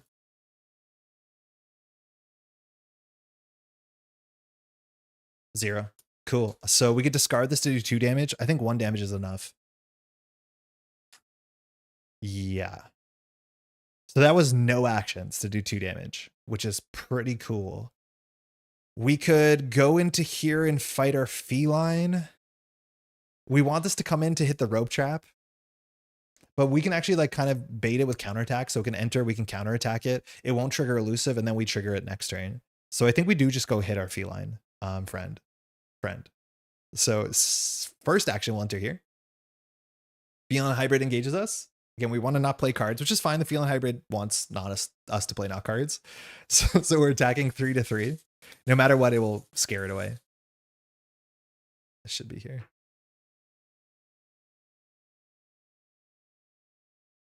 -3, we fail, but the hybrid gets shoot.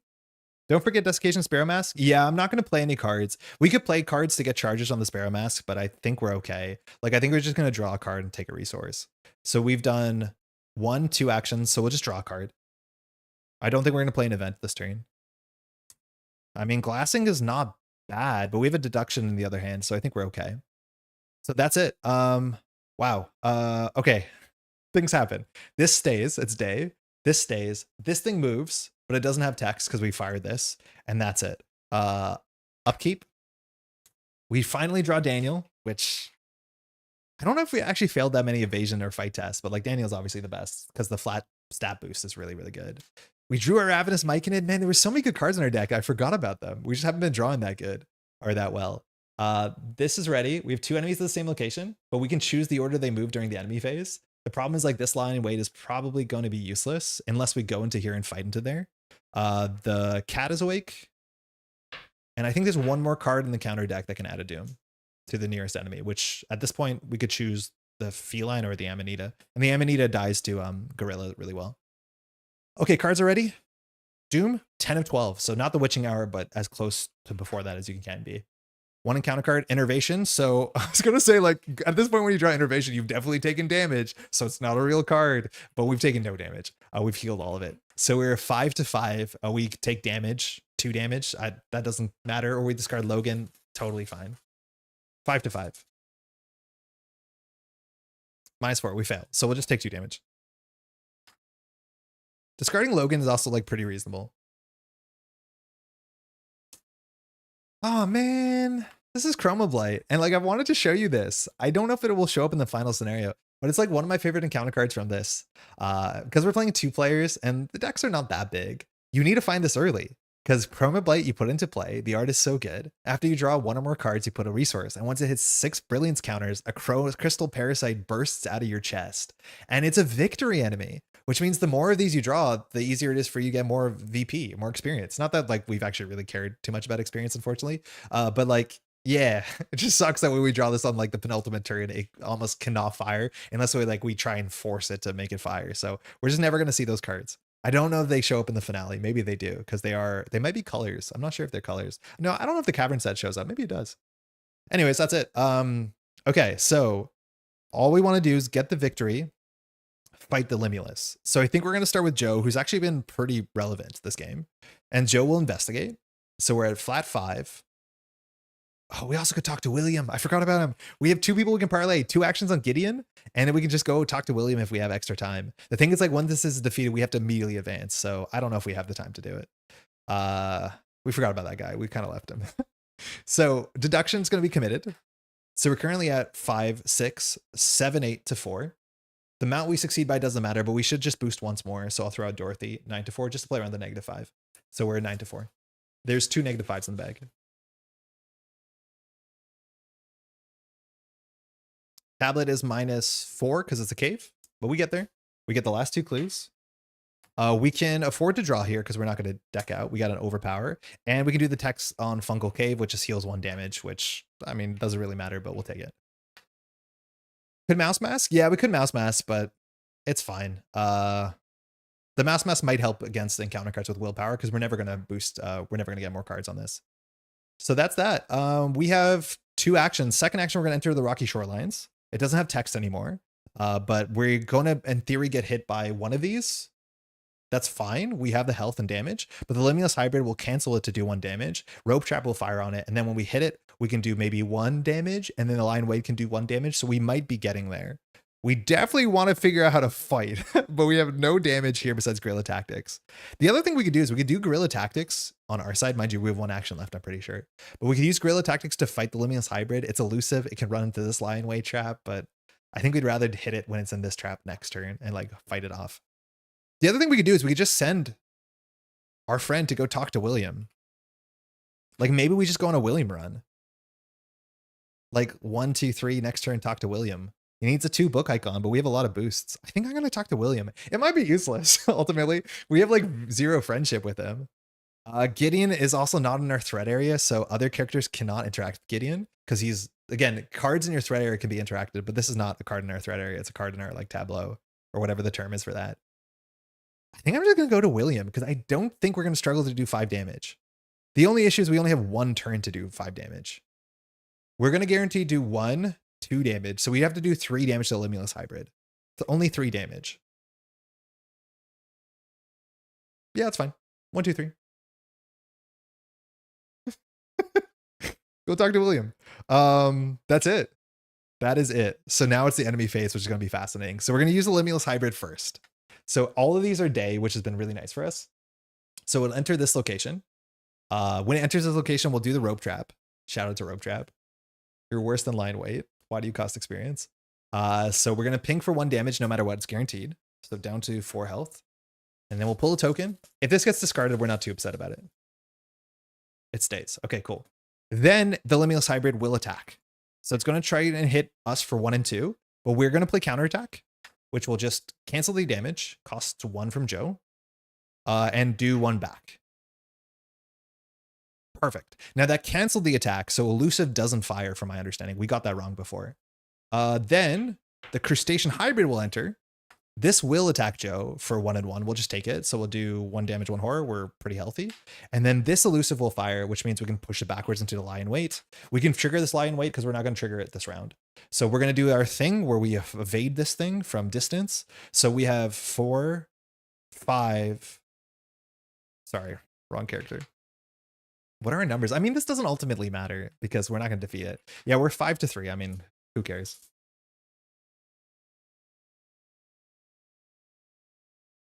Skull is -5. We fail. That's fine. The feline hybrid will just make it go north as it tries to chase us. That's it. Upkeep. We draw. I mean, there's no hunting bow we've seen yet. On this side, we draw a magnifying glass, which is fine. Okay. So the rope trap is ready. The Amanita is here. This is here. These are all ready. And so if we hit the Limulus hybrid for 1 damage, it will probably get defeated to lion weight, which is good. We are at the witching hour, so this is it. This is the last turn.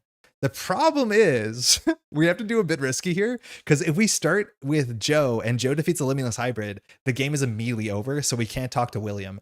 So I think what will happen is we'll probably talk to William and then try to get a couple locations closer.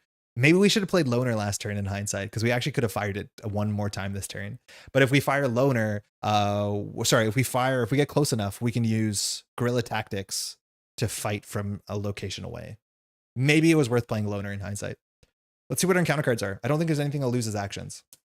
Unnatural growth, that's totally fine. So this is drawn on the last turn, which is not a problem. Place 1 doom on the nearest enemy with no doom if no doom was placed. So this doesn't matter if we draw it on the last turn, because if it doesn't say that this can cause the main scheme to advance, or sorry, the agenda, you don't have to worry about it. So the Amanita has doom. Second card. Oh, we also forgot to do this. We drew a card for upkeep. So we put 1 counter on Chroma Blade. Sudden mutation. This one's cool because our weakness is mutated. So attach to the closest non-elite enemy if you cannot search the encounter deck and discard path for a mutated enemy and draw it. So the closest non-elite is the Black Amanita. When attached enemy is defeated, discard cards from the top of the encounter deck until the enemy is discarded and spawn at this location. I don't think we've seen an encounter card like that, but it like Resident Evil 4 where you defeat something and it becomes something worse. Like that sort of idea is sick. So the nearest non-elite enemy, so the Black Amanita, which is not aloof, but it's massive. That's some art. It is some art. It is a mutated Black Amanita that's about to explode. Okay, so we can do this the risky way or the less risky way. I think we're gonna do the less risky way. No, I think we're gonna do the risky way. Yeah, that is a horse and a half, I think. All right, so we just have to do 3 damage to the Limulus hybrid. Joe can attack with overpower, should be able to do some damage. We can also even just do caustic reaction, and if that fails, no, I think we do it in the other way. We do overpower because no matter if it fails, it goes into here. Then we can chase it and play caustic reaction. That's probably a bit better because we do caustic reaction and fails, it enters this location anyways, and then we probably have a better boost that we want to play. So I think we're gonna do with Miguel first because Miguel can talk to William Hemlock and like maybe that's worth something. I don't know. Also, like talking to Gideon is maybe worth something, but the problem is that if we do that, we get attacked, which means it'll fire as elusive and it'll run away. But I don't know. I don't know if we can do that. Man, we probably should have talked to Gideon actually. Maybe going up here was silly. I think talking to Gideon's probably more important because Gideon is our friend. William is not. Do we risk it all?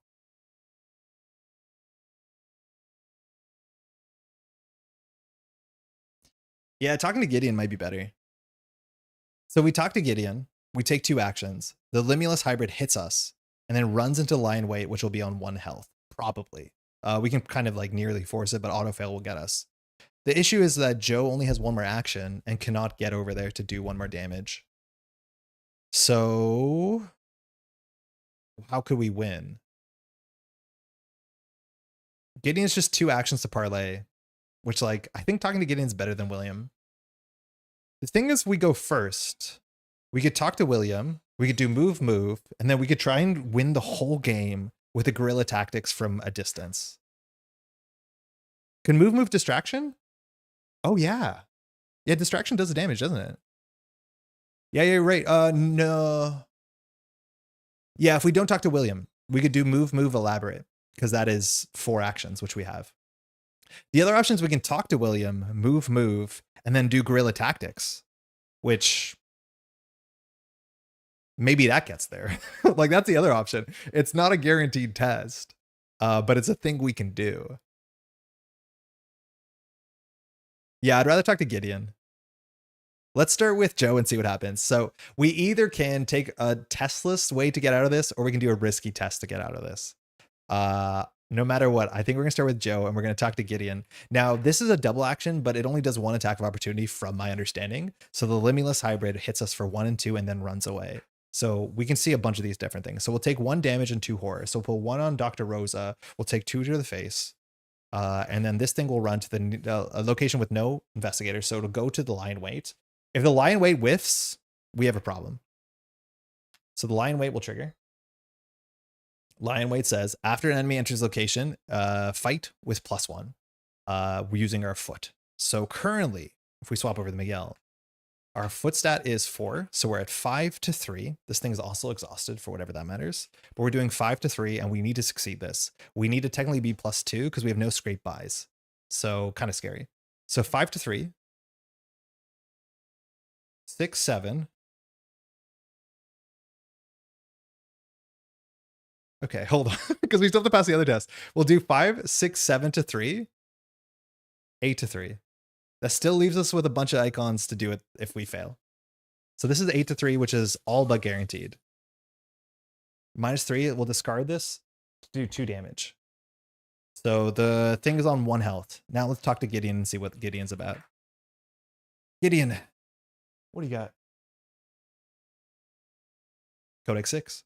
Gideon leans forward and studies a formation of black sand and rocks. "'Tweren't always so strange here. Hemlock's Isle's got quite and queer over the years, but nay, I think of it, I suppose." The old man trails off, lost in thought. After some time, he stands up shakily. "I lost somewhat of an old heirloom here. Well, I didn't lose it so much as I buried it and forgot where I were, if you get." He prattles on about 3 other unrelated tales before circling back. "I weren't so dull I buried it in the sand. But there was a big black rock. I looked a mite like a whale. That's where I buried it. If he'd helped me find it, I'd be much obliged." Remember that Gideon is searching for an heirloom. If an investigator controls at least 4 clues at the end of the scenario, you can help Gideon for what he's looking for. I mean, we have that. That's sick. Okay, so this probably does pay out. I don't know if the heirloom is like narrative or if it's an actual card we can add to our deck, but I'm glad that we did that. The only thing is now we're betting the whole finale off of this on either a forced elaborate distraction or on a random test. And I don't know which way we're feeling good about. We have 1 more action here. There's not much we can do with that action that matters. We could enter this location, which means we could boost a bit harder. We have to survive until the end of the round. The crustacean hybrid hits us for 1. So I think we can enter this, and this thing engages us. Okay, so that's that. So that's Joe. So hold on, I'll just exhaust him.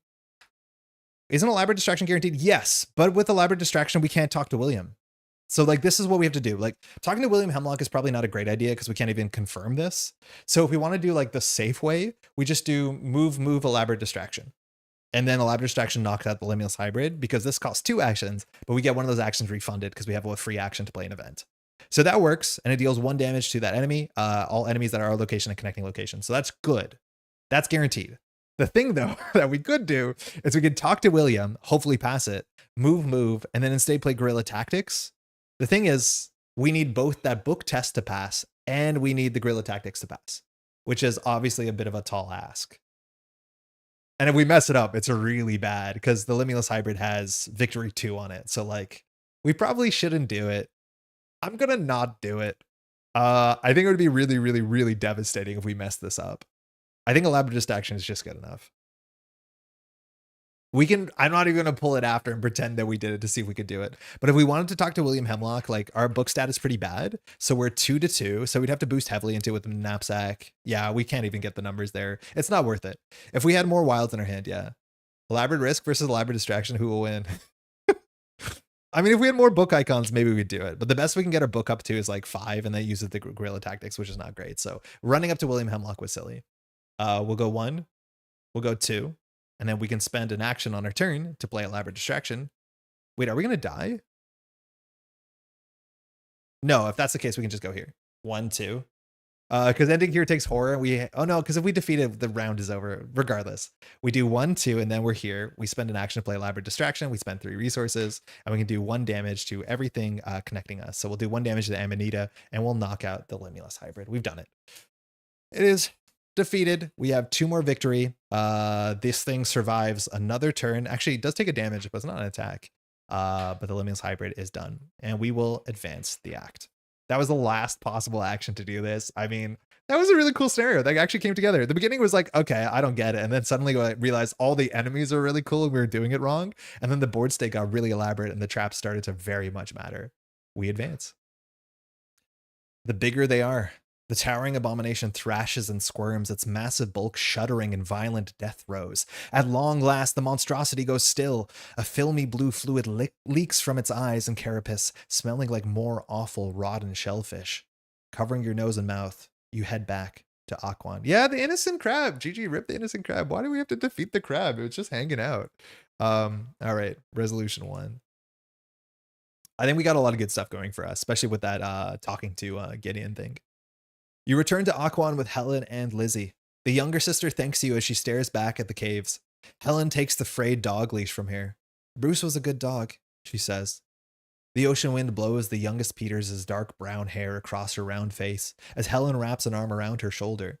You ask what their plan is now. We can't stay here, Helen says, more to Elizabeth than to you. Before her sister can protest, Helen goes on. Remember the story Nokemis told us? The one about Gluskab turning a man into a tree? Everything on the island is wrong. It's transformed into something deadly. Maybe it's time we pay a visit to Uncle George in Portland. Check your campaign log. If Theo reconciled with Helen is recorded, and Theo and Helen are brother-sister, and this is the thing that you can do on day 1, which is, again, is why Hemlock is so enticing to play again and again. And then that matters, because then you can like start having a relationship with Helen, and then you can end up dancing with her, and all this sort of stuff happens. And I've never done that storyline. Otherwise, resolution 3. I'll start making preparations soon, and hopefully we'll be off the island in a few more days, Helen tells you. I suggest you leave soon as well. You tell her the survey is far from over and there's still more you have to do. Helen scoffs. Your funeral, she says. Then after a brief silence, she looks at you again. Sorry, I don't know why I said that, she says. Thank you for your help. Nobody from the Vale would have helped. She looks down at the black sanded shore towards Akwan. Gideon used to fish here often, but not anymore. The Vale took him from us. Now they've taken Theo. She looks back at you. I have another favor to ask. Please, look after Theo. He means well, even if he's a little thick in the head. Make sure he's okay. No matter what he thinks, he's still family. Each investigator earns 2 bonus experience for helping Helen save her sister. In your campaign log, record Elizabeth Peters was saved. Proceed to resolution 4. Wasn't Gideon standing next to you? Yeah, but he doesn't come back often, which is why she was so surprised to see him and like really happy to see him. I think the idea is like all the folks who are kind of, you know, local from the Akwan tribe have just kind of been, you know, assimilated or pulled into through like cult influence or just assimilation in general into the Hemlock, you know, the Hemlock people. So she was very excited to see Gideon, who doesn't often come down. Miskatonic Survey, June 1926. Members Marquez, Musgrave et al. Northern shore and coastal caves, extremely dangerous. Identified dozens of hitherto undocumented species of bioluminescent fungus. An exceedingly hostile ecosystem with extreme sensitivity to light. This is struck through. It says further analysis and observation recommended. Future expeditions should come prepared with appropriate gear and extreme caution, all crossed out. Avoid the Akwan caves, if at all possible. Update your campaign log. If Gideon was searching for an heirloom, the investigators possess 4 clues, which you do. Increase Gideon and Mizra's relationship level, and each investigator earns 1 bonus experience. And Gideon Mizra's notes. Record Gideon found his treasure. Each investigator earns experience equal to victory X. Each investigator may now spend that experience. So on this table, as much as I have to catch up on the log, hold on. On this table, we have victory 1, 2, 3. That's it. So not bad. Actually pretty bad, honestly, pretty bad. I think we got like 6 through the day, and then we got 7, 8 for finding Lizzie, and I think we got 9 from Gideon. So actually, no, that's good. That adds up because a lot of it's from, you know, the morning and from getting the good ending gets you to the good ending, right? The crab ending. So okay. Yeah, they got cultified. Yeah, they got, I thought you said cult lifted, which also like works. Okay, area surveyed Akwan, and if it is day 3, return to Prelude the final evening. It is Friday. It is 12:20. Like we go a bit late. So I want to say for the next and final scenario for Feast of Hemlock Vale, we'll definitely be starting a bit early because, oh my God, is this a scenario and a half? It is very, very long and weird and difficult. And I don't think we're going to do it, but I'm going to hope for the best. The practice run will come this week off camera to see if it's possible, but it's like a very interesting scenario. I know a lot of people find some issues with the difficulty, and there's like some modifications that you can follow that the people who make the game FFG have kind of recommended. I don't know if we're going to need to do them, but we'll see our test run, how bad it goes. This test run was when I played this. So before every week, just so I kind of remember, I played the thing to remember. So I'm not making any mechanical errors, which I still did nonetheless. For story choices, like I don't read any codexes or stuff like that to not spoil it. But like this was so much easier when we draw into a longbow, which like at the bottom of our deck is Ajax, longbow, makeshift bomb, longbow. Like, how do we not draw a longbow after having a day epilogue? Which, like, oh, that feels so bad. Judith was okay. We fought a couple pieces of fungus. We never got to see a chroma blight. That's a bit of a bummer, but still a lot more experience to deal with than I think we need to. As much as I think this is our final time to spend experience. Good scenario though. Actually, kind of sick scenario. Turned around for sure, and we got to use the traps. We got to explore. We got to get the caves. The day and the night stuff really mattered. The last scenario of all time, yeah, of all time. Thanks so much for watching. If you're watching live, of course, or if you're watching the VOD, hopefully you had a good time. I really did. We'll be back next week, of course, on Wednesday, but we'll be starting a bit early, I think, because there's a lot to do. If you appreciate content like this and you want to take a second to leave a like on the video, it helps the channel grow. I tell you, I'm telling you, it's the nicest way to help support the channel. If you think there's somebody you know who might like this content, if you want to share it, that's also super appreciated. Subscribe, leave a comment, all this sort of stuff on YouTube is just kind of the most important thing, so it's incredibly appreciated. Thank you for streaming. Thank you, Ren, for hanging out for the evening. Hopefully it was a good one. The rope trap was okay. It was okay. I mean, we played it 3 times. One of the times should be good.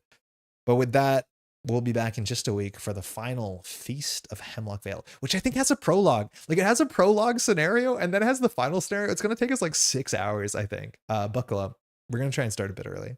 Thanks so much for watching, and we'll be back in the next one.